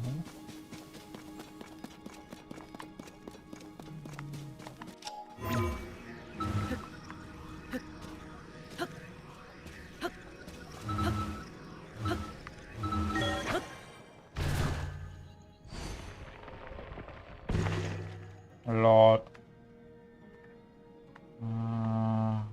Ja komm, nehmen wir den Hit. Wobei, vielleicht müssen wir nachher kämpfen. Nehmen wir nicht den Hit.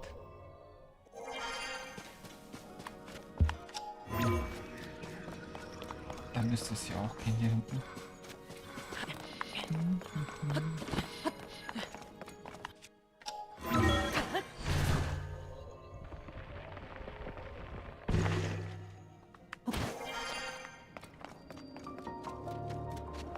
Der rechte Arm.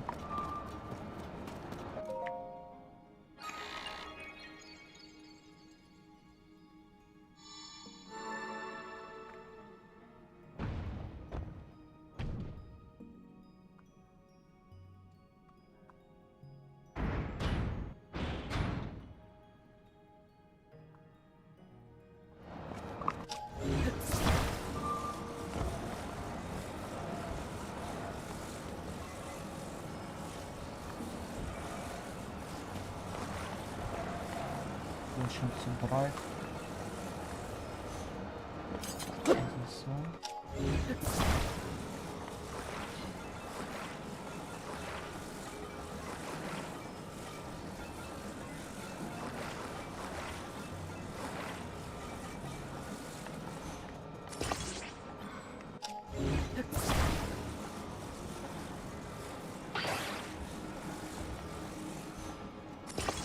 Hier ist hier noch einer.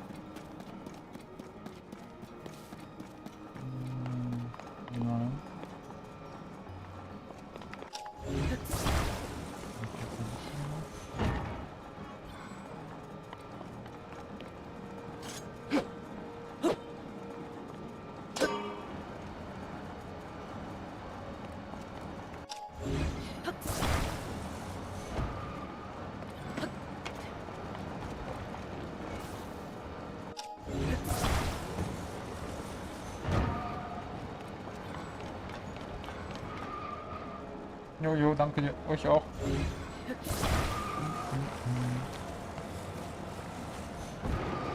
Oh.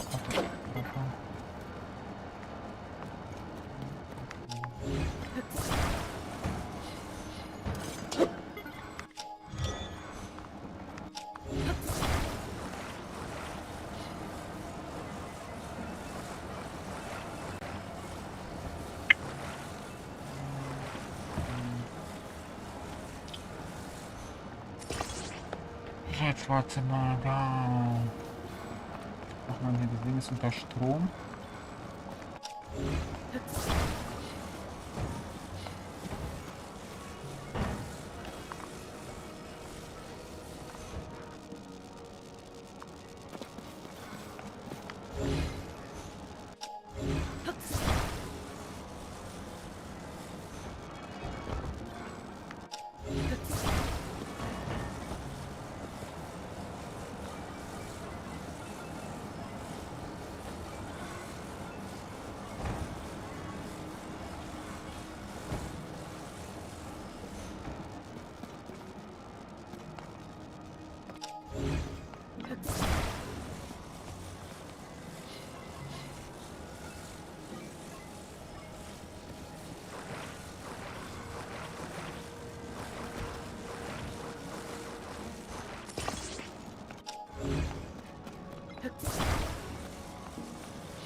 Da reicht einer.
Aber wo war denn das Ding jetzt zum Lenken?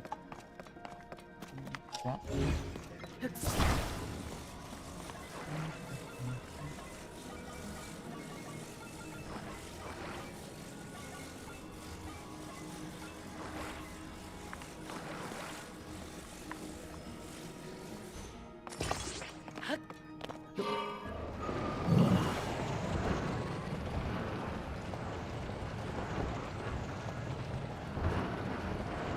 Ach du Scheiße. Natürlich kommen die Typen jetzt auch noch hier durch. Geht weg. Ich möchte nicht gegen euch kämpfen. Krass, aber ich muss sagen, das Ding zum Fahren ist richtig gut hier. Krass. Richtig schnell.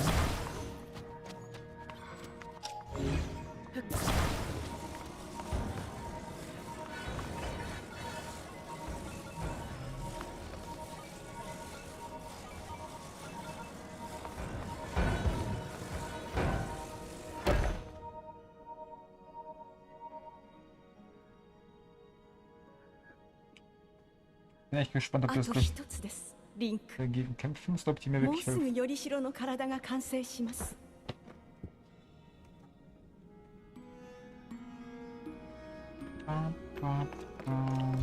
So, da hinten.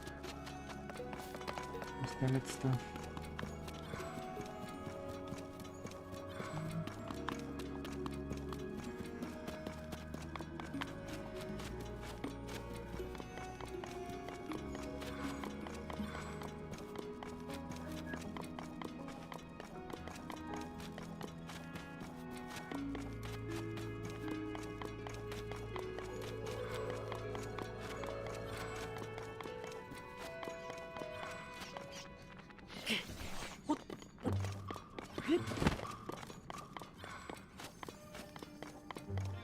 Ich muss noch von Gegnern Fotos machen für eine Quest. Vergesse ich immer wieder von denen Fotos zu machen.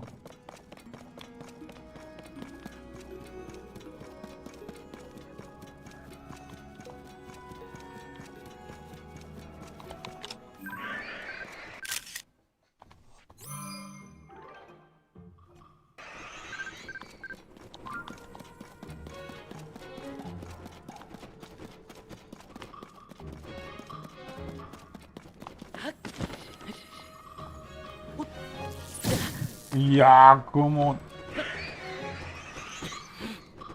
Laufen. Wir kämpfen nicht, ich habe nicht genug HP. Meine Waffen brauche ich auch noch.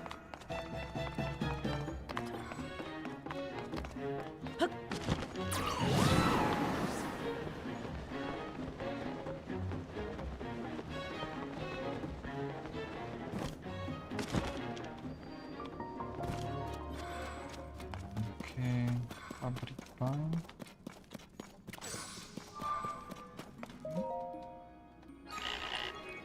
Tütü.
Okay, so ist das schon mal nicht.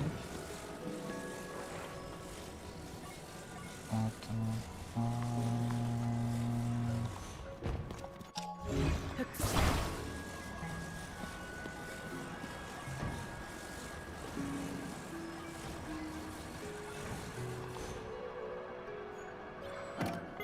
Ne, bekommt ja auch nochmal. Oh lol. Hier muss man das Ganze doch rausziehen.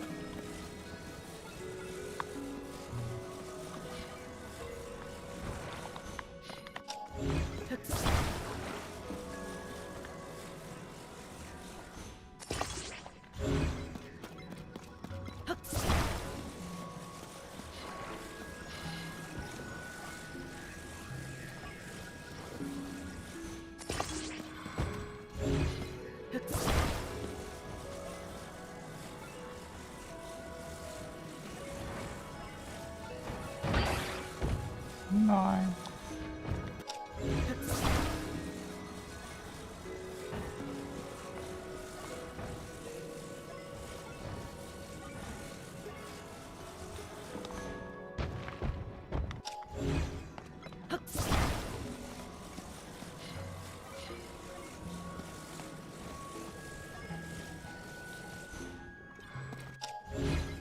Oh.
Ja, was jetzt?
Scheiße.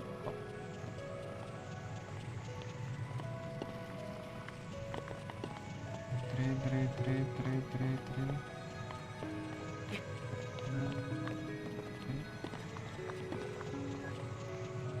Ja. Und jetzt nach unten. Ja, nach unten.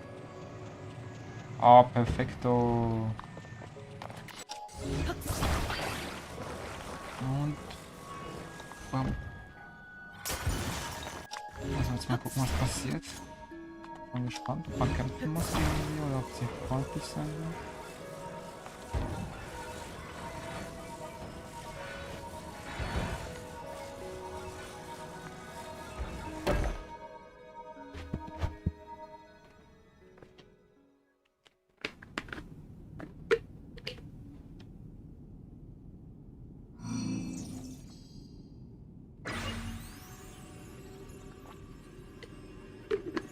Muss mit Feuer schießen. War das da, wo es geregnet hat? Oder ist das bei dir kein Regen?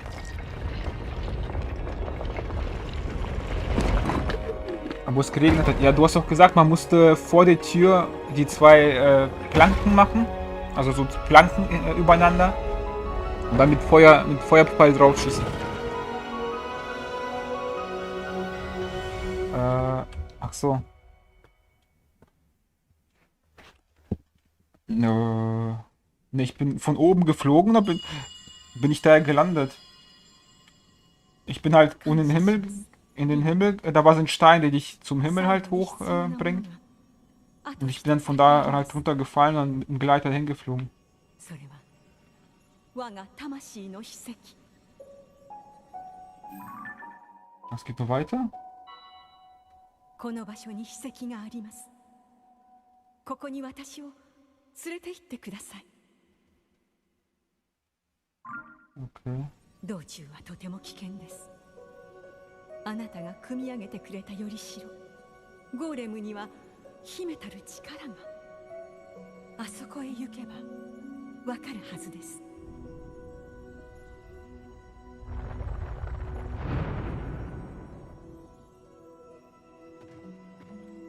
どうか私を秘跡のもとへ連れて行ってください。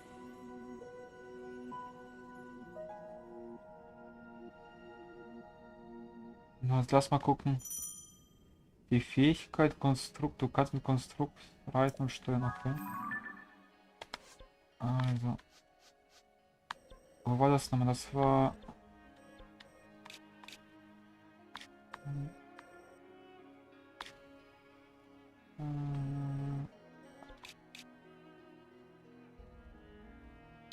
Nein, das war. Wo war das?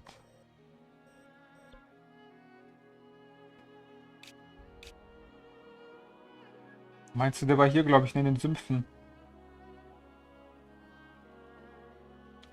Genau, das ist jetzt eine Nebenmission. Aber du solltest ja auch machen. Hast ja gemerkt, was ich gemacht habe. Du gehst in den Himmel und hierhin fliegst du dann. Und hier startet die Mission. Mach das auf jeden Fall, du bekommst hier was Cooles. Mein Bruder hat das schon gemacht, hat gesagt, hier bekommt man richtig, was richtig Gutes. Merkt ihr, das war hier auf der Karte beim Sturm. Musst du halt in den Sturm reinfliegen. So, was du gerade meintest.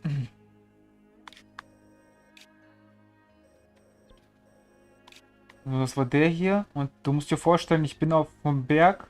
Ich bin noch quasi, hier waren Berge. Ach so. Ja, das ist ja doof. Da musst du kaufen. Ich habe die auch gekauft, Karim. Kälteschutz habe ich gekauft im Vogeldorf hier wo man die Vogelquest gemacht hat, weißt du, die mit dem kleinen Vogeljungen. Da habe ich sie gekauft. Was du halt machen kannst, du kannst Steine verkaufen. Die geben richtig gut Geld. Also du kannst quasi...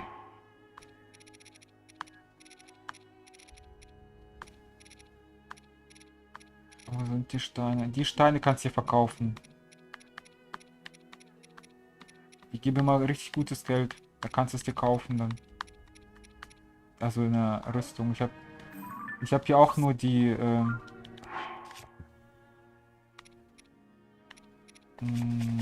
Ich habe auch nur die Standardrüstung, die man quasi in diesem Vogeldorf kaufen konnte. Siehst du ja. Ich habe quasi diese zwei hier.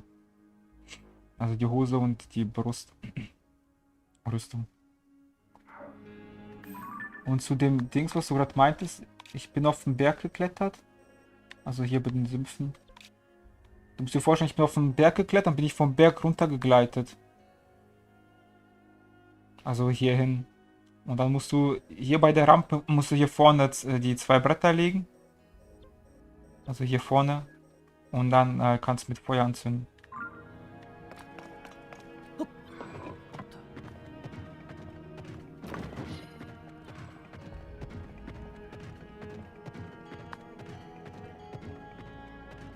Genau, kämpfen, verbinden, rechter Arm, linker Arm. Locken. Kämpfen.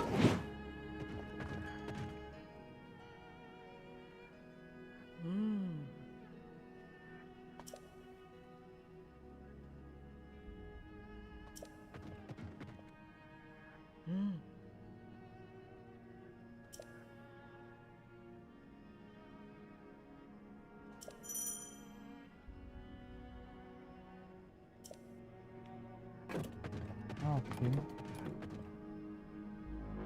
Verbinden ist X.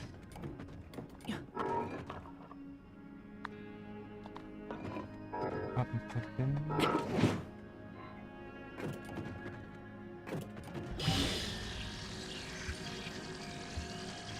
Mach mal das rechts.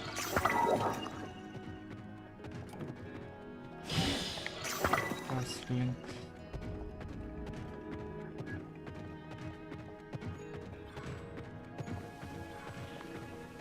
Hey Boys, jetzt gibt's Schläge. Jetzt gibt's Schläge, weil ihr immer so gemein zu mir habt.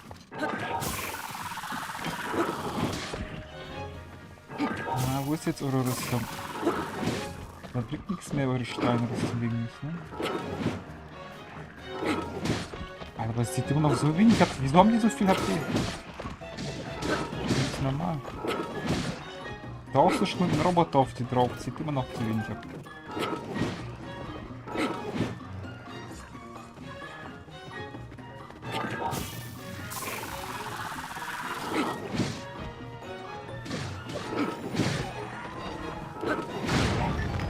Boah, heftig.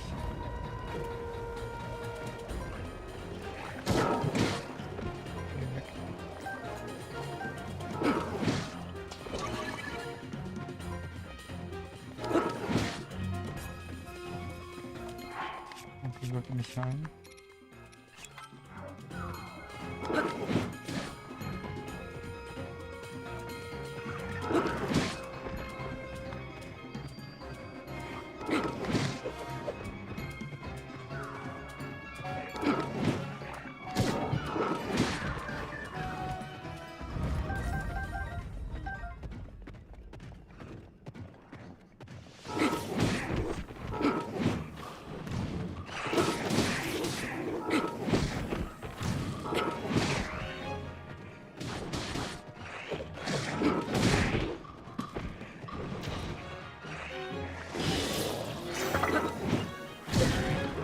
Ja, komm mal. Ja, Alter. Ich bin auf dem Roboter-Spiel. Hör auf mich so viel Schaden. Du bist auf dem Roboter, wenn die immer noch so viel geben.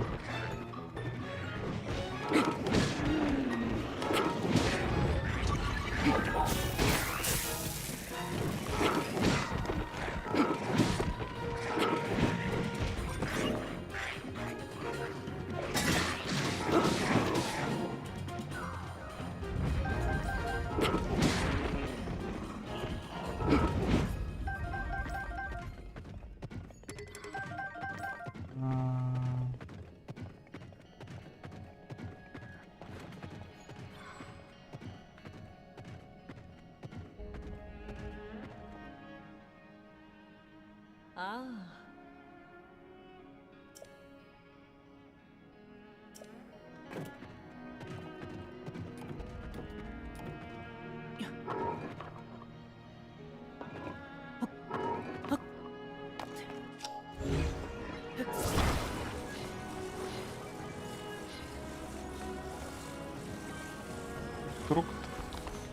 muss das... Oh. Jo. Wird mal Rücken, wird Y.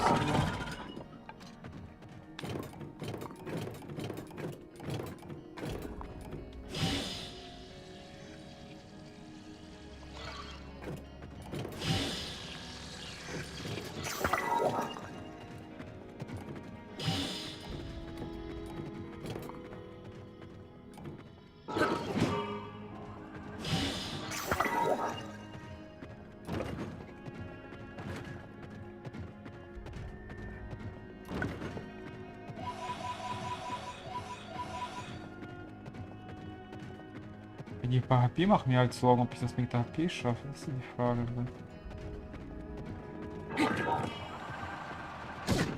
Oh, das bringt ja gar nichts. Lord.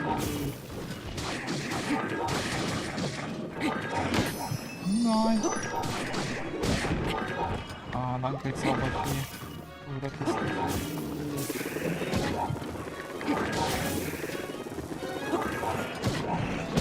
Oh.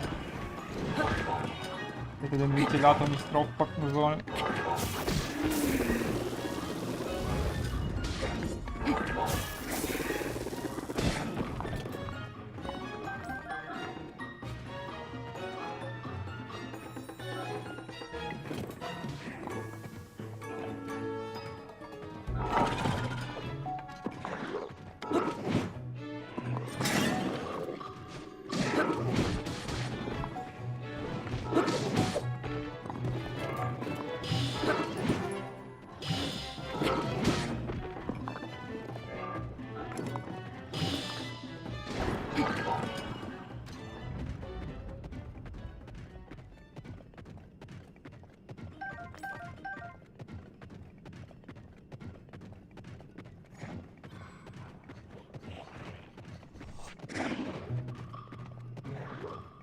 Lauf mal weiter. Ich muss mich heilen. Ich muss mich heilen.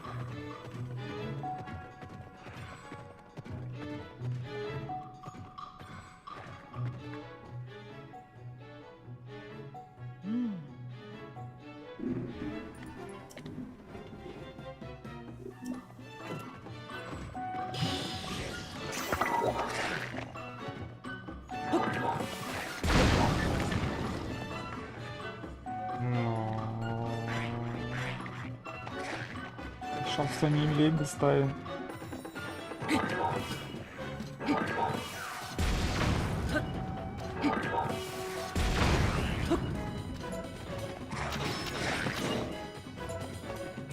Okay, wir laufen jetzt. Ach du Scheiße. Geht weg.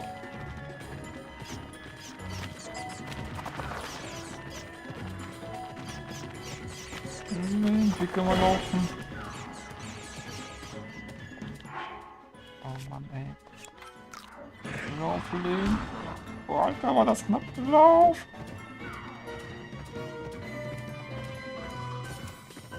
Ich komme hier nicht hoch. Nein. Roboter, ich muss kurz absteigen.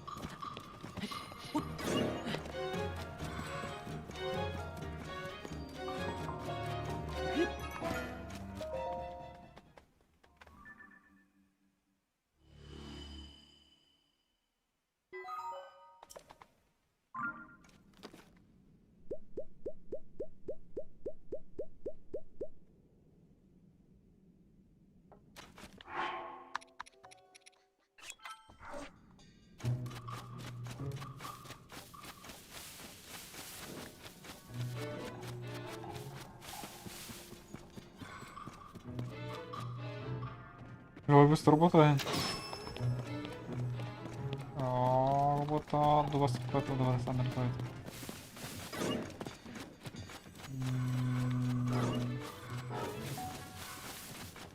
Da bist du, Roboter, ja. So, wir essen. Was hat hier noch was? Was habe ich noch ab?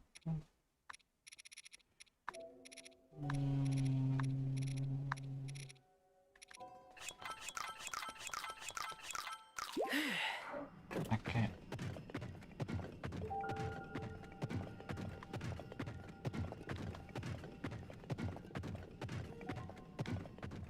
Ja klar, jetzt kommt der Große.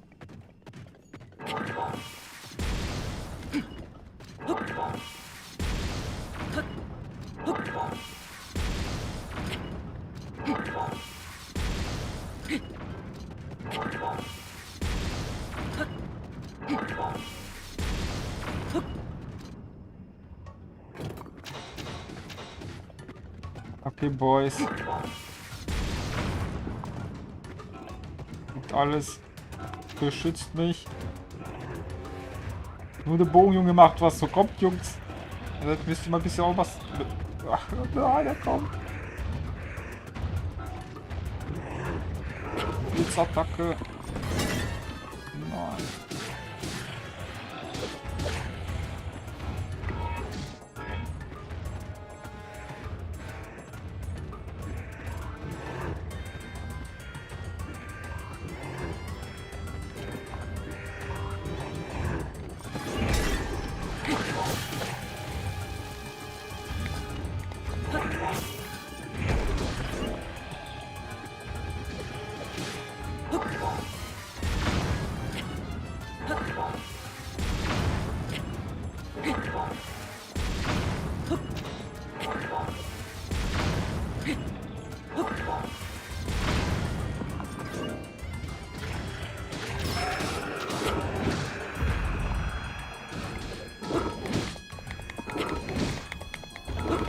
Aus.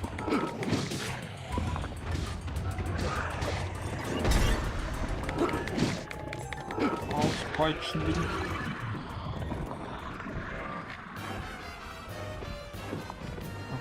die Items.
Gut, dass man von ihm halt auch einsammeln kann.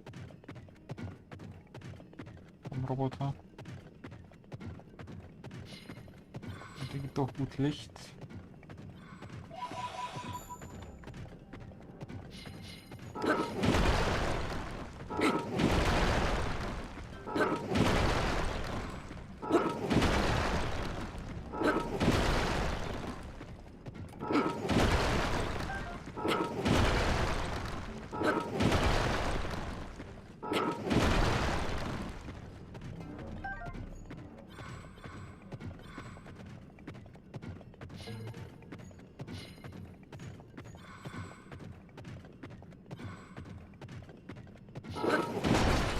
An den Start.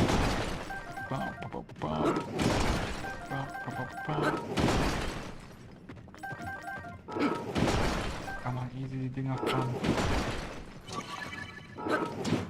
Also.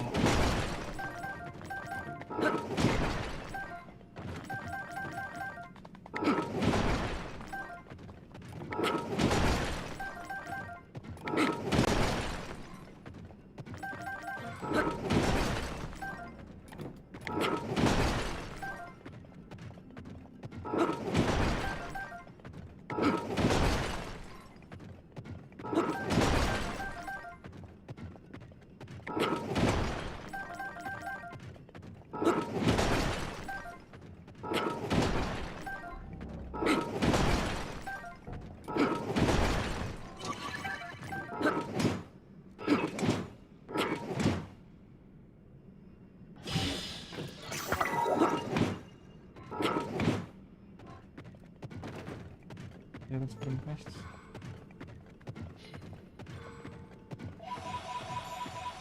Ach, wir brauchen einen Stein dafür, ne? Da kann man das abhauen.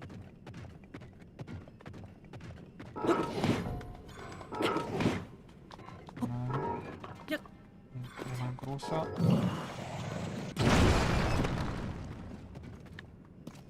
Und das gebracht.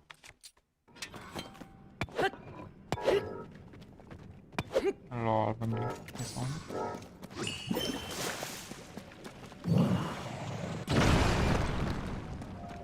Da ist einmal gucken, ob das was bringt.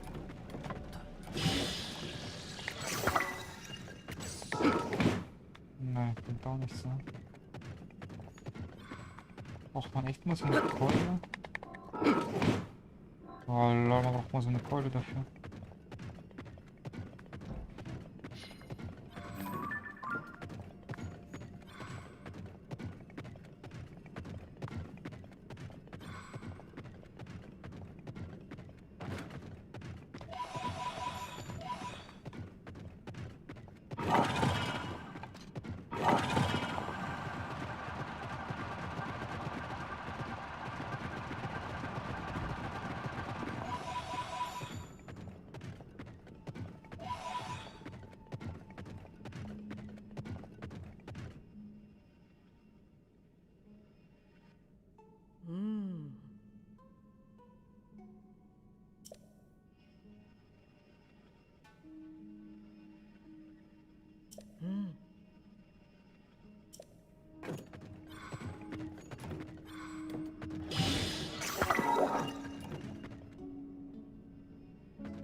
Okay, die Rakete wird's machen. Rakete, ich zähle auf dich. Gangnam Style. Gangnam Style. Boah, boah, boah. Der Tempel geht jetzt erst los? Was ist das für eine Quest hier?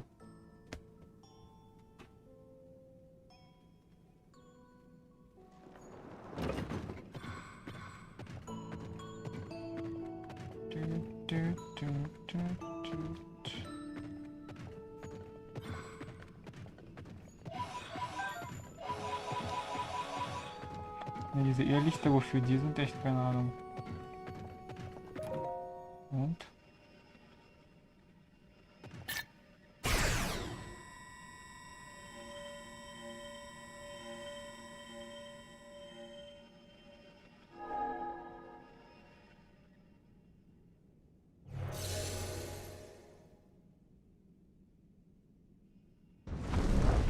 Was, das geht echt jetzt nochmal ein kompletter Dungeon?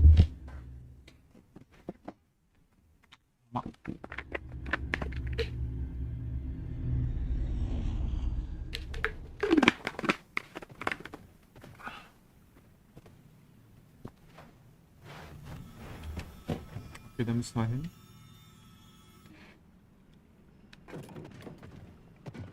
Hier gleich Bosskampf, kann ich noch was looten?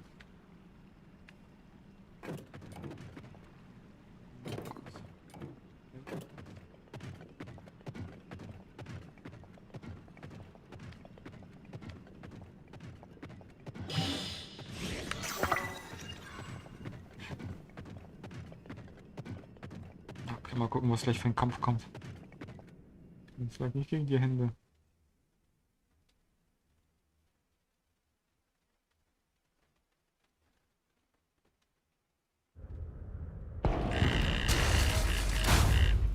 Oh oh. Wrestling-Kampf.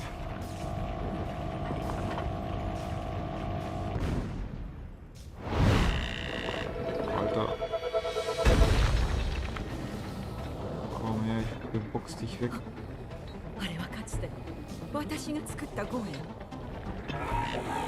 あの正気、おそらく魔物に乗っ取られています。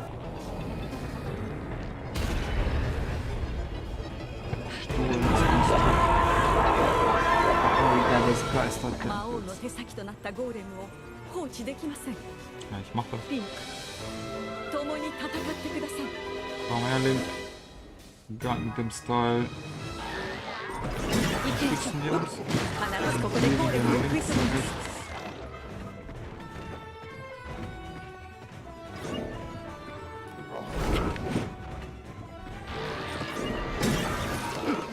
rechts. Links, rechts. 今のは聞いたようです。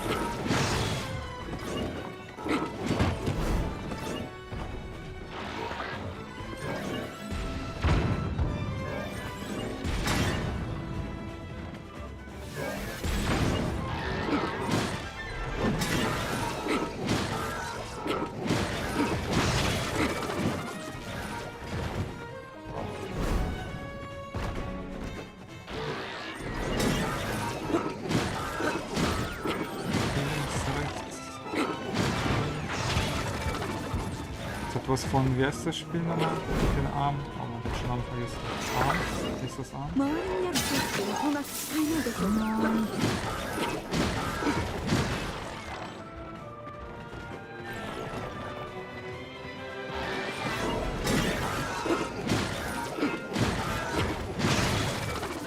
Jetzt kommt der zweite Modus von ihm. Jetzt kommt sein Berserker-Modus. Oh nein, die Steckdose. Tentakelman. 予備の腕まで起動しました。気をつけて。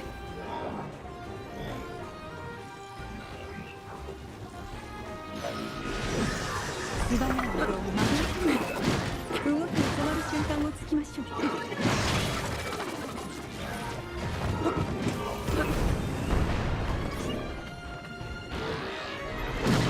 回ります。 Ja. Ah.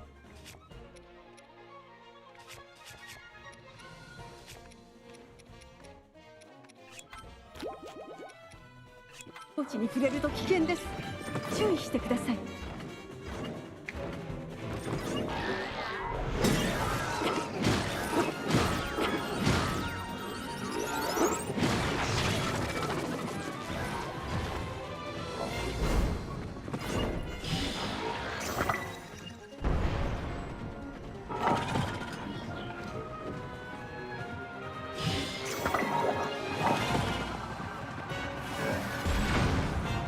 このままだと一方的にやられてしまいます。こちらも遠くから攻撃できないでしょうか。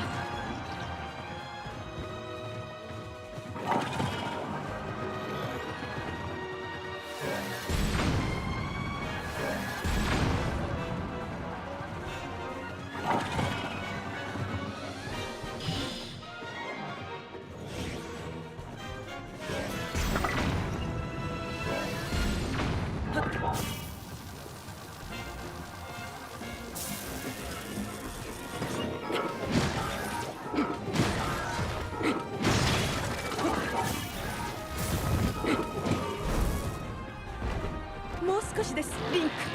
油断は禁物ですよ。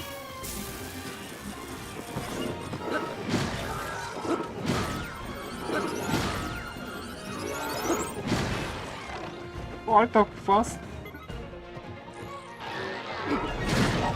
Nein, ich hab dich nicht geschützt.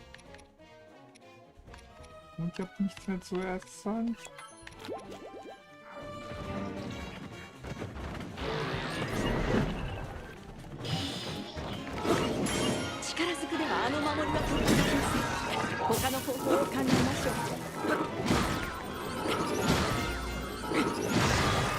Gewonnen. Den Wesley Roboterkampf habe ich gewuppt. Ich bin der Robotermaster.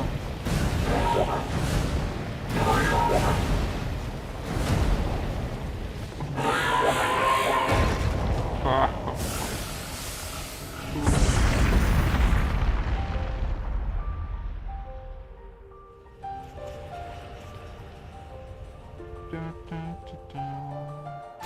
Bin ich gespannt, was jetzt passiert. Kann ich vielleicht echt den Roboter benutzen im Untergrund?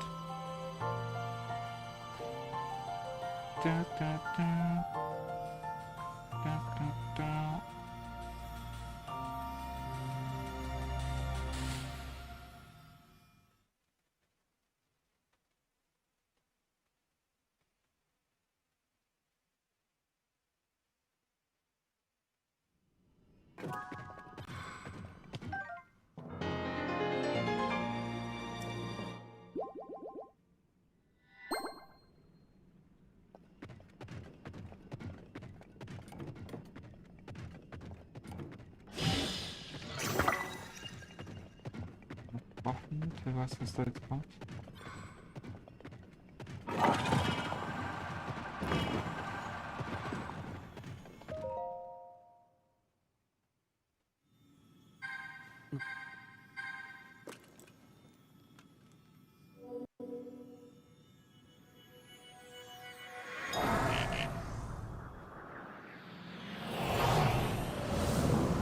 Ja, diese Schwester vom König.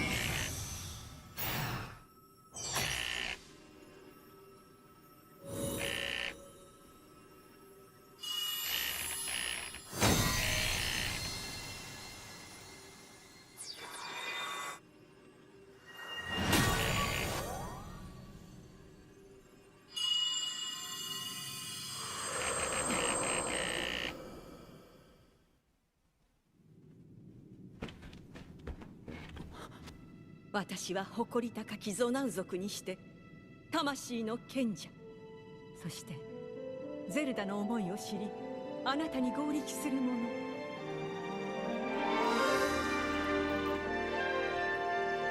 ミネル。 Okay, Mineru. やっと会えましたね、リンク。ありがとう。あなたのおかげでこうして秘跡を取り戻すことができました。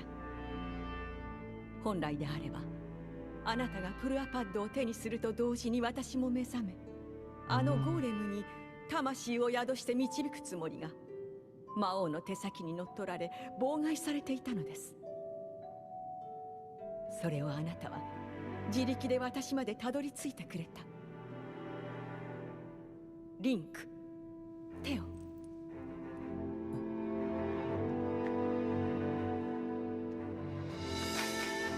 Link, nimm meine Kraft. 魂の賢者ミネルの名において力を授けましょう。さあ、受け取ってください。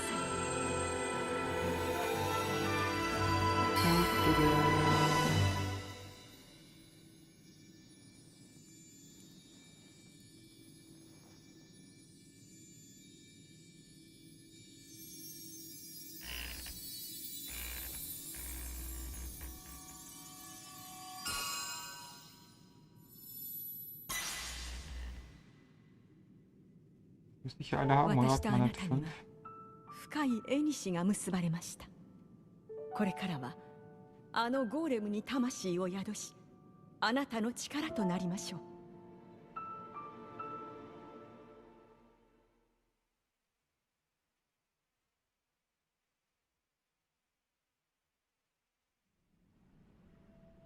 う。うん。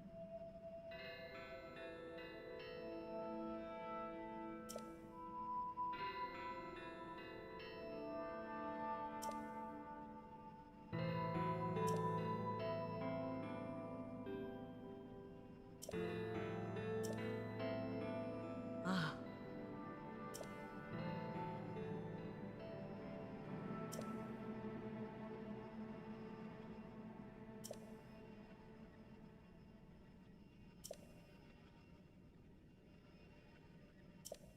うん。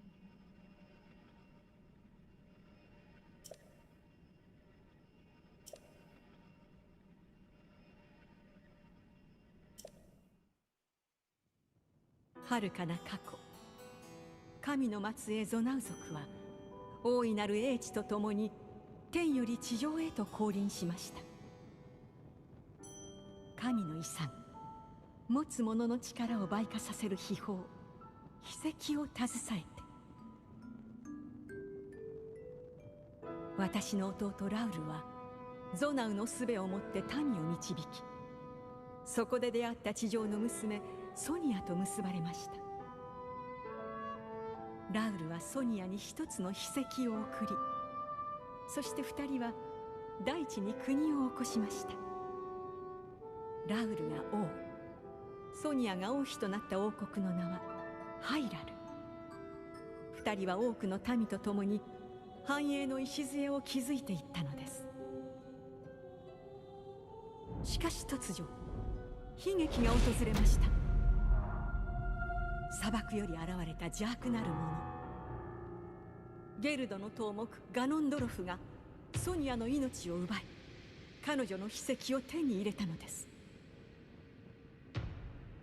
ガノンドロフは秘跡の力で人から魔王へと変貌を遂げ、あまたの魔物を生み出し世界を襲いました。ハイラル王国は襲い来る魔物たちと懸命に戦いましたが、邪悪な力に押され窮地に立たされていったのです。ラウルはその状況を打開すべく一つの策を講じました。力ある戦士たちに秘跡を託し、賢者となった彼らと魔王ガノンドロフを倒そうとしたのです。数で勝るラウルたちは魔王を打ち果たせるはずでした。しかし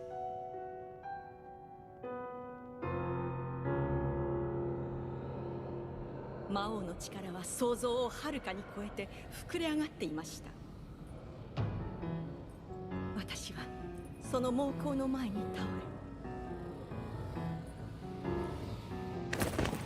れ、もはや我らに勝機はありませんでした。そしてラウルは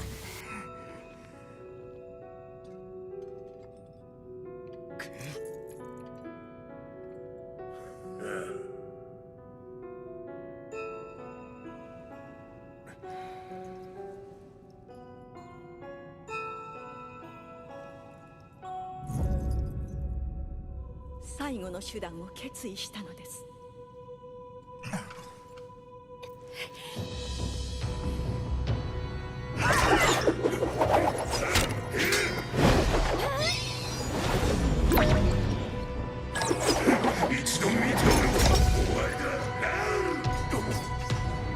その慢心が命取りぞ、ガノンドロフ。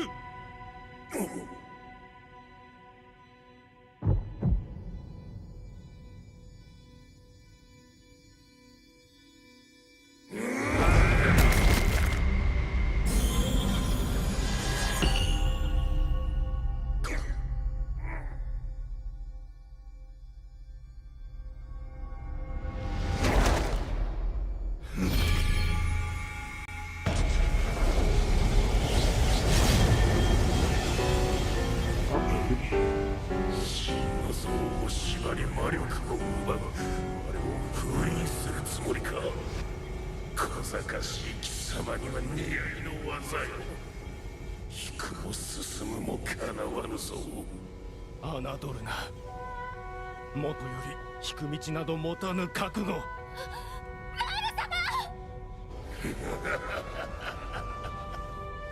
我にとっては万年も瞬きと同じ。何も変わらぬ。いや、悠久の先、貴様を討つ者が必ず現れる。大魔の剣を持つ剣士リンク、この名を忘れるな。リンク、面白い。楽しみにしておくぞ。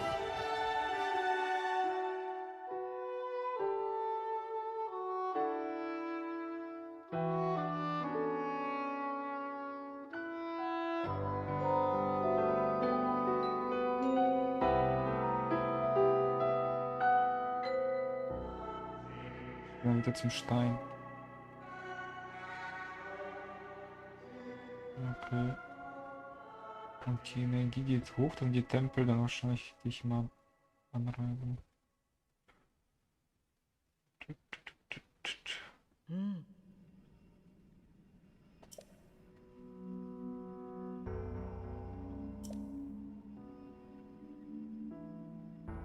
ああ、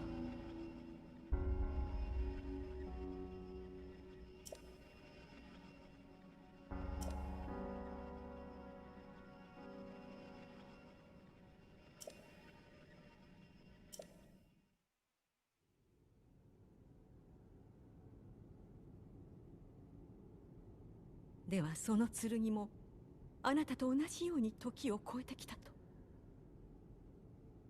はい、元いた時代で私は見たのです。このマスターソードが砕けながらも魔王に傷を負わせたところを。我らの力がまるで通じなかったあの魔王に。しかしその剣で何をしようというのです？マスターソードは聖なる力を満たし続けることでより強靭な剣として再生します。確かに再生と強化が可能なのであれば魔王に対する切り札になり得るかもしれない。しかし魔王に対抗できるほどの力を持たせるには長い長い時間が必要でしょう。それほど途方もない間聖なる力で満たし続けるなど一体どうやって？方法はあります。まさか。はい、あの術で私が。言ったはずです。あれは禁断の術、人を捨てるということだと。それをあなたは。ミネル様。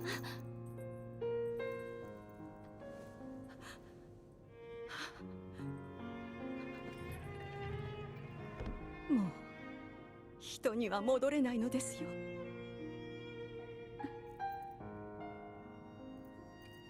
剣を手にした時確信したのです。私はこのために時を超えてきたのだと。私はマスターソードを復活させリンクに届けたい。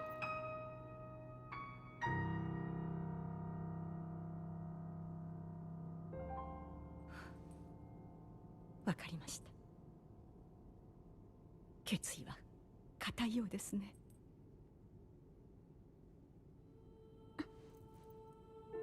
こたびのことは我らゾナウのおごりが招いたも同然。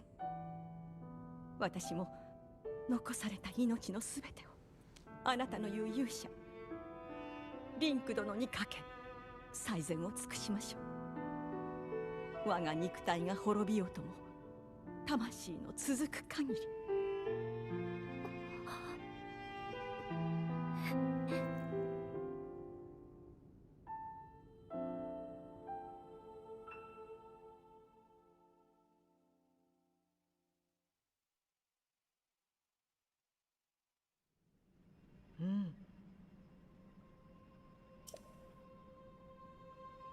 ああ。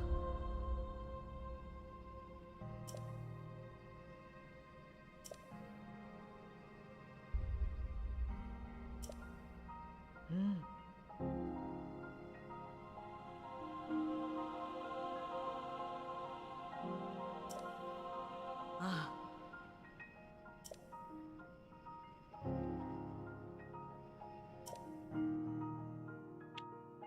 Ah, dann braucht das Schild.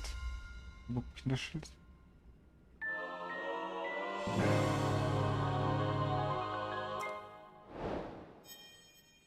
Okay.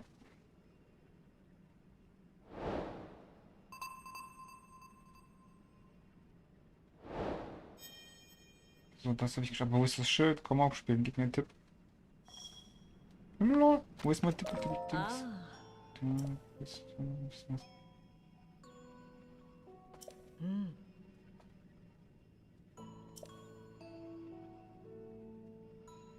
ああ。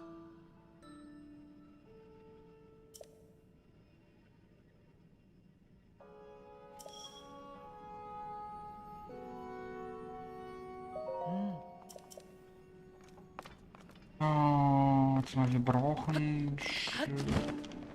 Warte, da ist der Boiler.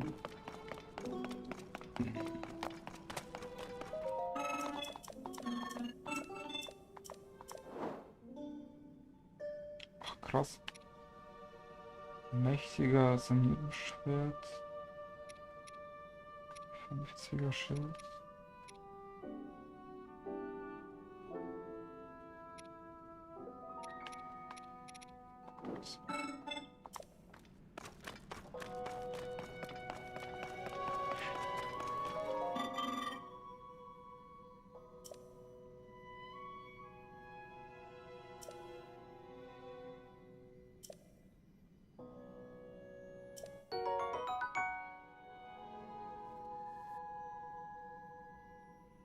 Ein Giga auf diese Kurzfilm kann Gegner in der Luft auflösen für den Einsatz als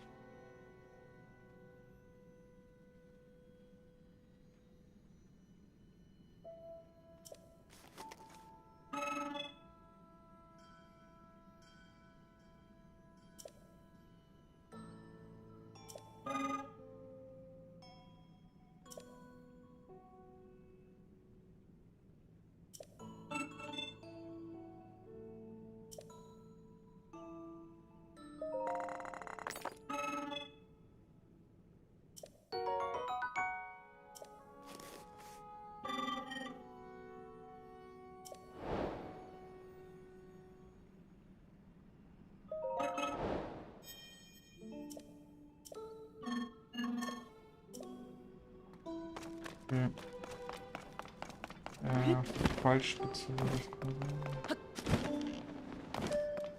Okay, braucht man hier wie kann das hier.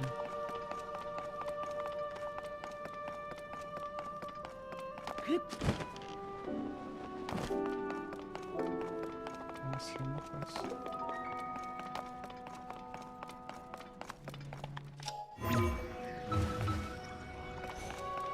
Und da hoch, ja, ne?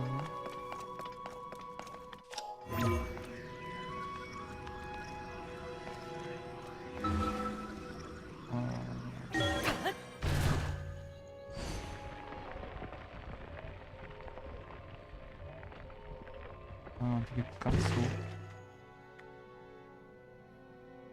Ja. Dann fangen wir mit dem Aufzug besser.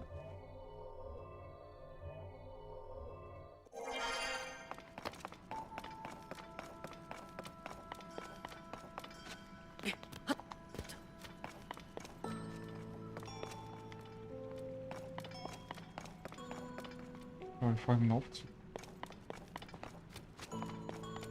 Was war das dann so noch?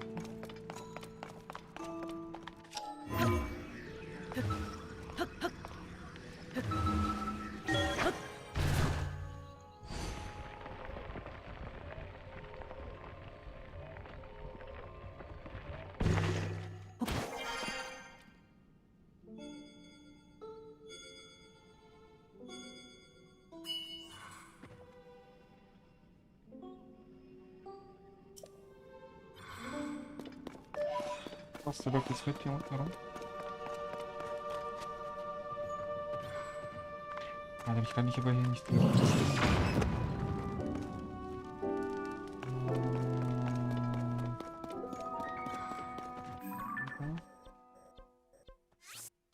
Doch, ich kann nicht teleportieren.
Ich glaube, jetzt kannst du die ganze Map erkunden. Quasi auch oben. Und auf den Bergen, quasi auf den kalten Bergen.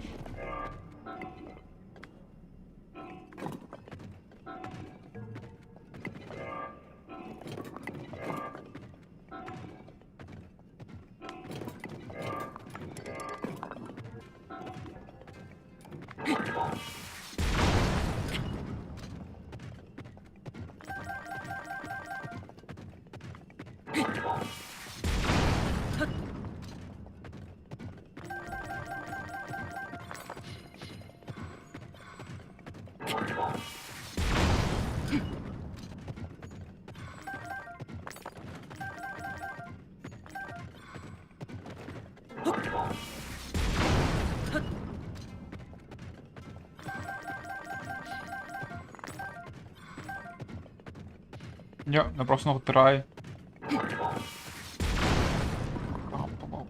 Wir gehen ja schnell, quasi jetzt kannst du überall hin.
Jetzt nehmen wir hier Hoppla, eine Lampe in der Nähe jetzt von.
Oh oh.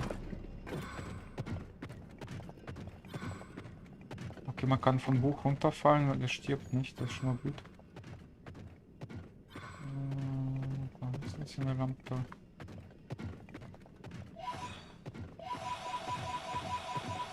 Weil die Irrlichter weißt du auch nicht, wofür die sind, ne? Diese Irrlichter hier. Ich habe noch nicht gefunden, wo man die abgeben soll, weil man kann die einsammeln.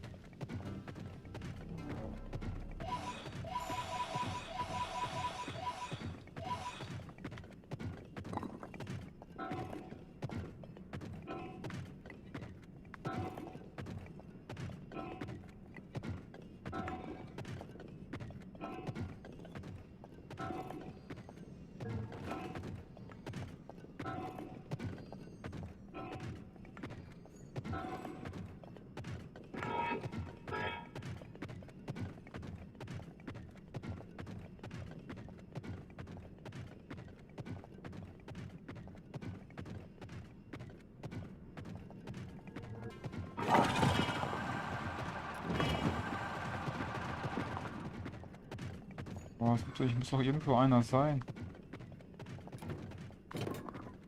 Komm, fliegen wir hoch.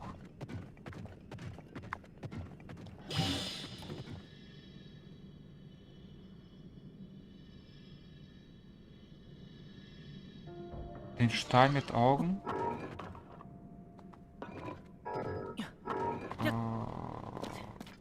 Welchen meinst du hier unter der Erde im Stützpunkt?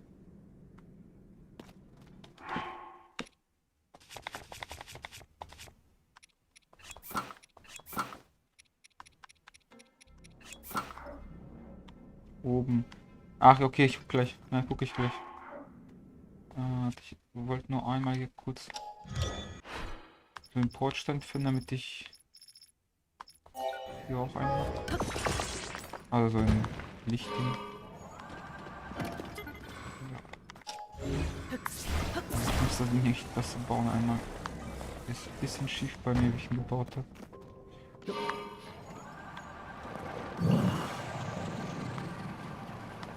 Okay, komm, wo ist denn eine Lampe hier? Muss doch irgendwo eine sein. So sehe ich hier keine.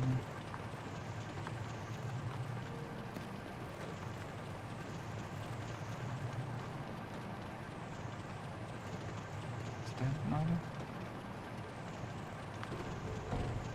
Ja, das ist Lava.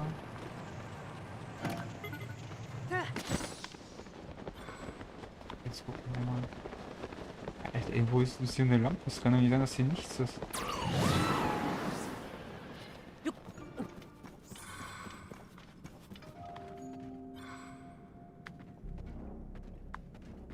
Hier muss doch irgendwo eine sein.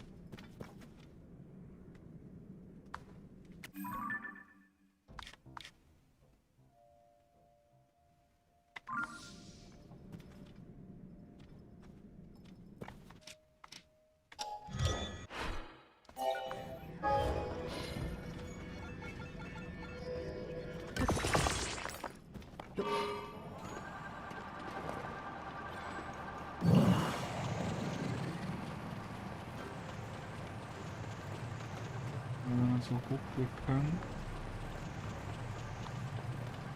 Müsste hier eine geben.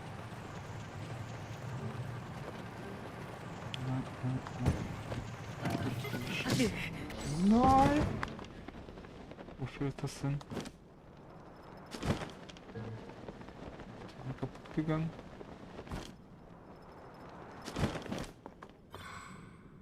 Ah, ich sehe es nicht. Ist kaputt. Alter, was ist das für eine Stelle hier? Hier ist hier eine Lampe geben.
Nein, ich hatte die.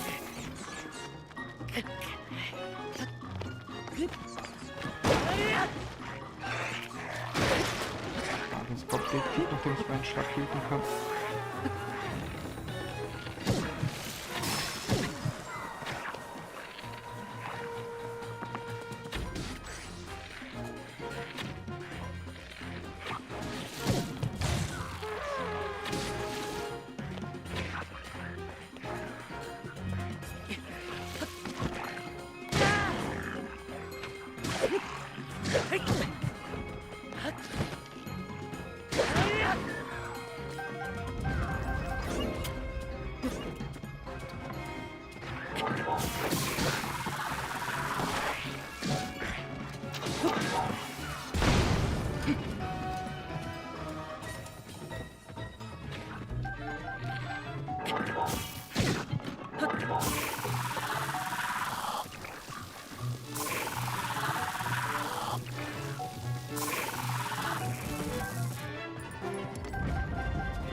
Ja, komm on. Okay, Spiel. Hast gewonnen. Ich bote mich. Wir boten uns hier hin. Boah, Alter. Ja, dass ja keiner war. Wo haben die denn versteckt hier den Lichtstein?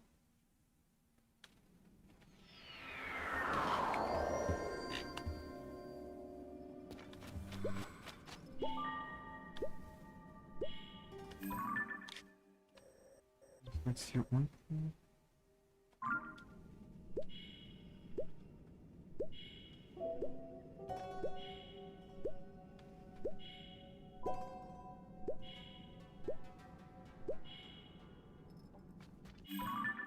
Okay.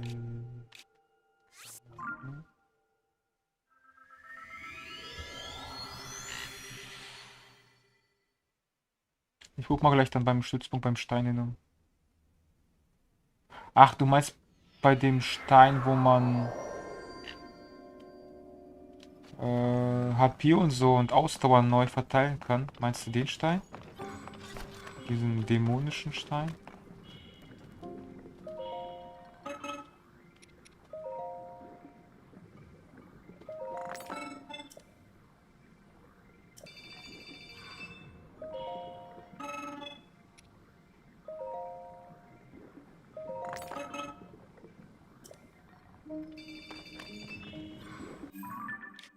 Okay, Platz ist nicht.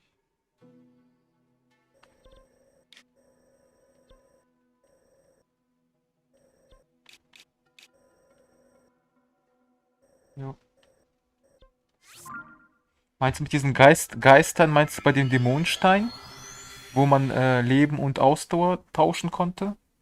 Dafür brauchte man die Geister, also diese Seelen, oder wie die Dinger hier heißen.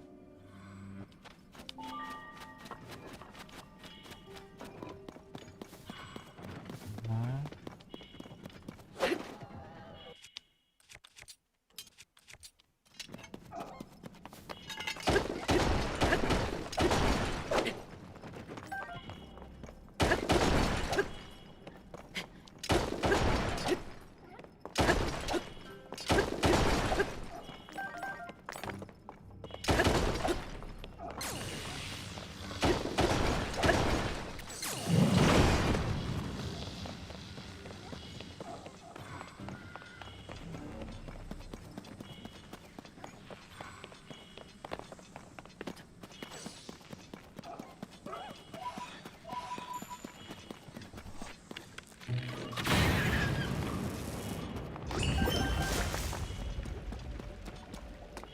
Falsch geportet. Ja, und da ist da. Ah ja, da gucke ich gleich. Ich gehe gleich dahin.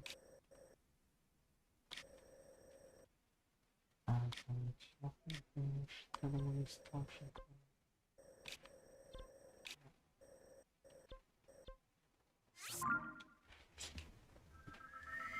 Ja, dann weiß ich, wo das heißt. Dann gehe ich gleich mal hin, gucke ich.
Krass.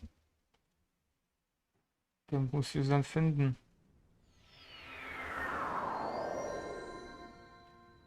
Panischer Brustplatte.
Wir bekommen noch was Cooles.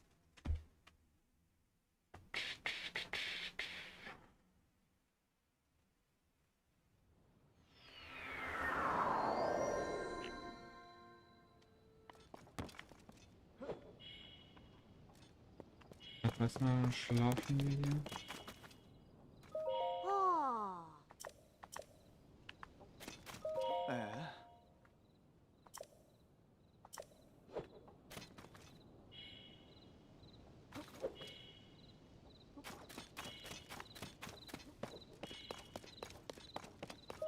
Ja.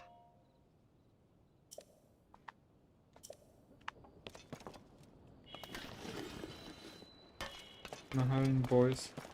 Kurz zum Sterben. Und kochen. Das ist das Kochen. Was kochen wir?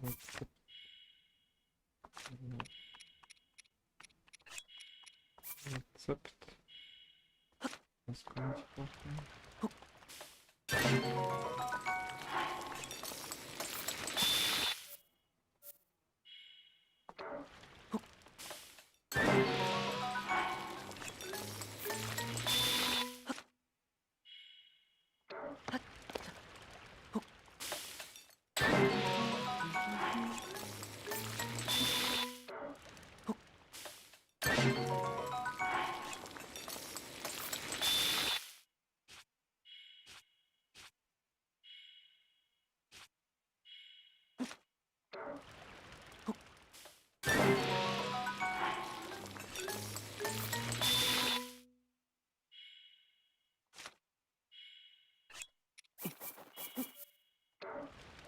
Wenn du Bananen reinschmeißt.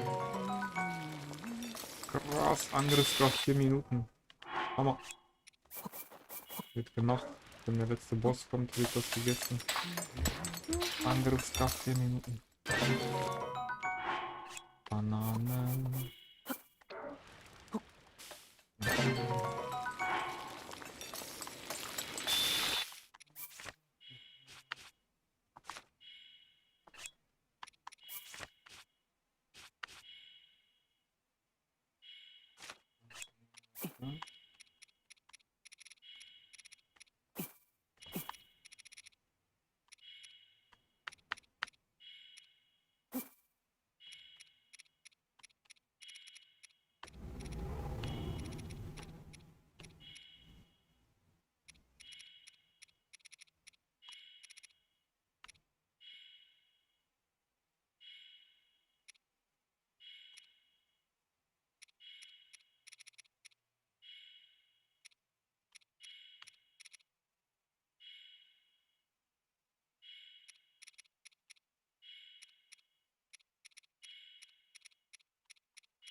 Das heißt, das mal Quests ich habe.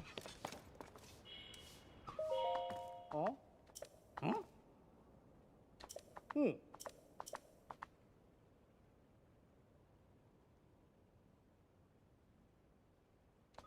Oh. Hm. Oh.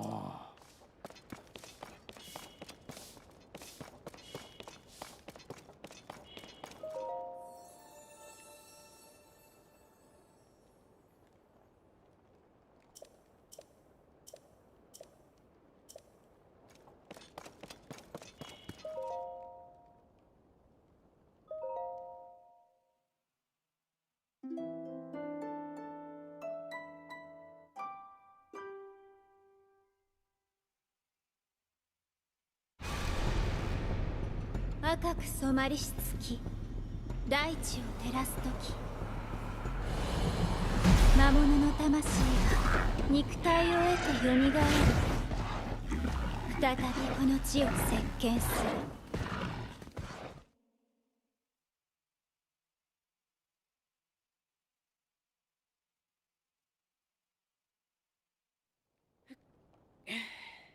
Ich habe keine HP bekommen.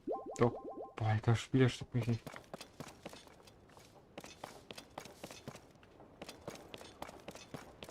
Okay.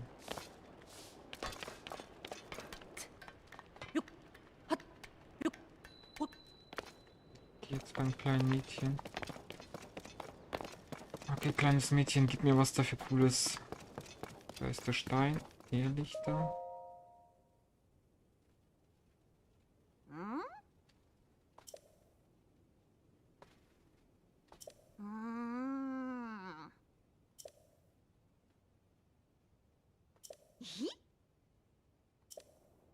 Ja, ich hab.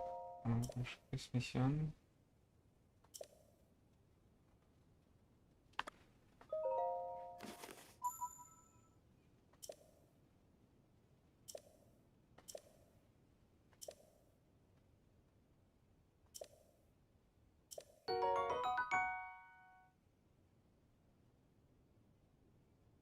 Ja, ja, habe ich.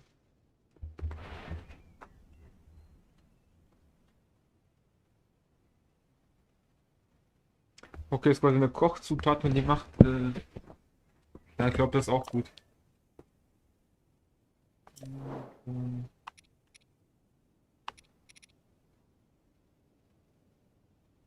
Okay, das kaufen wir jetzt mal. Ja.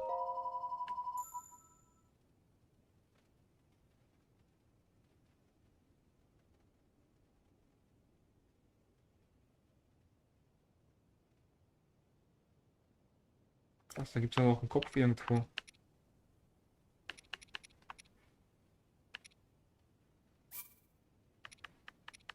Direkt 10.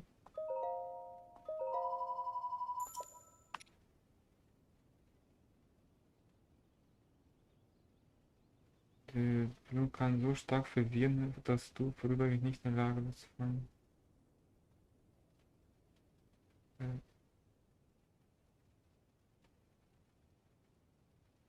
Ja, aber wo sind die Brüder?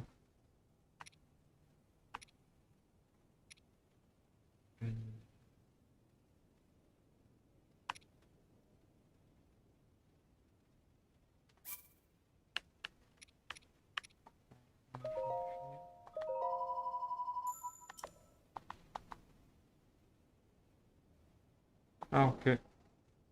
Meine Brüder, deren Geister weit größere Steinbilder innewohnen, befinden sich tief unter der Erde. Findest du meine Brüder, solltest du versuchen, den Irrlichter anzubieten. Wo sind sie denn?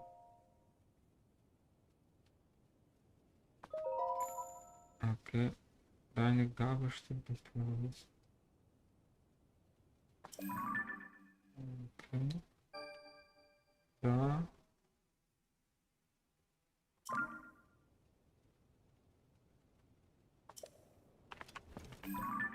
Er sagt das Mädchen, die genau noch ihre Sachen.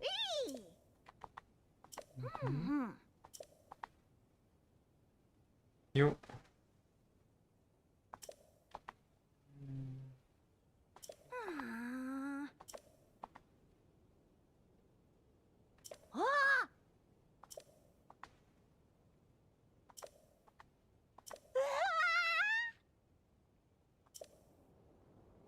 Ja, ja. Gucken lassen. Also unter der Erde, wo war das jetzt? Da war das. Okay, wie komme ich am besten rein? Von hier. Da wird wahrscheinlich ein weiter Weg sein. Wir geben unser Bestes, um dahin zu kommen.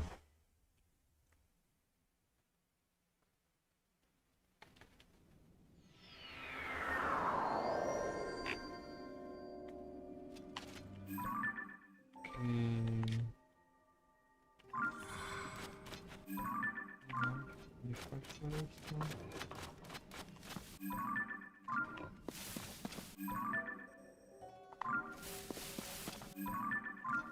Muss ich.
Nein.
Die zwei habe ich, ne?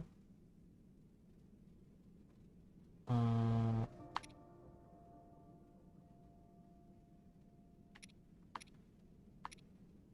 das habe ich.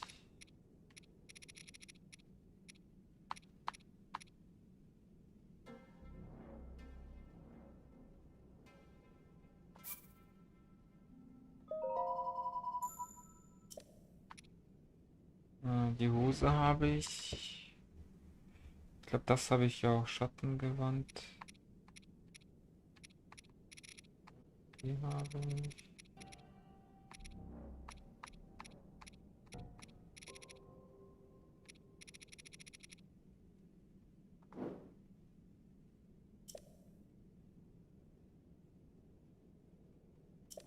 Was sagst du? Ringe, Schatten.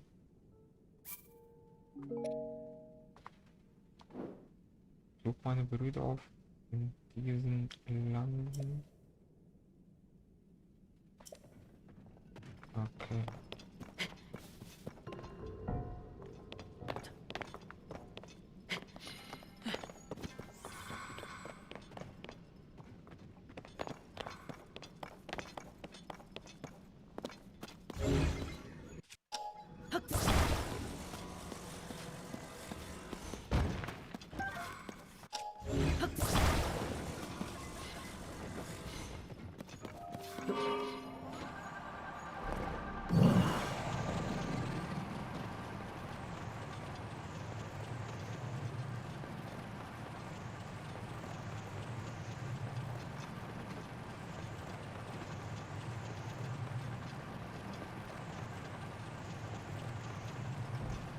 Ach, so ist die Grenze, man kann nicht so. Okay.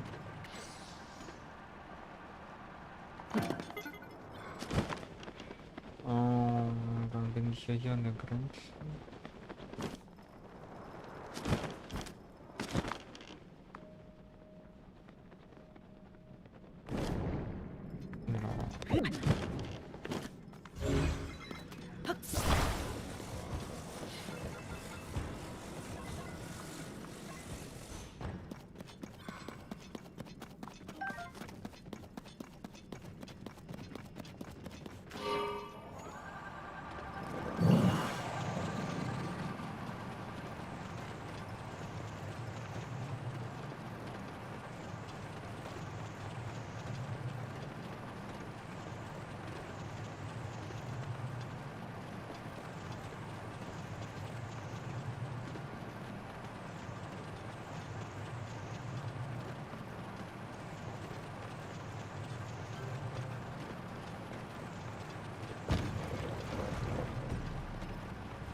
Lol.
Frag mich echt, was für das Ding hier ist.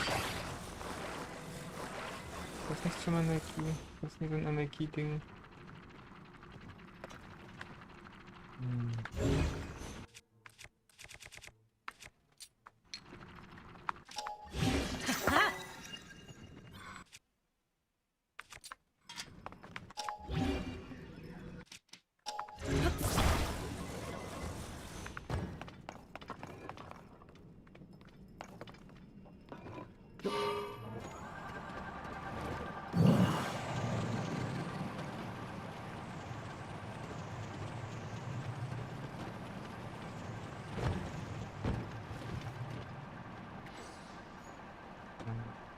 Oh.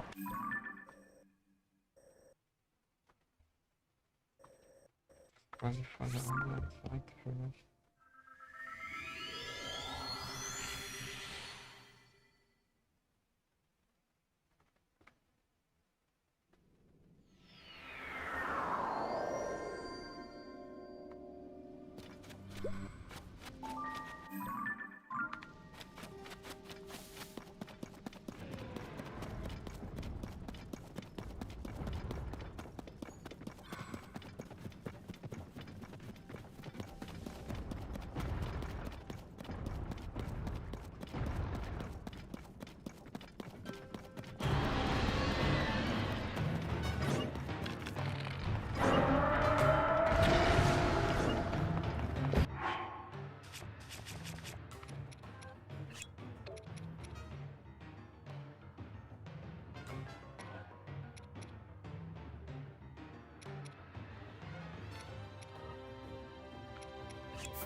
time.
Ja. Das zählt nicht? Oi, ich hatte kein Dings mehr.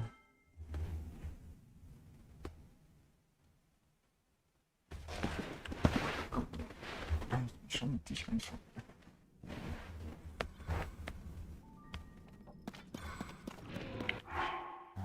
Der Ball.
Schlüssel.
Game over, ja, Boss.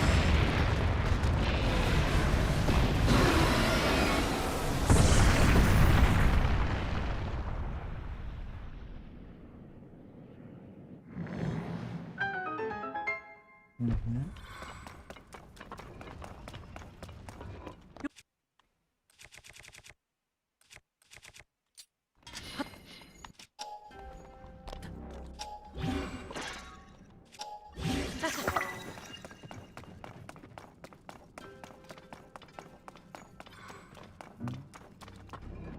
Da.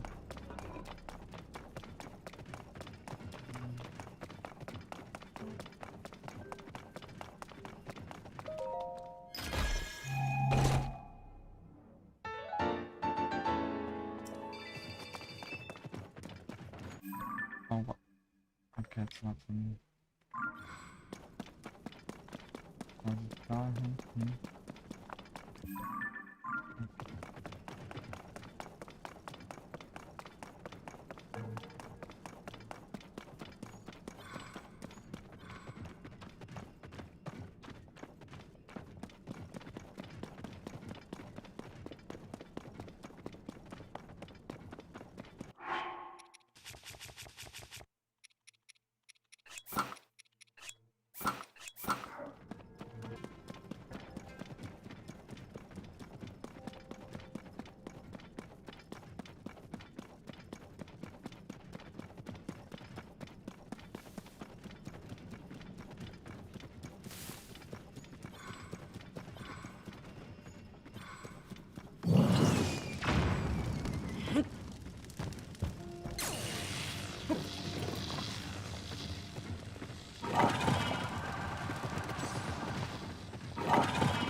Ja.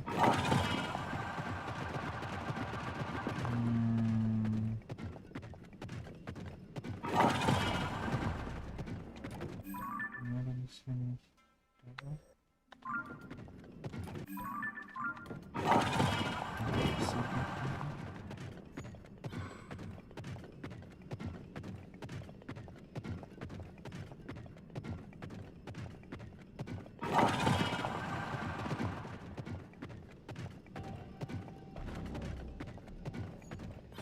Das alles zu. Ja,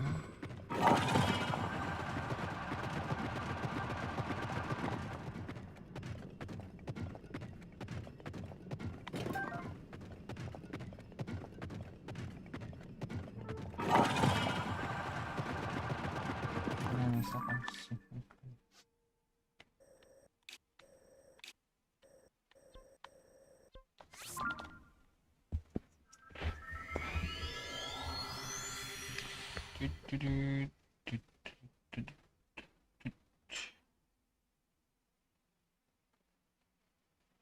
Ich muss gleich auch was essen. Ich habe echt Hunger.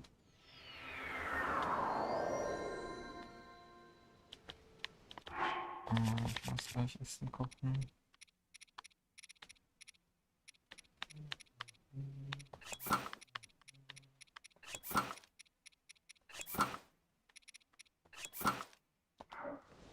Okay.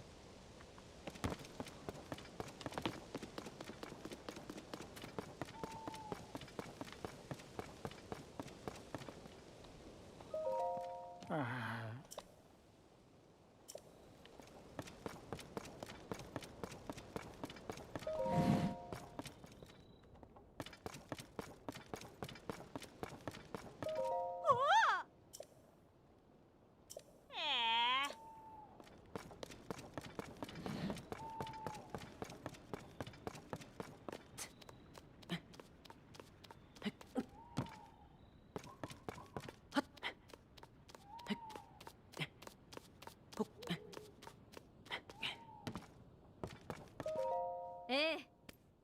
うん。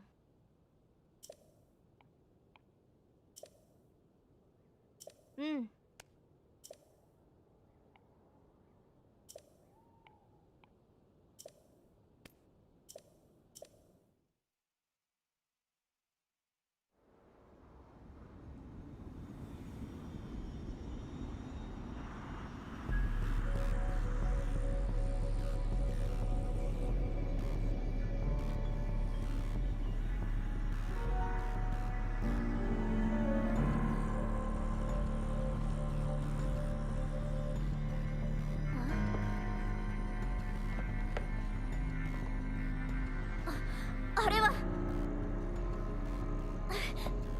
リンク、これ見て早く。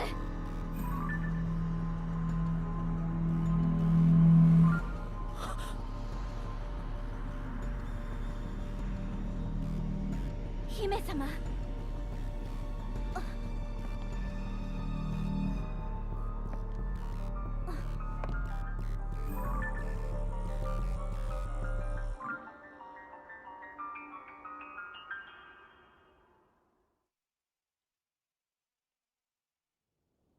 え？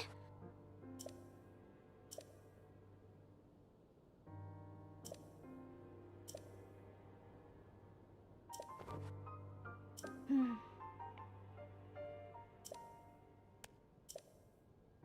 はあ。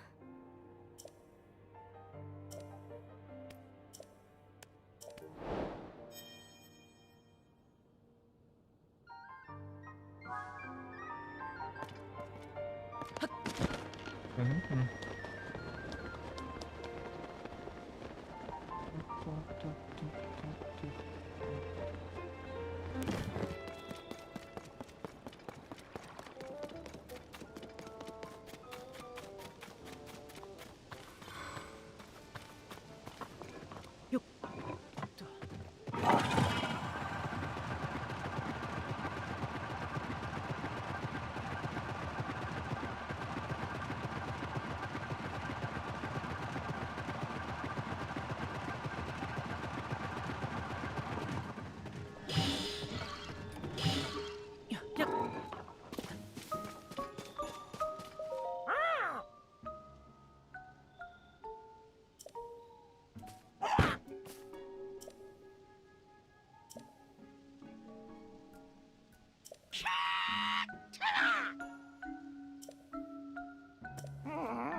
Oh, ich sehe leider nicht, wie viel ich habe. Die Frage ist, wie viel habe ich da oben noch?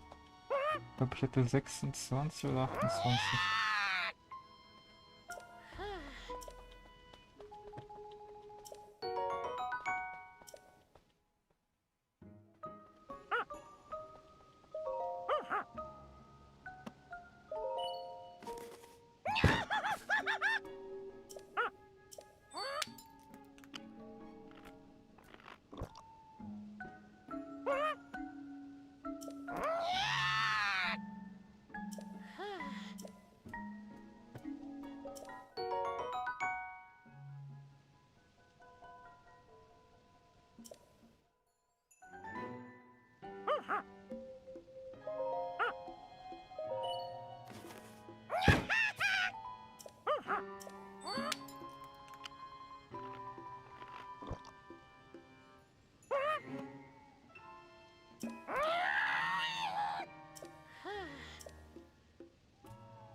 Erreicht. Also jetzt muss ich so gesehen zum Schloss. Die Frage ist, wo bekomme ich jetzt eigentlich den Hinweis zum... Was sind denn Hauptsachen? Das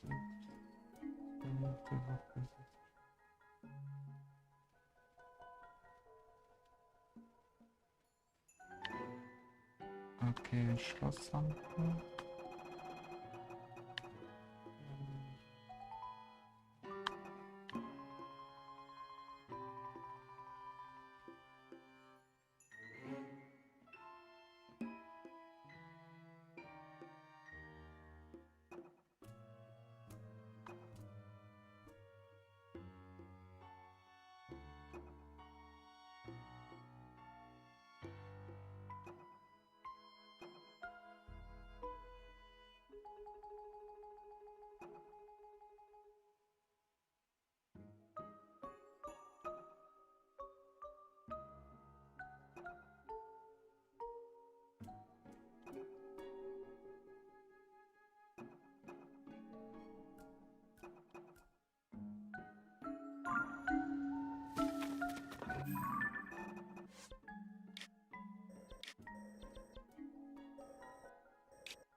Wo war das denn?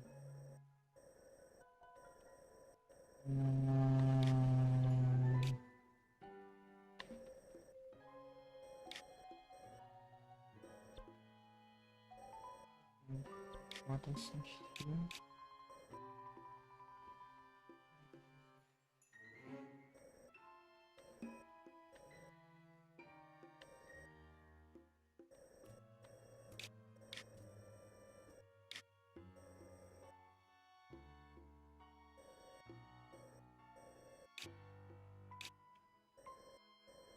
Hier war. Ich hatte echt keine Ich hab mich das nicht freigeschaltet.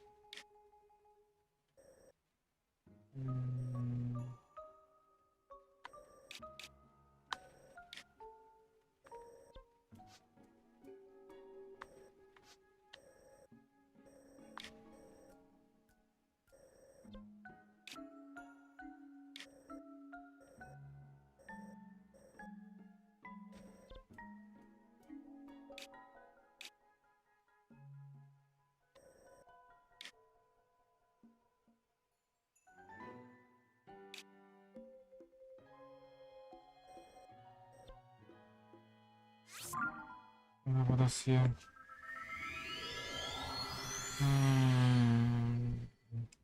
Eins direkt. Tempel.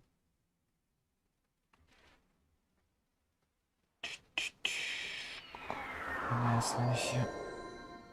Ich würde Eisklamotten brauchen.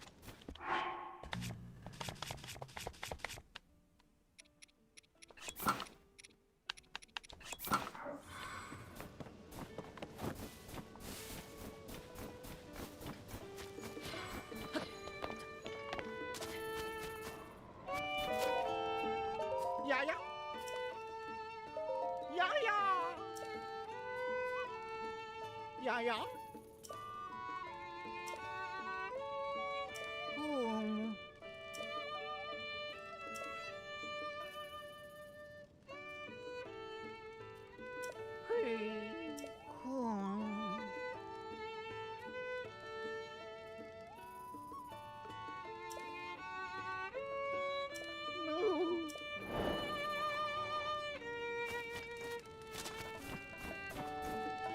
So.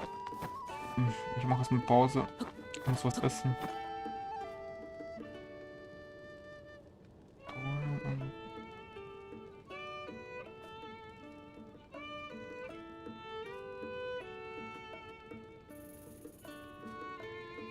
Schatzsuche von Polen.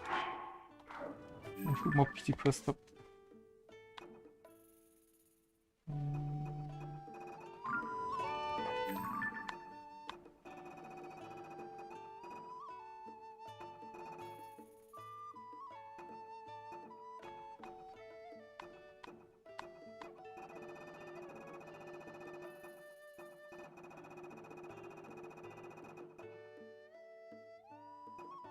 Na, ich muss hier erstmal suchen, wo die ist. Schatzsuche von Polen.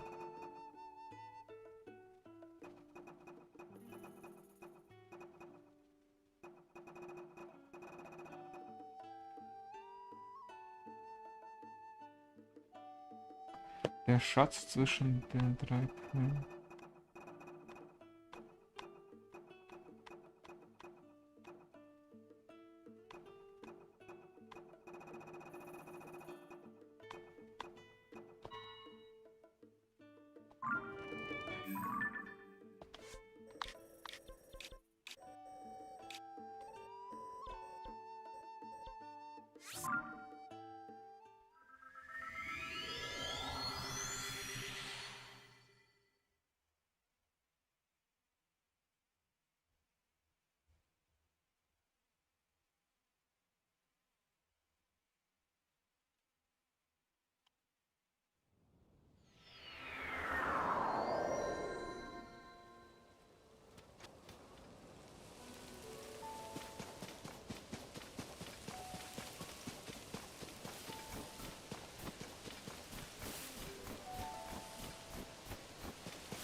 Ich glaube, hier unten hat die Frau das gesagt, ne? Aber das ist nicht hier. Ja, was hat die Frau erklärt?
Na, mache ich nächstes Mal, Karim.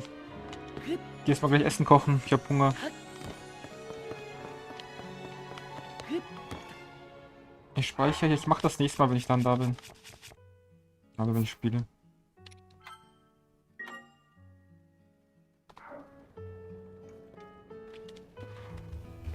So. Oh. Das war echt langer Stream. Jo. Also ich komme so in 1-2 Stunden. Und dir viel Spaß noch beim Zocken.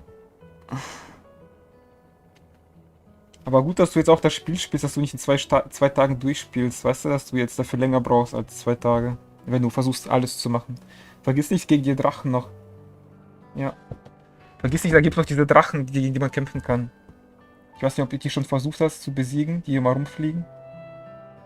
Und es gibt noch einen Drachen, der hat 3 Köpfe so gesehen. Jo. Und versuch mal rauszufinden, Karim, wo man das Schild bekommt. Es gibt ja noch das Schwert und es gibt noch das Schild. Das heilige Schild gibt es ja auch noch. Also das Hyrule-Schild, oder heißt das, glaube ich. Ne, das doch, glaube ich, Hyrule-Schild. Also es gibt quasi noch ein Schild, was Zelda man ja hat. Aber ich habe noch keinen Hinweis bekommen, wo man es bekommt. Es müsste so ein Elfendorf sein. Es ist immer bei so Elfenwesen. Also quasi bei diesen kleinen Wesen, wo wir immer die gelben Items bekommen. Für dass du die mehr Gegenstände tragen kannst. Die haben quasi ein Dorf und bei denen im Dorf gibt es immer das Schild. Ich habe aber keine Ahnung, wo das Dorf ist. Muss irgendwo hier versteckt noch sein. Das ist dann das beste Schild so gesehen, was man haben kann.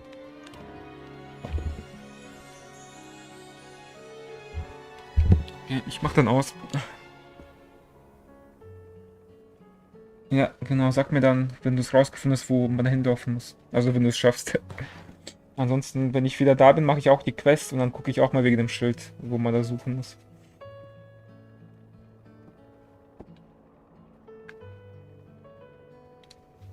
So, ich mache aus. Tschüss, ja.